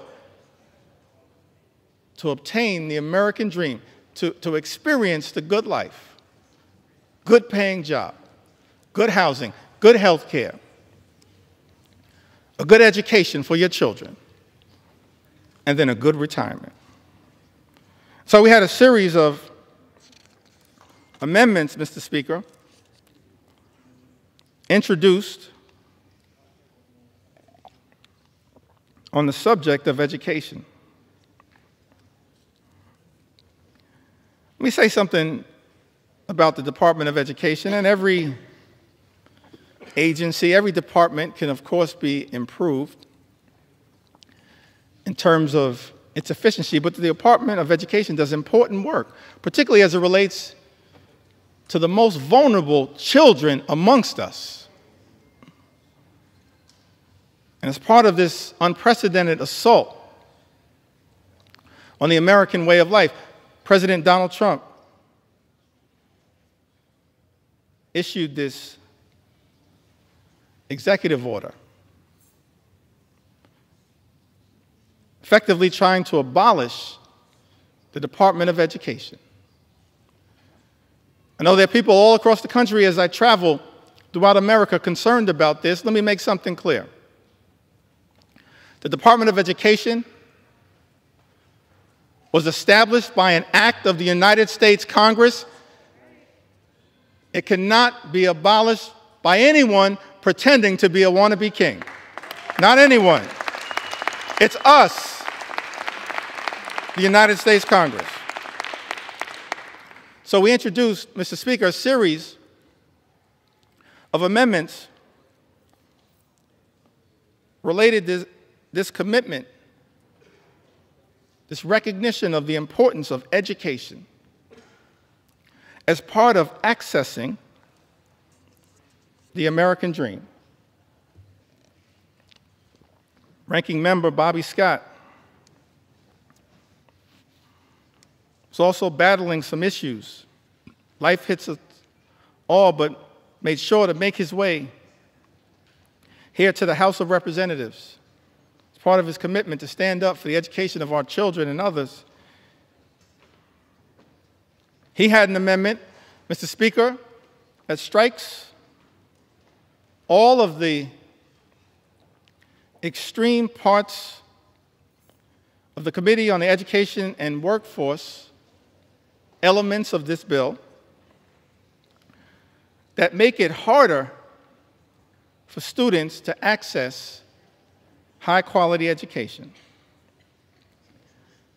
Jeopardizes child nutrition programs and threatens financial student aid, all of which is being done recklessly, Mr. Speaker, by this one big, ugly bill. And as you know, Republicans chose to ignore this amendment, dismiss it out of hand. Representative Sarah Elfreth introduced an amendment to try to increase the amount that hard-working teachers and educators are able to deduct on qualified out-of-pocket classroom expenses. And that amendment was dismissed out of hand.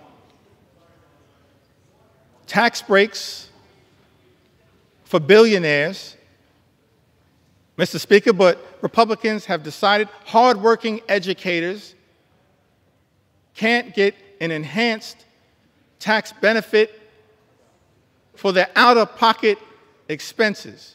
That's wrong, and as House Democrats, we will continue to stand behind the educators of the United States of America, the teachers in the United States of America, those to whom We entrust our most precious asset, our children. And House Republicans, Mr. Speaker, aren't standing up for educators, for the teachers of America. This is extraordinary. But we're going to continue to stand with our teachers and stand with our public schools all across the United States of America.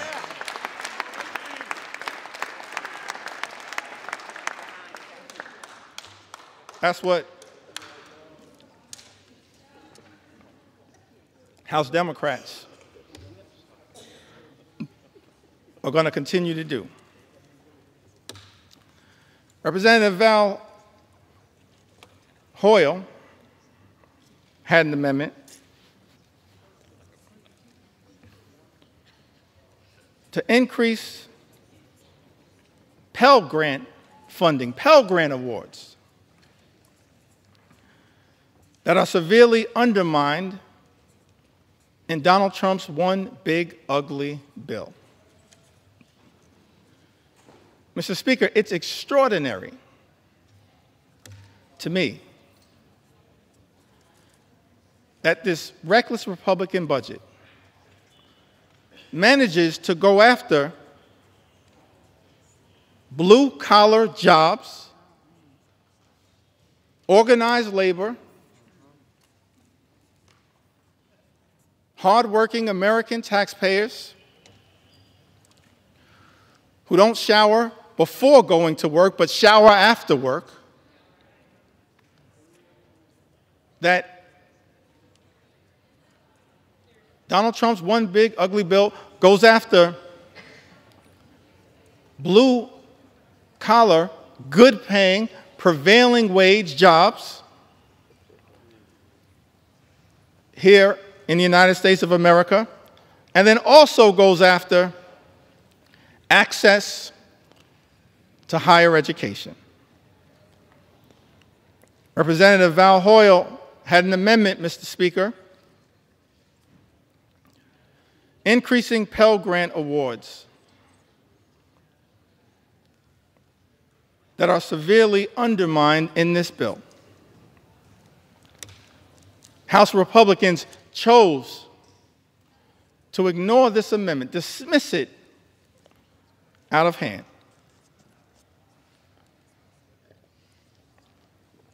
This is another one of those areas where our commitment to experiencing the American dream, whatever path you choose, whether that's through career and technical education, as has been the case by many members in their experience or their family experience. Don Norcross, one of our leaders in this regard, Debbie Dingell, others, Mark Pocan, part of the Labor Caucus, leaders in this regard. Mark Pocan, part of the trades movement. Don Norcross, part of the trades movement.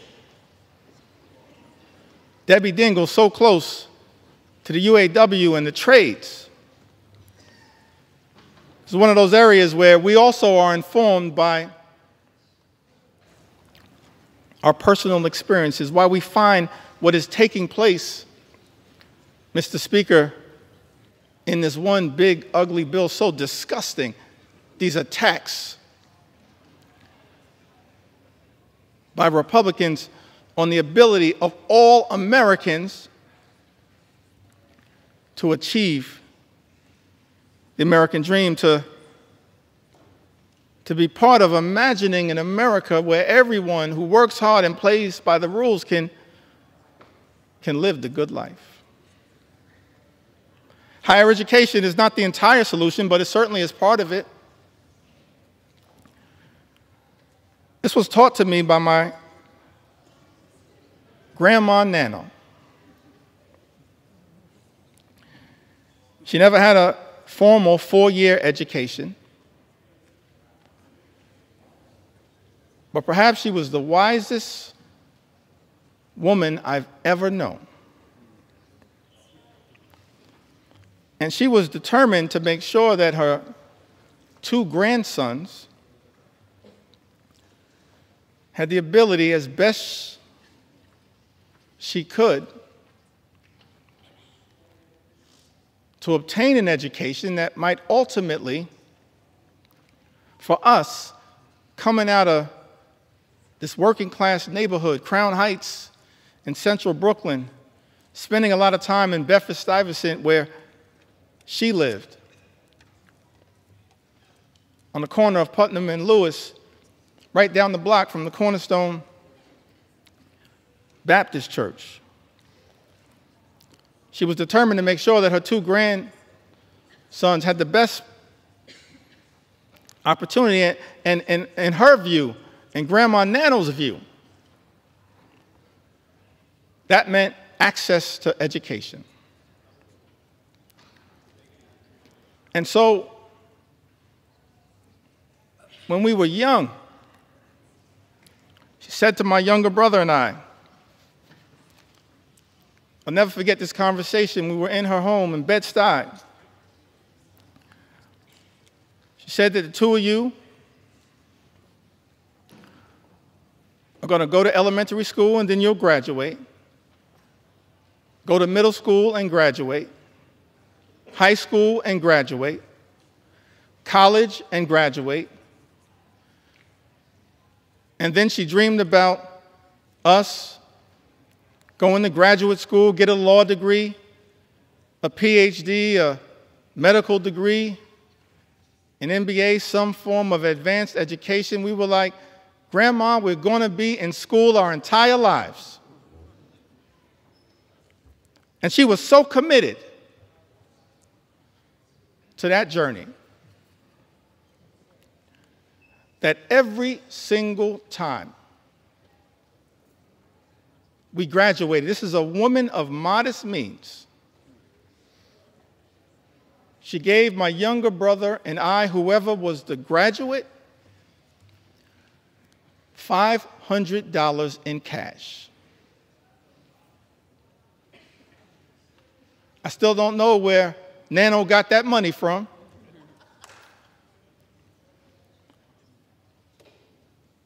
I know it came by her honestly. She saved for it. But it was designed to help incentivize her grandchildren to keep going through all of the obstacles. And Mr. Speaker, I made the mistake one day of telling that story, this $500 incentive, in front of my 2 sons. And they said, Dad, you've been shortchanging us our entire lives. Access to education is a part of the journey for many of us. Shocking to me that this one aspect, not the only aspect, this one aspect that Thomas Jefferson, the author of the Declaration of Independence, once articulated, the father of the University of Virginia, Ben Franklin, the father of the University of Pennsylvania, others saw an important role for enlightened education as just one path that we as House Democrats are trying to protect, while also making sure that every single hardworking American can get the type of career and technical education if they choose that path to experience the American dream. Mr. Speaker, as I perhaps approach the end of this particular journey, Take your time.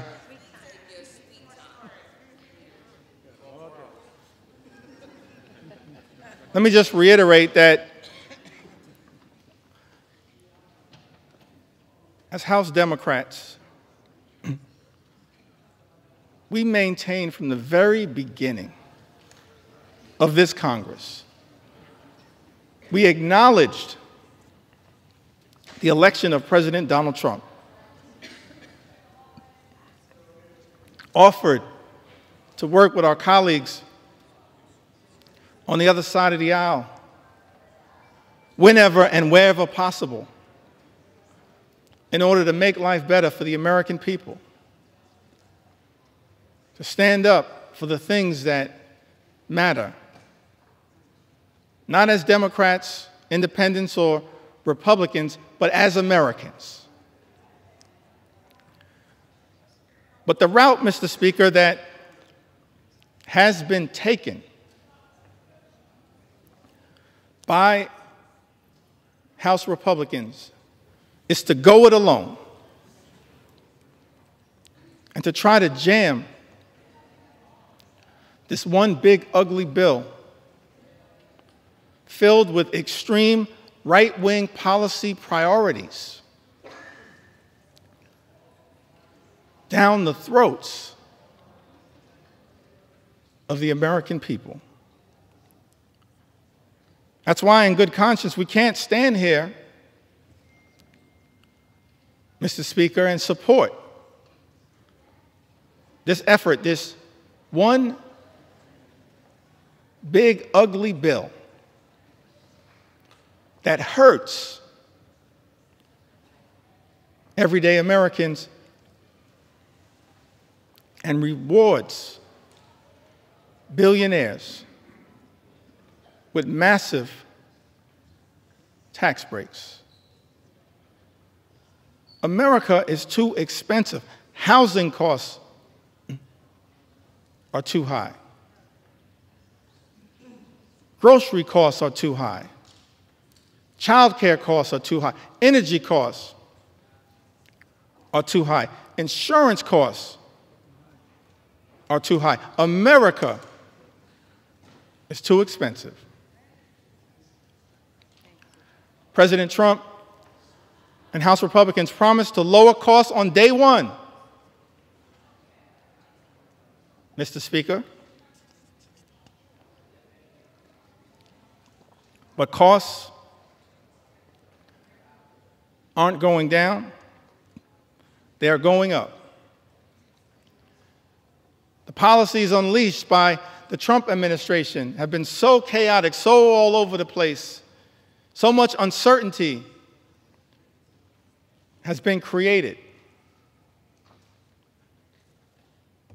that the economy is being run off track, and nothing has been done to lower the high cost of living. In fact, not a single thing in Donald Trump's one big, ugly bill will meaningfully make life more affordable for everyday Americans. And that's just one of several reasons why House Democrats are a hell no on this legislation. We were a hell no last week, a hell no this week, a hell no yesterday, a hell no today, and will continue to be a hell no on this effort to hurt the American people.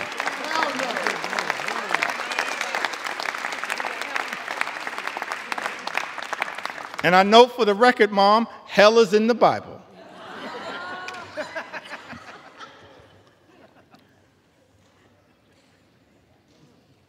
The American people are understandably frustrated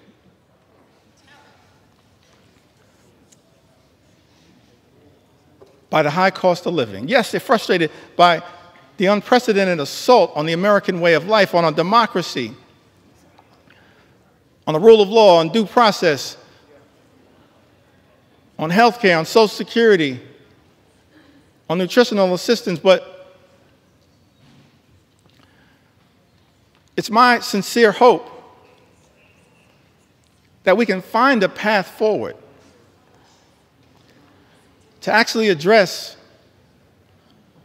for the American people some of the underlying sources of their frustration. The fact that people, far too many people, you've heard the stories, Mr. Speaker.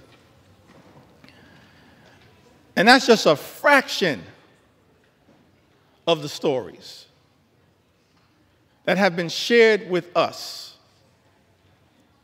members of the United States House of Representatives. Just a fraction of the stories that I've been able, on behalf of House Democrats, to enter into the record.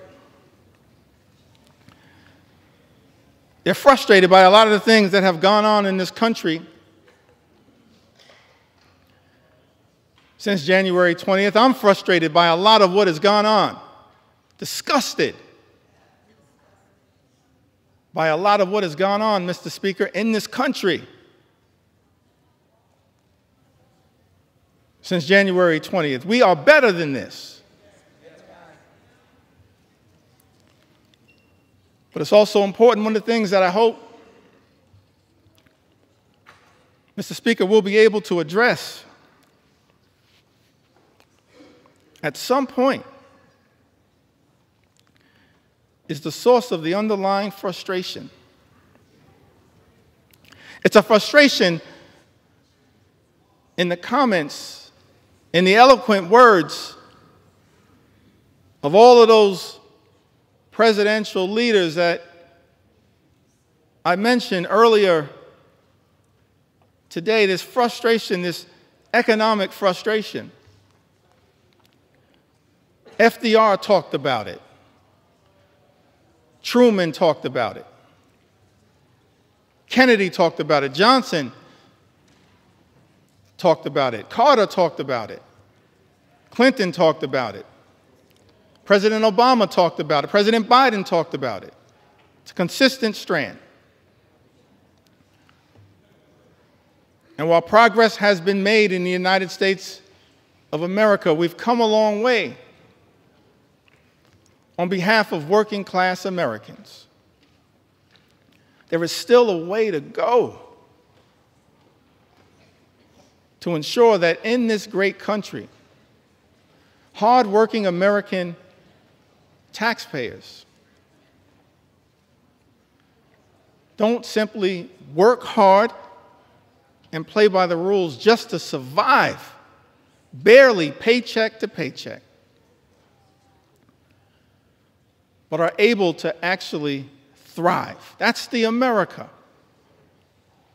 that we should all commit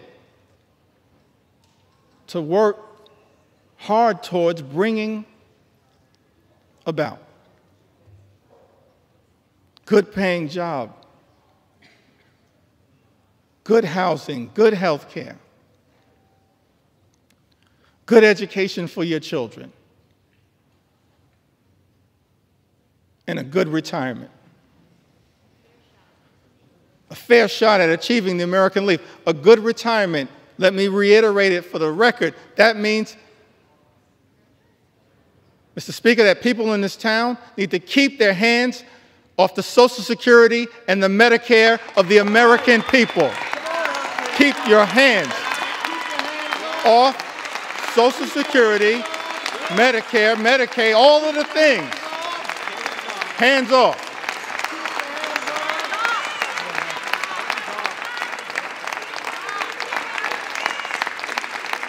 And one of the many reasons why we strongly oppose Donald Trump's one big ugly bill is because it will result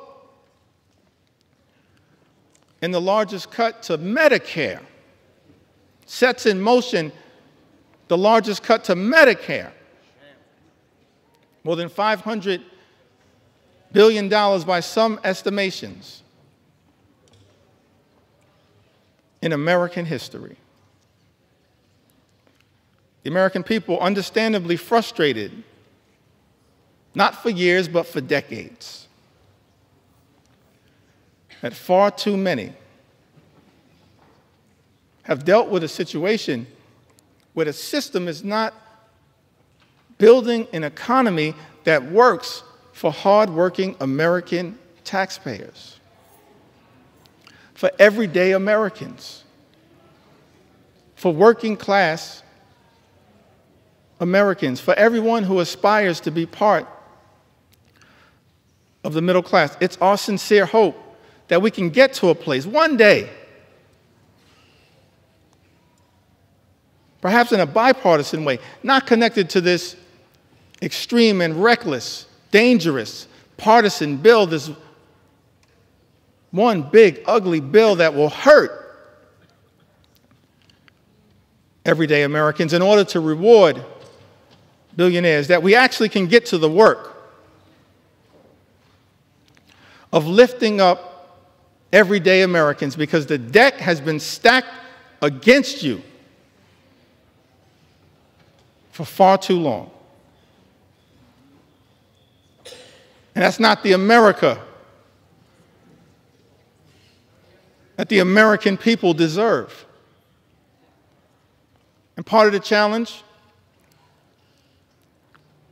part of the problem, part of the issue as to why we find ourselves, everyday Americans, in this situation, it's because of the dominance of special interests in this town.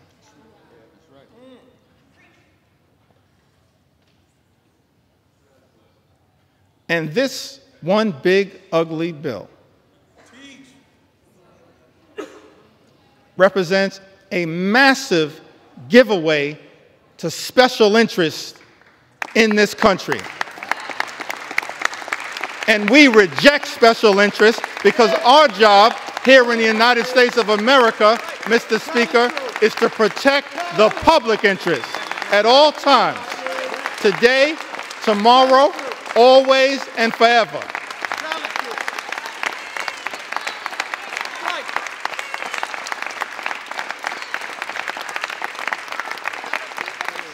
Extraordinary to me, Mr. Speaker, that you got folks in this town talking about draining the swamp. Guess what? You are the swamp.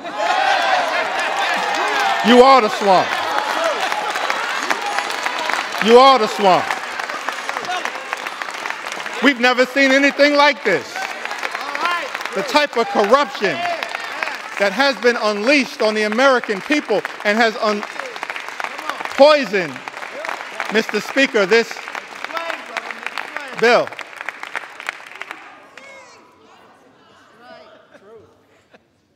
See, you're consulting the parliamentarian, I think. I said, people in this town.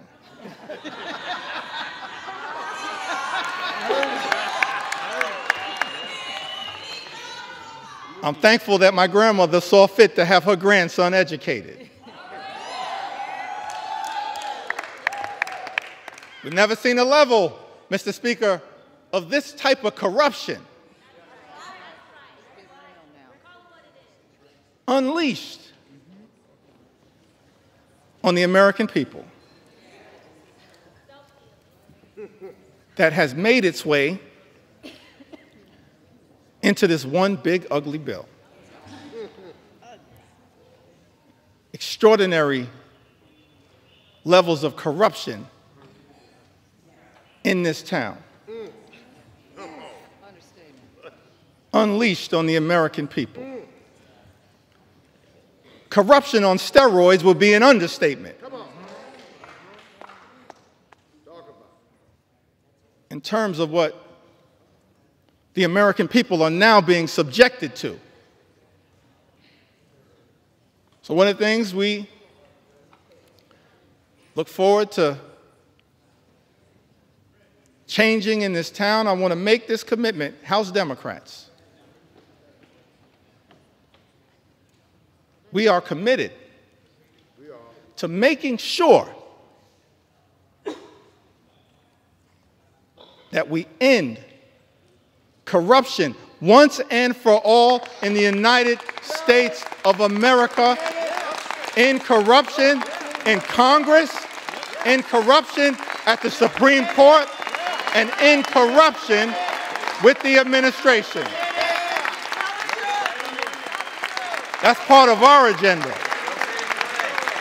an anti-corruption agenda. That's what the American people deserve. That's what we as House Democrats are committed to bringing about. The exact opposite, Mr. Speaker, of what we see in this bill. We're going to present to the American people an anti-corruption agenda, the likes of which have never been seen. Because it's too much. Fundamentally, it undermines the ability of government to deliver for everyday Americans. You see that politics, at the end of the day, is about the management of public money. That's why we need everyday Americans to participate in your democracy. Because politics, at the end of the day, is about the management of public money. It's about how taxpayer dollars are going to be managed. And what's extraordinary about this one big, ugly bill is that what we see, Mr. Speaker, is the management of public money, all of it being done in this highly partisan way. It's not designed to serve the best interest of the American people. It's being managed, Mr. Speaker, in this GOP tax scam, this disgusting abomination, this one big, ugly bill. The management of taxpayer money being misused and abused to hurt everyday Americans in order to reward billionaires with massive tax breaks. That's a dereliction of duty.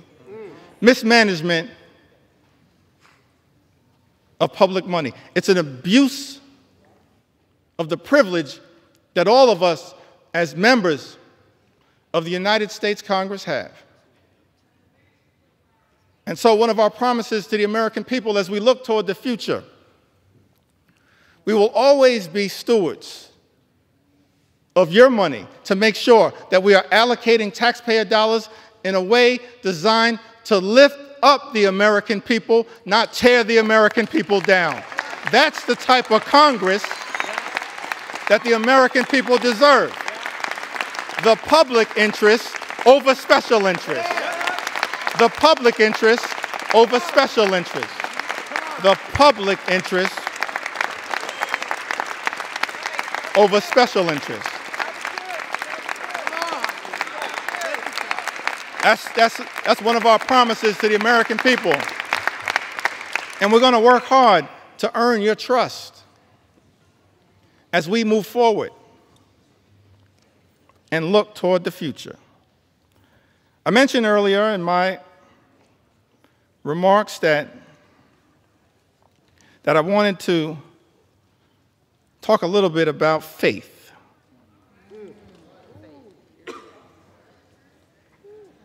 I grew up in the Cornerstone Baptist Church.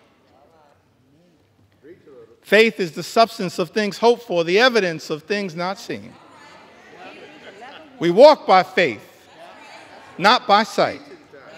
You just have faith the size of a mustard seed. You can move mountains. We come this far by faith. Can't leave this floor, Mr. Speaker, without talking a little bit about faith. Talk about faith. Talk about faith. And I use faith in the broadest sense of the word. Proud of what we are in this country: Jewish faith, Muslim faith, Hindu faith, Buddhist faith, Christian faith. All faiths. That's the interesting thing. this rush to jam this reckless bill down the throats of the American people, all of it somehow connected to our 249th birthday that we're going to celebrate tomorrow, July 4th. A journey launched by the Declaration of Independence. And ultimately, this principle embedded in the First Amendment around the importance of faith, but also at the same time the importance of separating church and state. It's all in the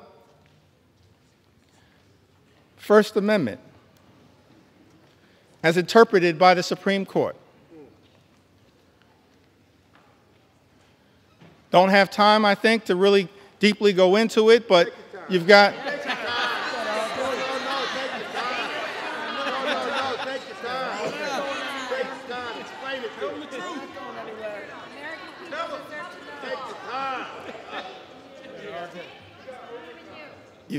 You've got the Establishment Clause and you've got the Free Exercise Clause. Framers of this country recognize the importance of faith, our journey of religion. I'm proud of my Christian faith. But I also recognize the importance of the plurality of all of us, men and women of faith, different religions, and also of the fact that here in America we embrace the religious and the secular. The religious and the secular. But on this question of faith, I alluded to it a little earlier. It seems to me that the Gospels, that the New Testament, you know, there's some interesting parts of the Old Testament. I'm tempted to tell the story of King Nebuchadnezzar.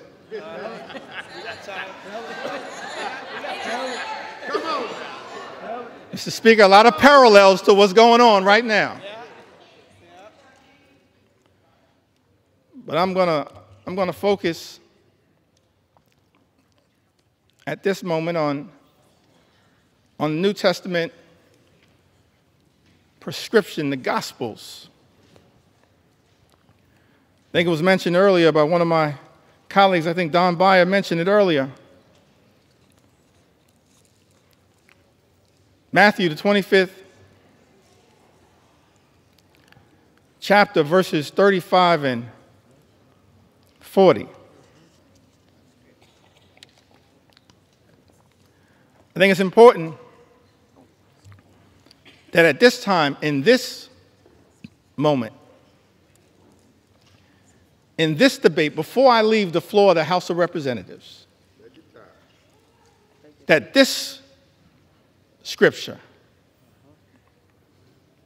be entered into the congressional record. For I was hungry, and you gave me something to eat. I was thirsty, and you gave me something to drink. I was a stranger, and you invited me in. A stranger, and you invited me in. E pluribus unum, out of many, one. I needed clothes, and you clothed me. I was sick. I had medical problems. Maybe I needed Medicare or Medicaid or the Affordable Care Act or the Children's Health Insurance Program or Planned Parenthood. I was sick, and you looked after me. I was in prison, and you came to visit me. We have a right as members of Congress to visit people who are detained. It's not just in law. It's right here in Matthew.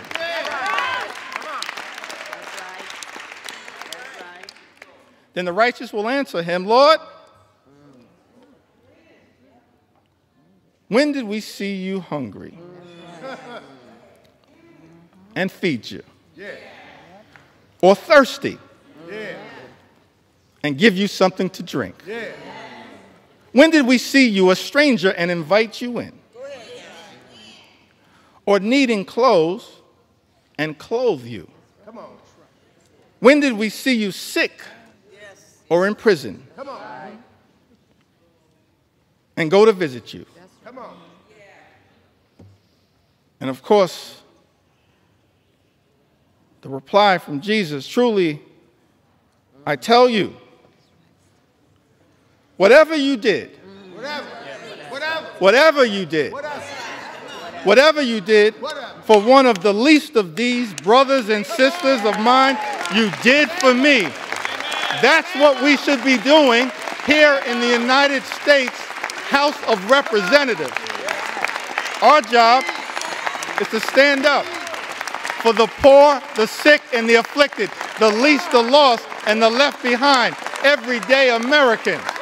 That's what Matthew teaches us. And that's not what's happening in this one big ugly bill. That's not consistent with what my faith teaches me.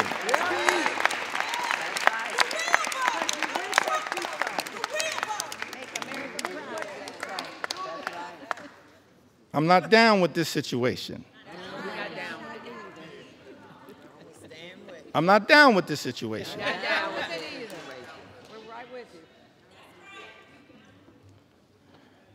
Well, you got some folks in this town.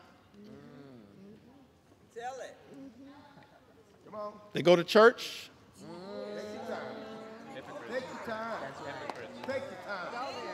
Mr. Speaker, I said some folks in this town, they go to church. And I'm not questioning anybody's faith. I'm just making an observation.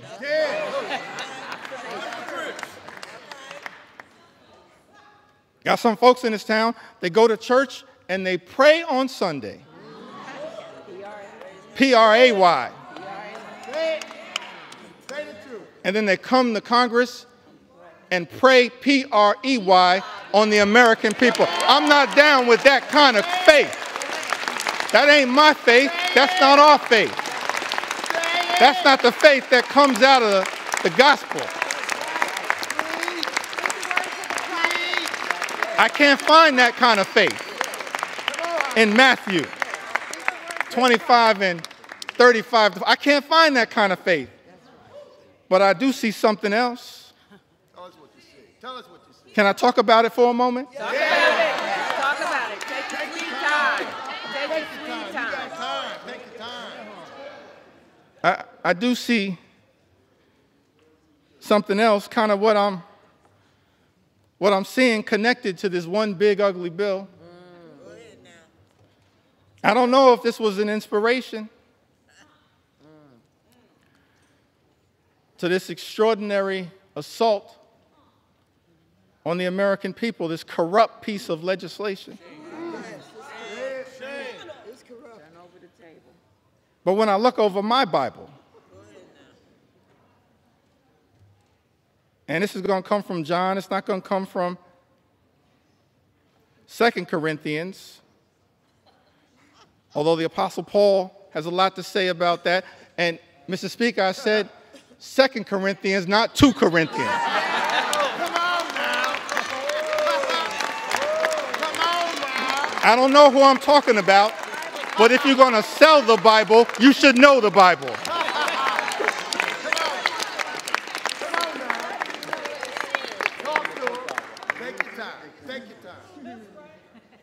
Trying to figure out, because it's not in Matthew. That's right. 25, 35 to 40, but I did see something in John. Go ahead now. Tell us what you saw. Tell us what you saw. John 10 and 10. This frightens me in this moment that we're living in. It says the thief comes only to steal, kill, and destroy. It's incredible to me that we're here dealing with a piece of legislation literally that steals money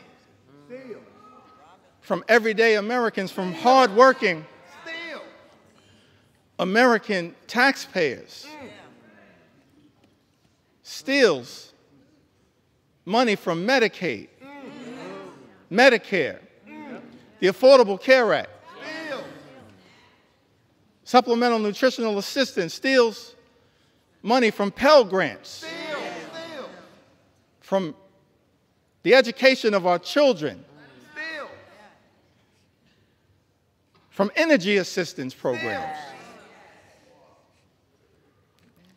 Thief comes only to steal and kill. I don't say this lightly, Mr. Speaker, but we stand behind this point. That when you try to take health care away, what this bill does, taking health care away from everyday Americans, more than 17 million, this unprecedented assault on Medicaid, on the Affordable Care Act, on Medicare, on children's health insurance. What you effectively are doing, hurting everyday Americans, hurting children, hurting women, hurting older Americans, seniors, people with disabilities. Nursing homes will close. Hospitals will shut down. Community-based health clinics unable to operate. We're actually here debating legislation, Mr. Speaker, that will result in tens of thousands of everyday Americans losing their lives because of the inability to get health care that they now have and is being ripped away from them. John 10:10, the thief comes only to steal and kill and destroy. All-out assault on the American people. All-out assault on health care, the economy, Social Security, Medicare, Medicaid, nutritional assistance, veterans, farmers, law-abiding immigrant families, small business owners. All of the things that we've spent some time on this House floor talking about, that this bill is trying to destroy. Destroy the American way of life. Can't find anything in the Bible and the New Testament, certainly not in Matthew 25 and 35. Matthew 25, the 35th chapter, and all the way through the 40th verse, but somehow I happened upon John 10:10. And thinking about this one big ugly bill. The thief comes only to steal, kill, and destroy. But America is a resilient nation. We're an exceptional nation. We're a strong nation. We've been through turbulence, trials, and tribulations. And we always somehow have found a way to make it through.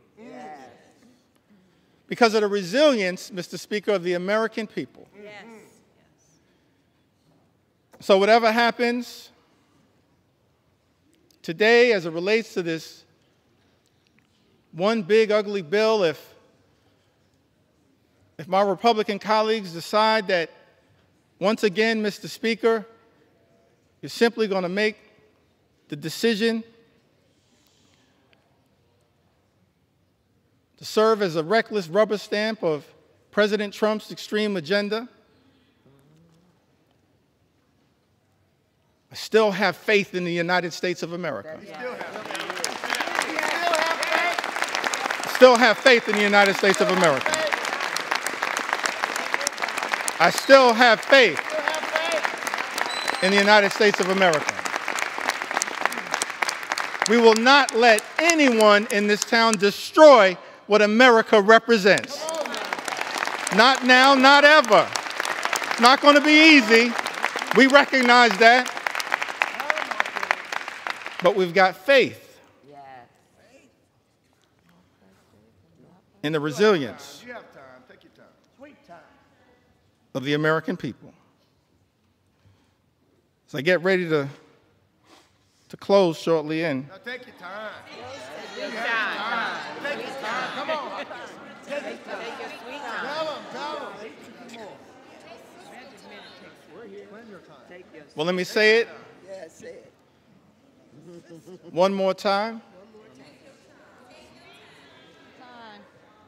Our Republican colleagues tried to jam this reckless, extreme bill, Mr. Speaker, down the throats of the American people. Had the nerve to start this debate at 3:28 a.m. in the middle of the night.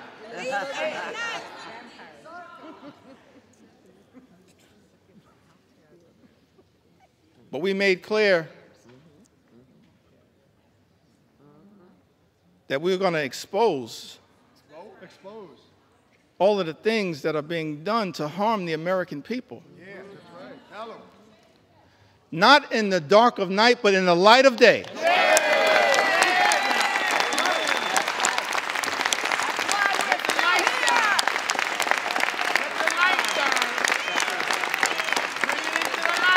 This little light of mine, we're going to let it shine on behalf of the American people.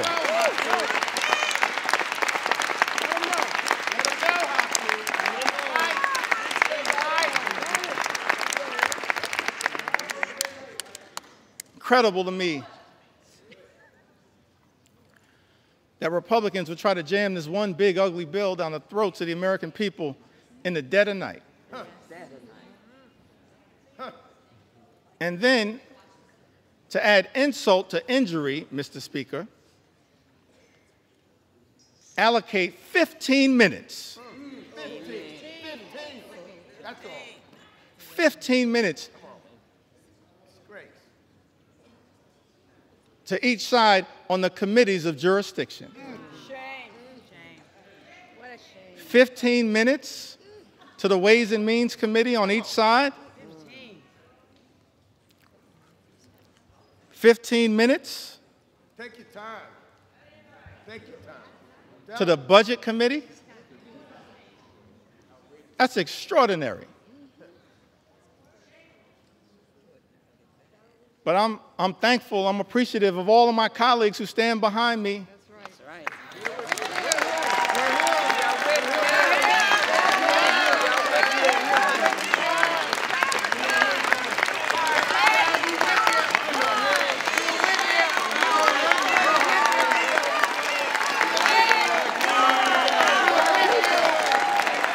I'm thankful.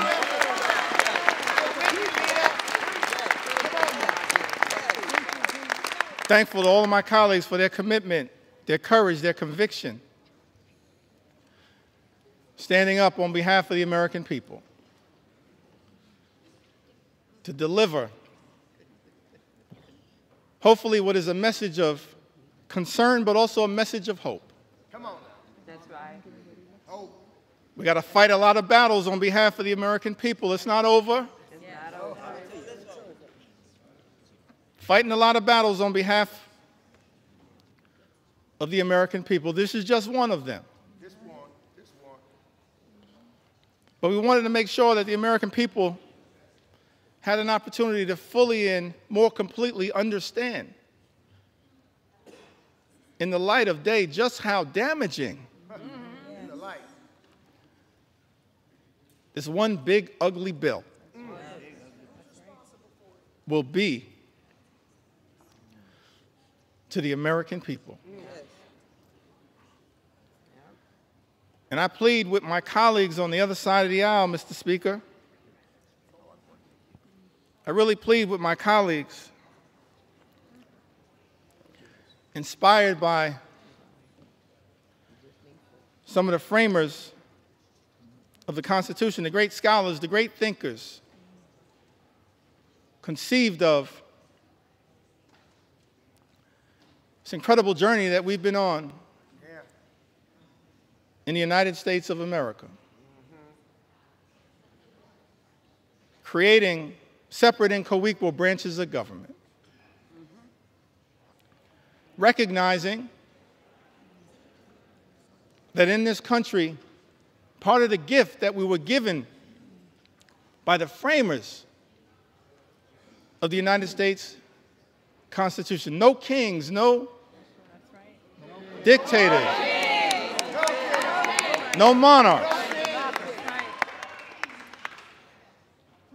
separate and co-equal branches of government. This is the Article I branch of government. Mr. Speaker, James Madison, he once made the observation, in his view, in one of the Federalist Papers, that at its best, Congress should function as a rival to the executive branch. That was James Madison. Article I, branch of government, the House and the Senate.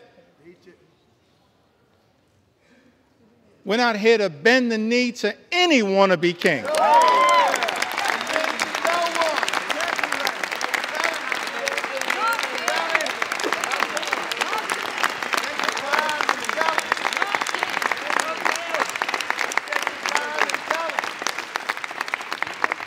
Mr. Speaker, we're not here to bend the knee to any wannabe king. We're here to be a rival to the executive branch in the best spirits of the House of Representatives, to push back against an out-of-control executive branch. That's the framers' vision. I said that's the framers' vision. That's what they said.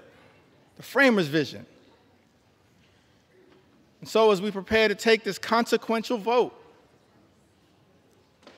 Mr. Speaker, I just urge many of my colleagues in government, my colleagues on the other side of the aisle,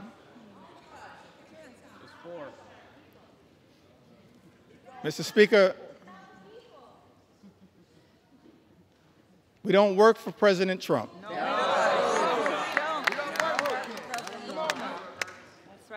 We don't work for J.D. Vance.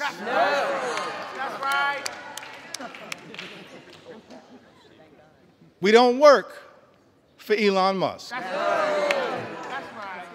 Mr. Speaker, as all of us prepare to cast this vote, I hope my Republican colleagues will come to the conclusion that we work for the American people.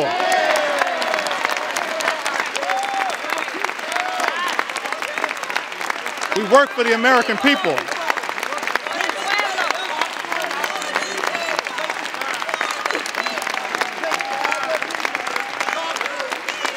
We don't work for any president. We work with American presidents.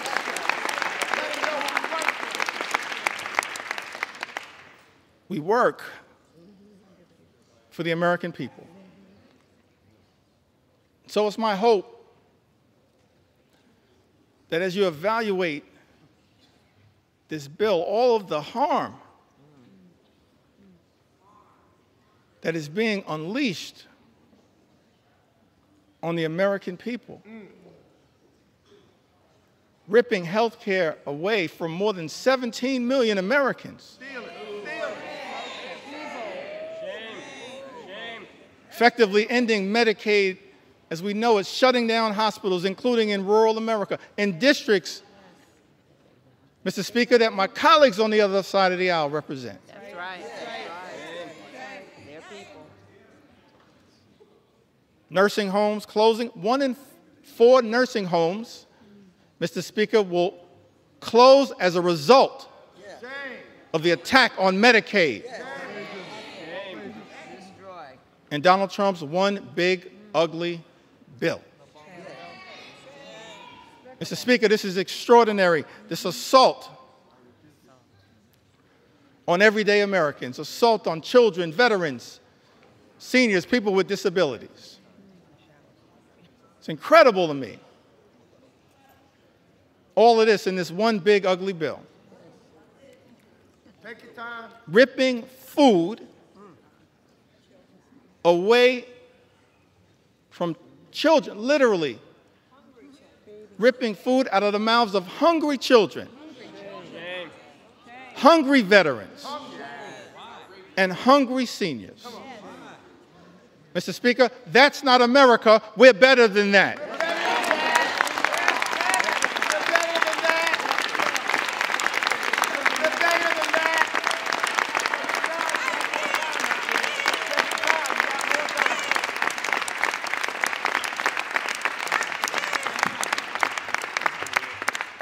Mr. Speaker, we're better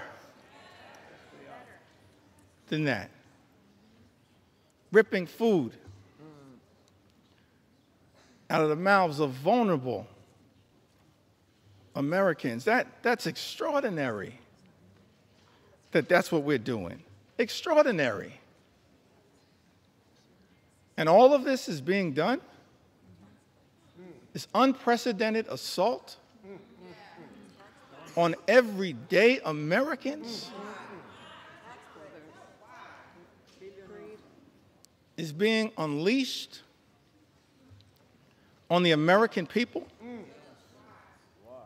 Mr. Speaker, on the most vulnerable amongst us. All of this is being done to provide massive tax breaks to billionaire donors. Shame on this institution if this bill passes. That's not America. We're better than this. We are better. We are better.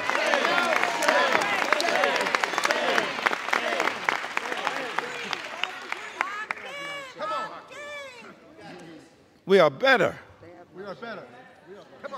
than this. I think that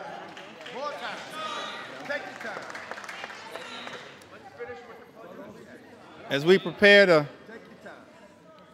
to vote on this one big, ugly bill, tough time for people in the United States of America. It's extraordinary extremism unleashed on the American people. Mr. Speaker, my colleagues on the other side of the aisle promised to address the high cost of living. Nothing in this bill will meaningfully lower the high cost of living in the United States of America. Nothing. It's incredible to me.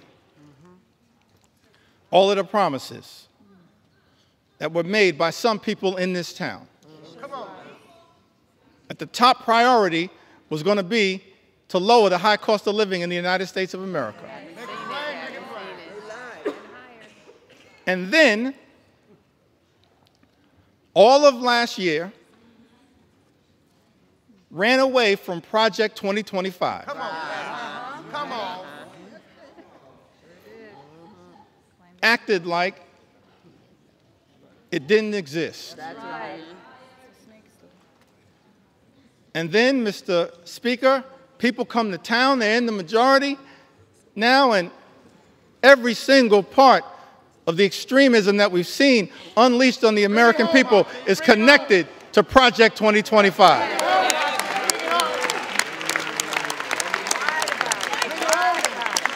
Every single part. But here's why I still got hope, optimism. I referenced this earlier today as we prepare to experience the 249th birthday of the United States of America. Yeah. Take it back to that original document. Yeah. Declaration of Independence, 1776. Mr. Speaker, it had the aspirational part. We hold these truths to be self-evident, that all men are created equal, Yeah. Come on now. Bring it home. endowed by their Creator with certain Yeah. unalienable Bring it home. rights, Come on now. that among these are life, liberty, and the pursuit of happiness. Come on. Come on. That's the aspirational part of the Declaration of Independence. Yeah. And as House Democrats, we're committed, no matter what it takes, to bring that about. Imagine an America where everyone who works hard and plays by the rules can live the good life, afford to live the good life. Come on now. Good paying jobs, good housing, good health care, good education for your children, and a good retirement. That's what House Democrats are fighting for. That's the aspirational part of the Declaration of Independence, to bring that to life, the pursuit of happiness. That's the aspirational part. But then when you look at that Declaration of Independence, the second part of it, it reads like an indictment against an out-of-control king.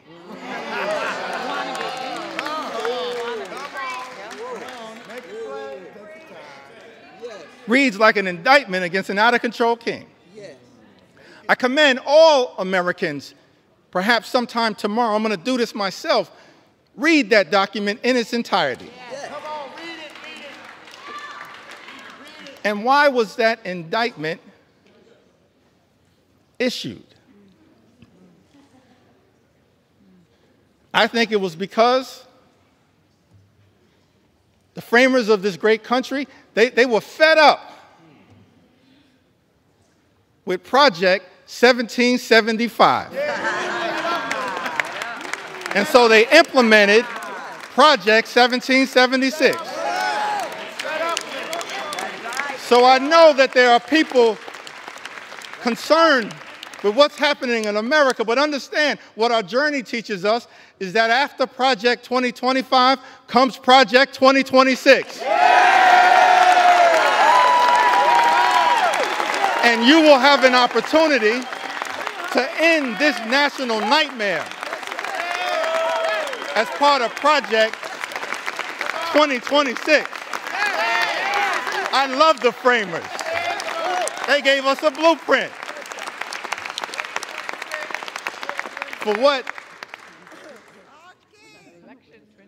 for what should give us hope in this moment. That's right. I think that I want to close by referencing Take your sweet time.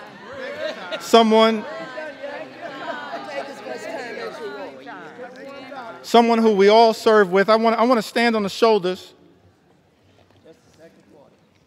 if it's okay,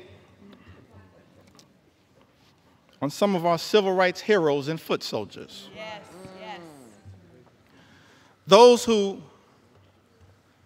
character, whose conviction, whose courage should give the American people hope at a moment of great despair. Many of us had the great honor of serving with Congressman John Lewis.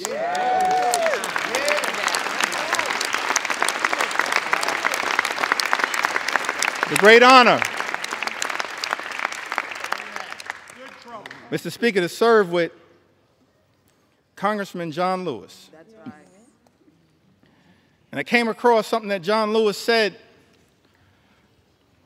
in June of 2028, that hopefully, no matter what the outcome of this vote, will give people some hope.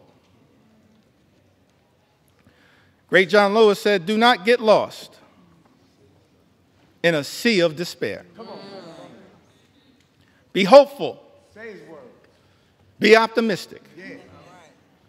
Our struggle is not the struggle of a day, a week, a month, or a year.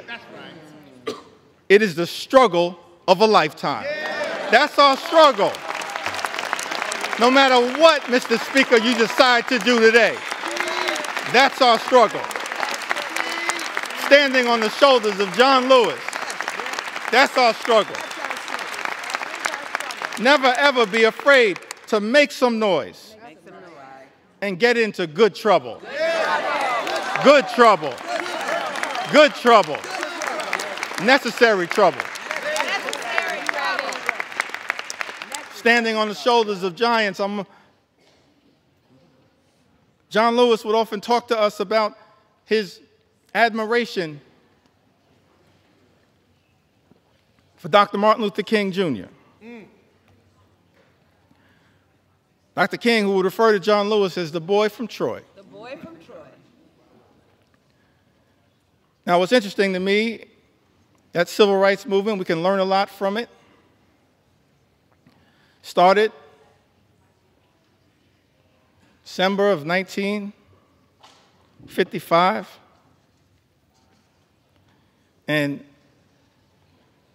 Rosa Parks sat down on that bus so that all of us could have the courage to stand up. That's right.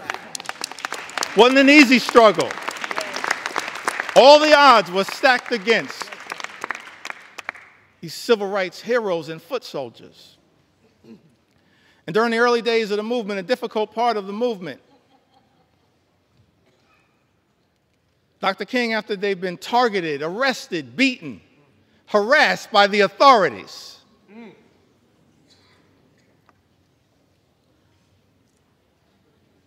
he traveled to Brooklyn, New York. Yes. Brooklyn. And spoke at the Concord Baptist Church. I think it was in March of 1956. And he said to a group of people of every race, every religion, every life experience, the Concord Baptist Church in Bedford-Stuyvesant, said to them, no matter what the odds, we've got to press on. Press on. Press on. Press on. Dr. King said that if you can't fly, run. That's right. If you can't run, walk. That's right. If you can't walk, crawl. But at all times, press on. Press on. Press on. And keep pressing. Press on. And so as I take my seat, I just want to say to the American people that no matter what the outcome is on this singular day, Fight forward. we're going to press on. We're going to press on. We're going to press on.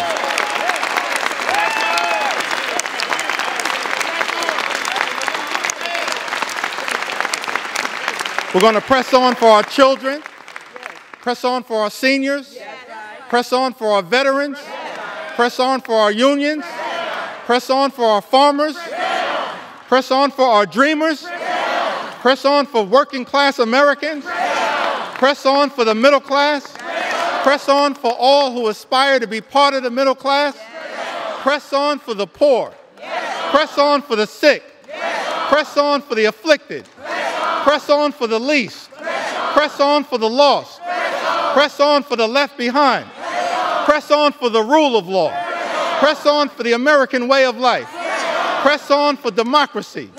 We're going to press on. until victory is won. I yield back.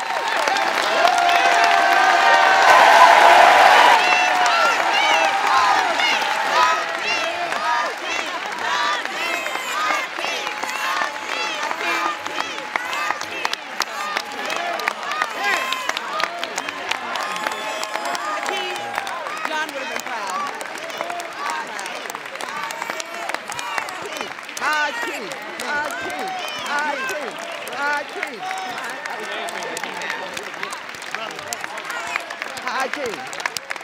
Hakeem, Hakeem, Hakeem. Awesome job. Thank you. That's us. Did he do it? Did he do it?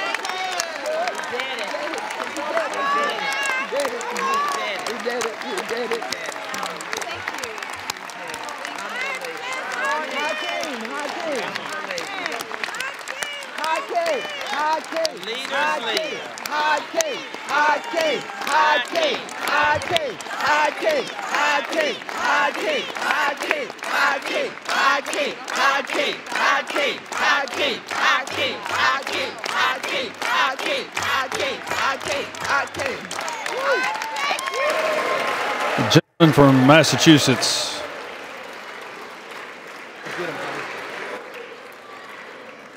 Stay in. You don't need to take an hour. This gentleman from Eight Massachusetts. hours.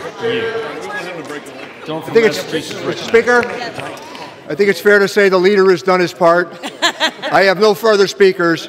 I yield back our time. Gentleman from Massachusetts yield.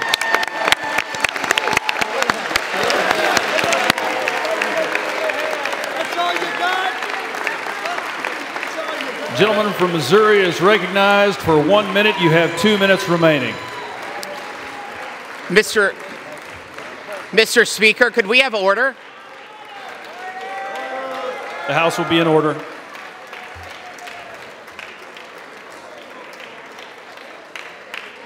The House will be in order, please. The House will be in order, please. Thank you. Gentleman from Missouri is recognized for 1 minute. You have 2 minutes remaining. Wow, Mr. Speaker. We have stood in this chamber for over 8 hours listening to a lot of words, a lot of comments, a lot of inaccurate statements. And where I come from, could we have order? Gentlemen, the House will be in order. The House will be in order. The House will be in order, please. The House will be in order. Thank you. Gentleman from Missouri is recognized. Mr. Speaker, I come from the Show Me State, and what we just heard can be defined in one word. A bunch of hogwash is what we've heard for 8 hours on that side of the building. I'll tell you, for the 8 hours, could we have order? We'll suspend. The House will be in order.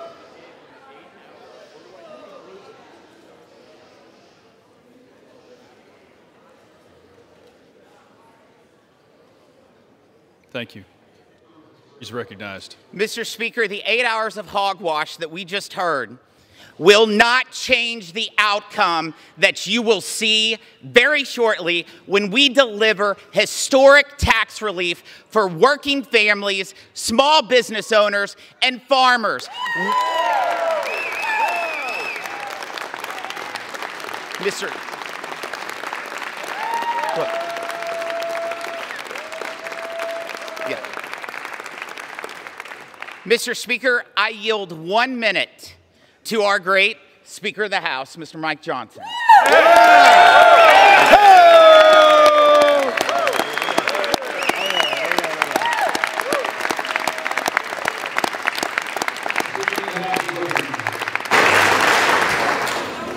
I thank the gentleman from Missouri. I thank you, Mr. Speaker.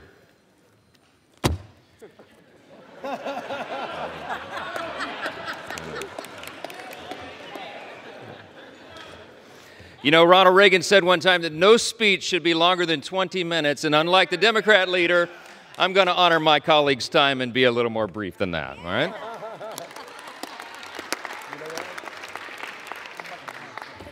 I just want to say something that many of us learned when we were children. We were taught, you know, it takes a lot longer to build a lie than to tell the simple truth.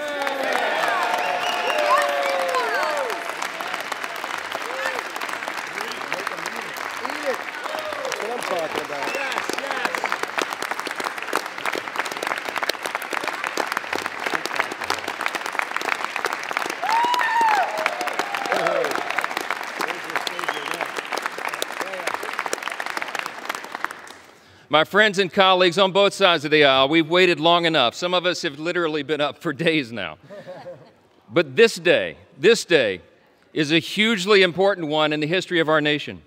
We have a big job to finish, and that's why we're here on the week of July 4th, just a day before now, America's birthday.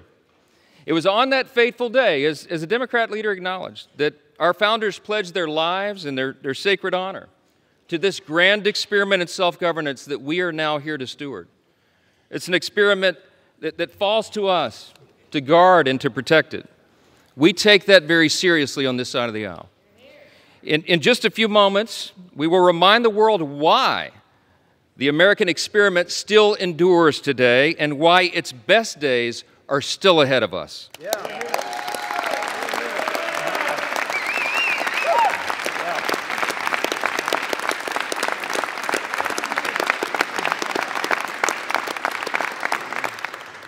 Mr. Speaker, with one big, beautiful bill, we are going to make this country stronger, safer, and more prosperous than ever before.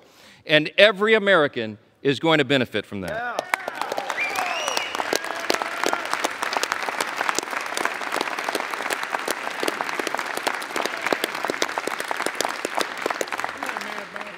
Today, we are laying a key cornerstone of America's new golden age.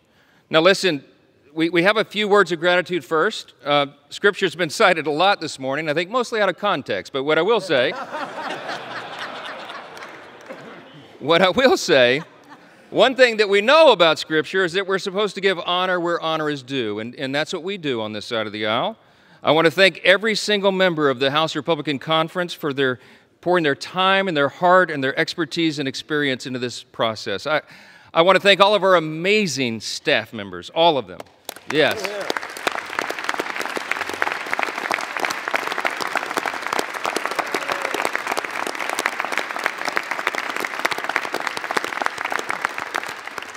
Their dedication, their endless hours, their hard work made this all possible. I want to thank the White House Office of Legislative Affairs, who have basically lived with us now for the last few weeks. Their patience and persistence and their professionalism is greatly appreciated. Our country's incredible cabinet secretaries have been involved as well. They've assisted us in countless ways throughout this process. Our Vice President, J.D. Vance, helped us navigate so many dire straits along the last several weeks through the House and the Senate. And of course, our bold, visionary, fearless President, Donald J. Trump.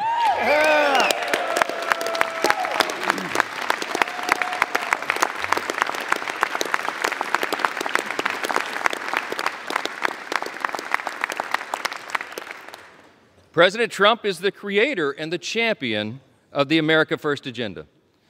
We will deliver upon that today. We come a long way. We began this process really about 15 months ago. We had a sense and we believed that we would have unified government. We would have this moment where the Republican Party would be given control of the White House and the Senate and the House.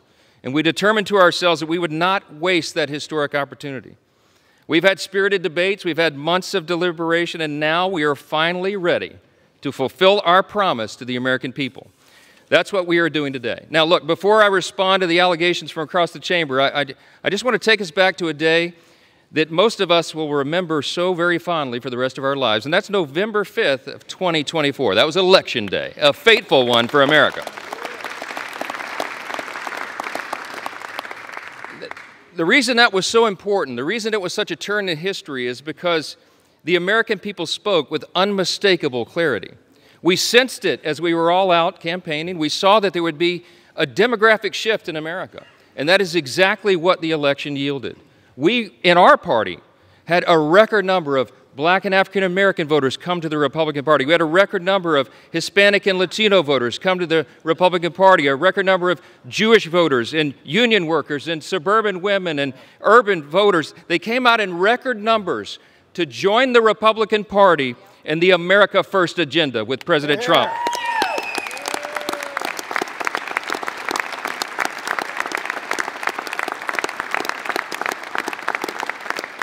That election was decisive. It was a bellwether. It was a time for choosing. And I tell you what, the American people chose overwhelmingly. They chose the Republican Party. And the reason they did that, they didn't come hesitantly. They came with hopeful anticipation. You know why? Because this is not your father's Democratic Party, okay? Amen. They went so far, full speed, to the far left. And their radical, woke, progressive agenda, that nonsense that they tried to push on the people, was rejected by the people. Yeah.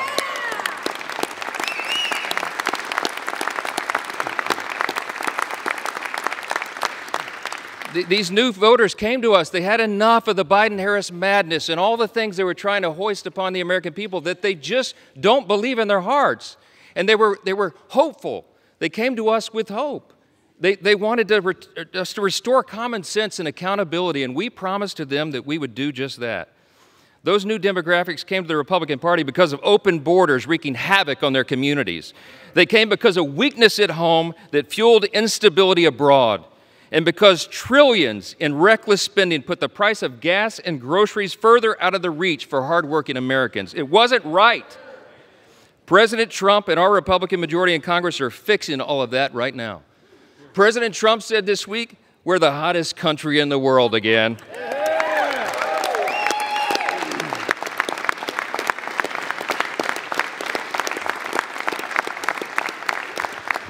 My friends, that is an objective truth. Hey, listen, how about all the wins for the president and this party? Here's just a sample from the last 2 weeks.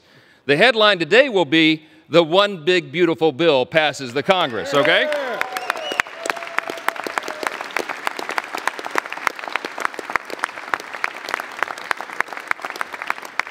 You got to hold your applause. There's too many wins. Are you tired of winning yet? No. Fourth jobs report in a row exceeds expectations. A sample of the headlines. Lowest monthly border encounters in U.S. history. We closed the border.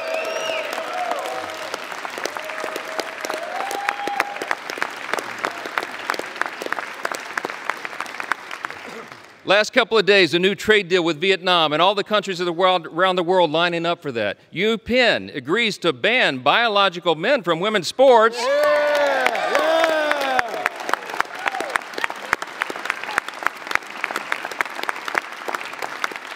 And they ought to give a personal apology to every female athlete impacted by that nonsense. Gas prices are at a 4-year low, my friends. The Air Force and Space Force both hit their 2025 recruiting goals 3 months early. Israel is agreeing to a 60-day ceasefire with Hamas. Successful strike on Iranian nuclear sites handles that problem. That's exactly right.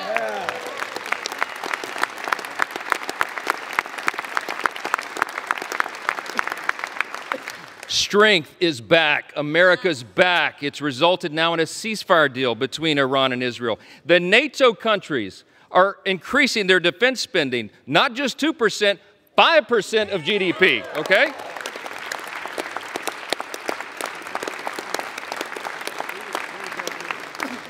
The president got in charge and got a Rwanda-Congo peace deal. The Supreme Court ended nationwide injunctions. How about that?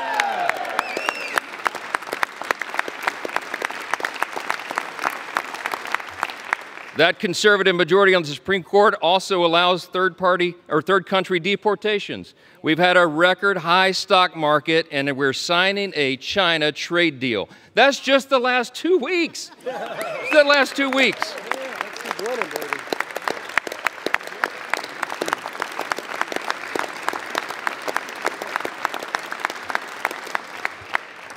So many simple truths to share and so little time to do it, because I I want everybody to have a break here, but I just want to say this.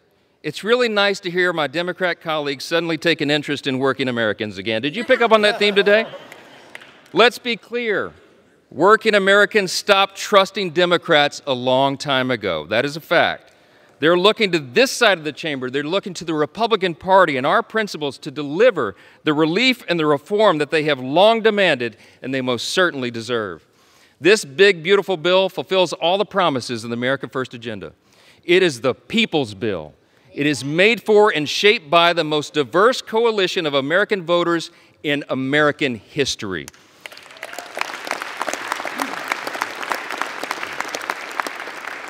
Today, we are making the dream of a government that puts the American people first a reality, a reality.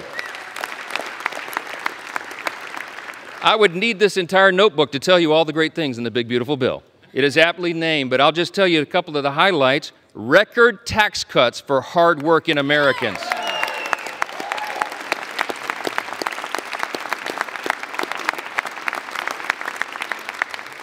Historic savings at the same time to end reckless spending. We got energy dominance coming back to power our future. We have a secure border to protect American families. We have a strong military to restore peace through strength. And we have a government that is now accountable and responsive to the people once again. That's what we're delivering.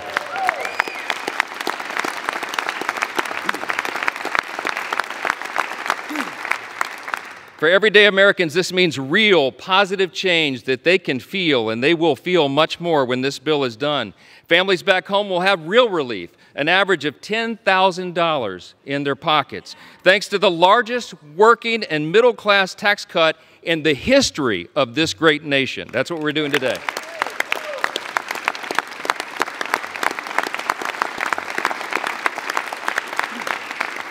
You got hardworking Americans like our waiters and our bellhops and our hairstylists. They're going to keep 100% of their tips and overtime pay. That is money they earned. It does not belong to the government. It belongs to them, and they deserve to keep it.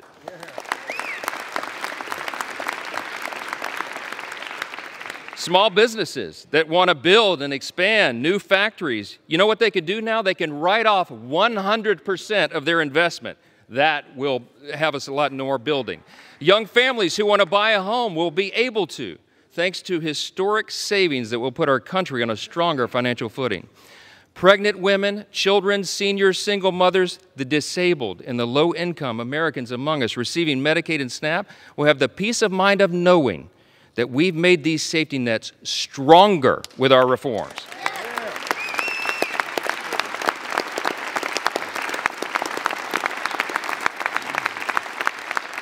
See, when Republicans are in charge, we bring common sense. We're going to make sure that Americans who do need and deserve those critical programs won't have to compete against people who can work but choose not to do so. That's not right.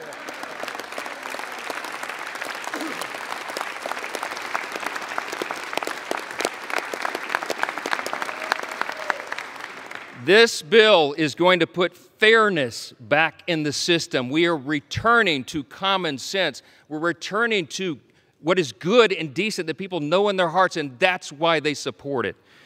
More Americans will be working, volunteering, and serving their communities because modest, common sense work requirements will restore dignity and purpose to those on taxpayer-funded benefits. The bill will also mean that safer streets are available in every zip code around the country because our border will remain fully and totally secure.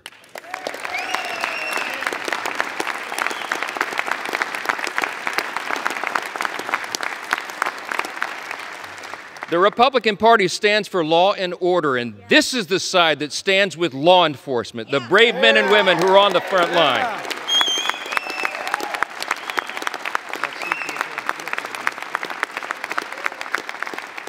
The idea that those who put their own lives on the line to protect us would be assaulted for doing their jobs is unconscionable. Law enforcement, I know you agree. I know, amen. Law enforcement will have the help of a border wall now that's 100% complete. Yeah!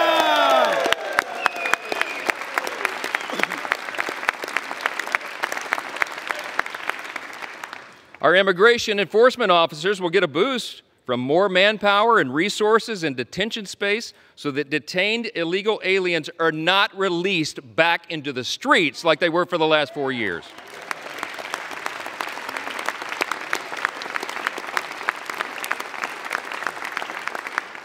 And our homeland can rest soundly again under the protection of President Trump's Golden Dome. That's what we're investing in. Look, any of these individual achievements would be historic victories for a Republican Congress or any Congress. And today we're delivering on all of them in one big, beautiful bill. That's what Americans can count on when we pass this legislation, and that's exactly what Democrats will vote to oppose today. That's a fact. We didn't write this bill for the Democratic Party or the elites or the media. This bill is for hard-working Americans, and they deserve it.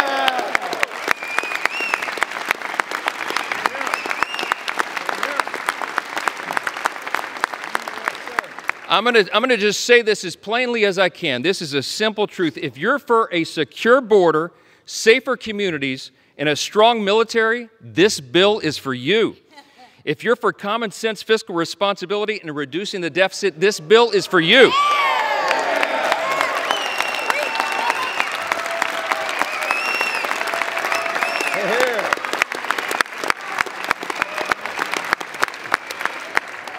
If you're for fair and lower taxes, bigger paychecks, affordable gas and groceries, and restoring dignity to hard work, this is the bill for you.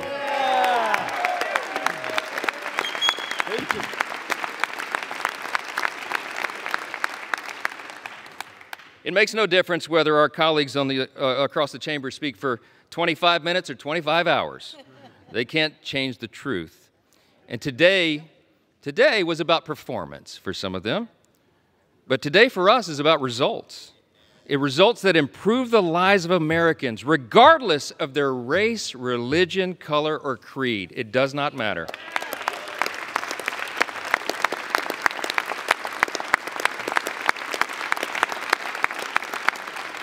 I tell you what, Ronald Reagan used to remind us you can always trust the American people, and we do trust the American people, and they can discern the difference. What they saw on display here today is that Democrats deliver performances and Republicans deliver results.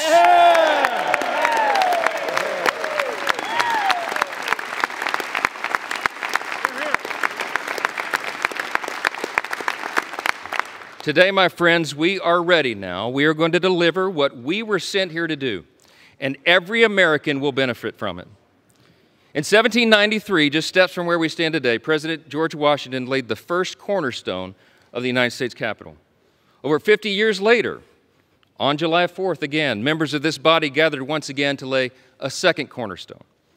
Once more on July 4th, at the height of the Cold War, Congress laid a third cornerstone. And this week, with this vote today, on our nation's birthday being tomorrow, we lay a fourth. With this bill, we can vote as stewards of that great legacy that we have inherited in this extraordinary nation that we are blessed to live in. We can lay another sturdy foundation for the future of this country, a future where working Americans can feel relief, where government can finally start living within its means again, and where the United States is safer, stronger, and more prosperous than ever before. That's right. Now, I'm going to say this as they mock America and mock everything and mock the bill. We'll see how the people feel about that. Yeah.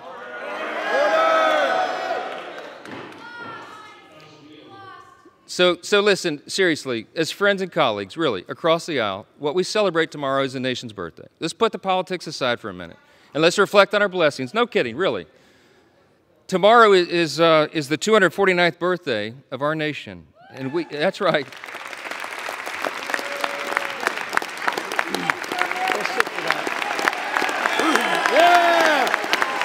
USA! USA! USA! USA! USA! USA! USA! USA! USA! USA! USA! USA!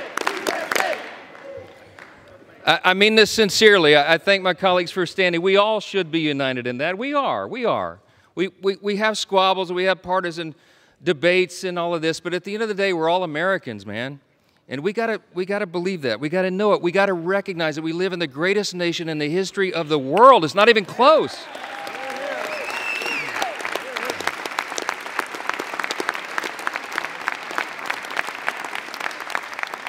My friends and colleagues, we are so blessed. We should not take it for granted.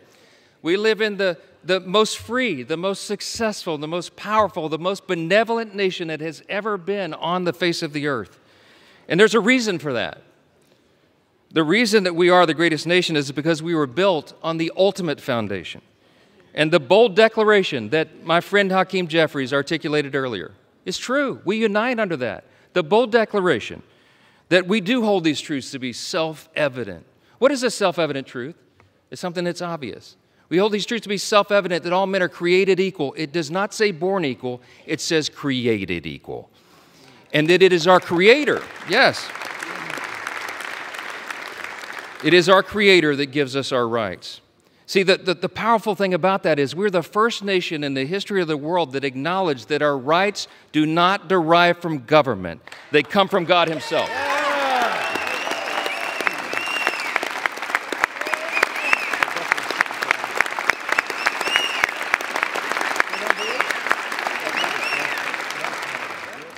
You see those words up there, that motto, it says, "In God we trust," right above the speaker's rostrum.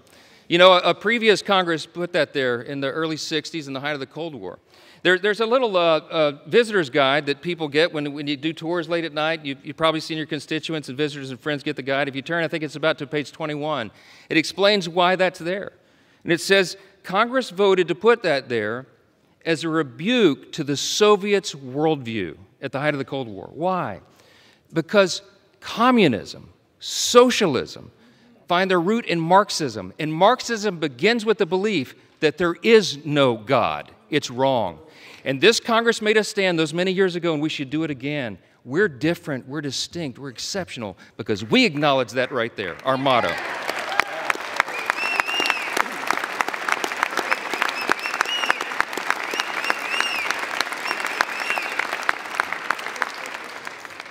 It doesn't say in government we trust. It says in God we trust. And we better remember that. He has blessed us with His grand experiment in self-governance now for almost 2.5 centuries. And by God's grace, we are working hard and we are delivering on our promise to make America great again.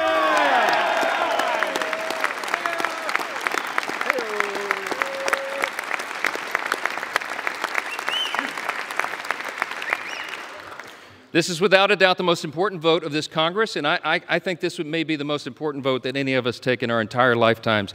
And everybody better remember it, however you vote today. My friends, the President of the United States is waiting with his pen.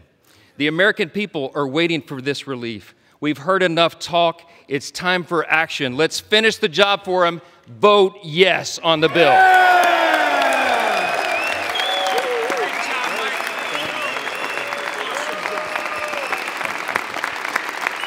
With that, I yield back.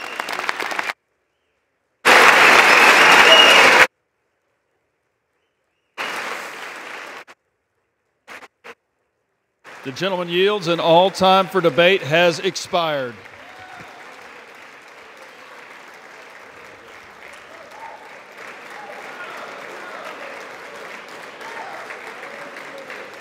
Pursuant to House Resolution 566, the previous question is ordered. The question is on the motion by the gentleman from Texas, Mr. Arrington. All those in favor say aye. Aye. Those opposed, no.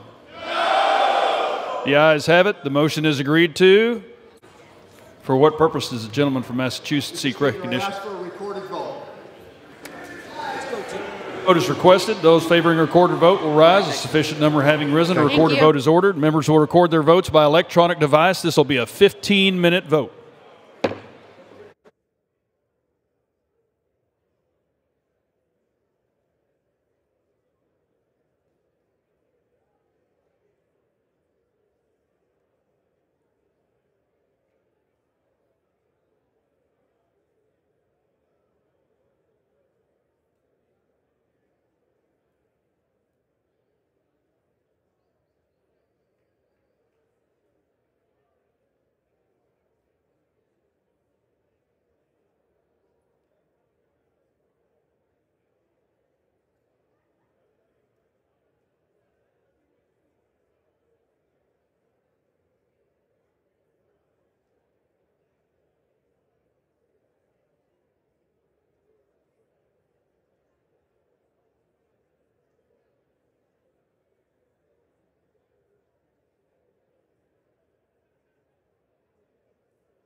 Members voted. Or wish to change a vote? No.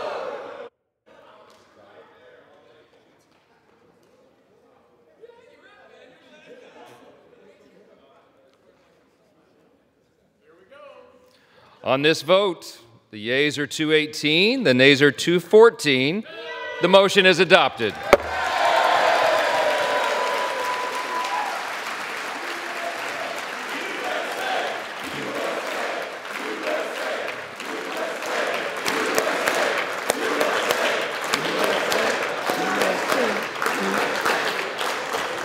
Without objection, the motion to reconsider is laid on the table.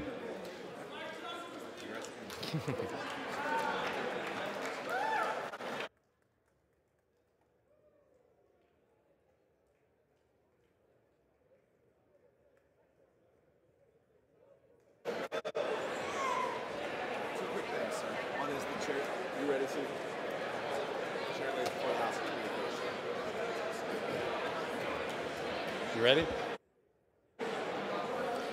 The chair lays before the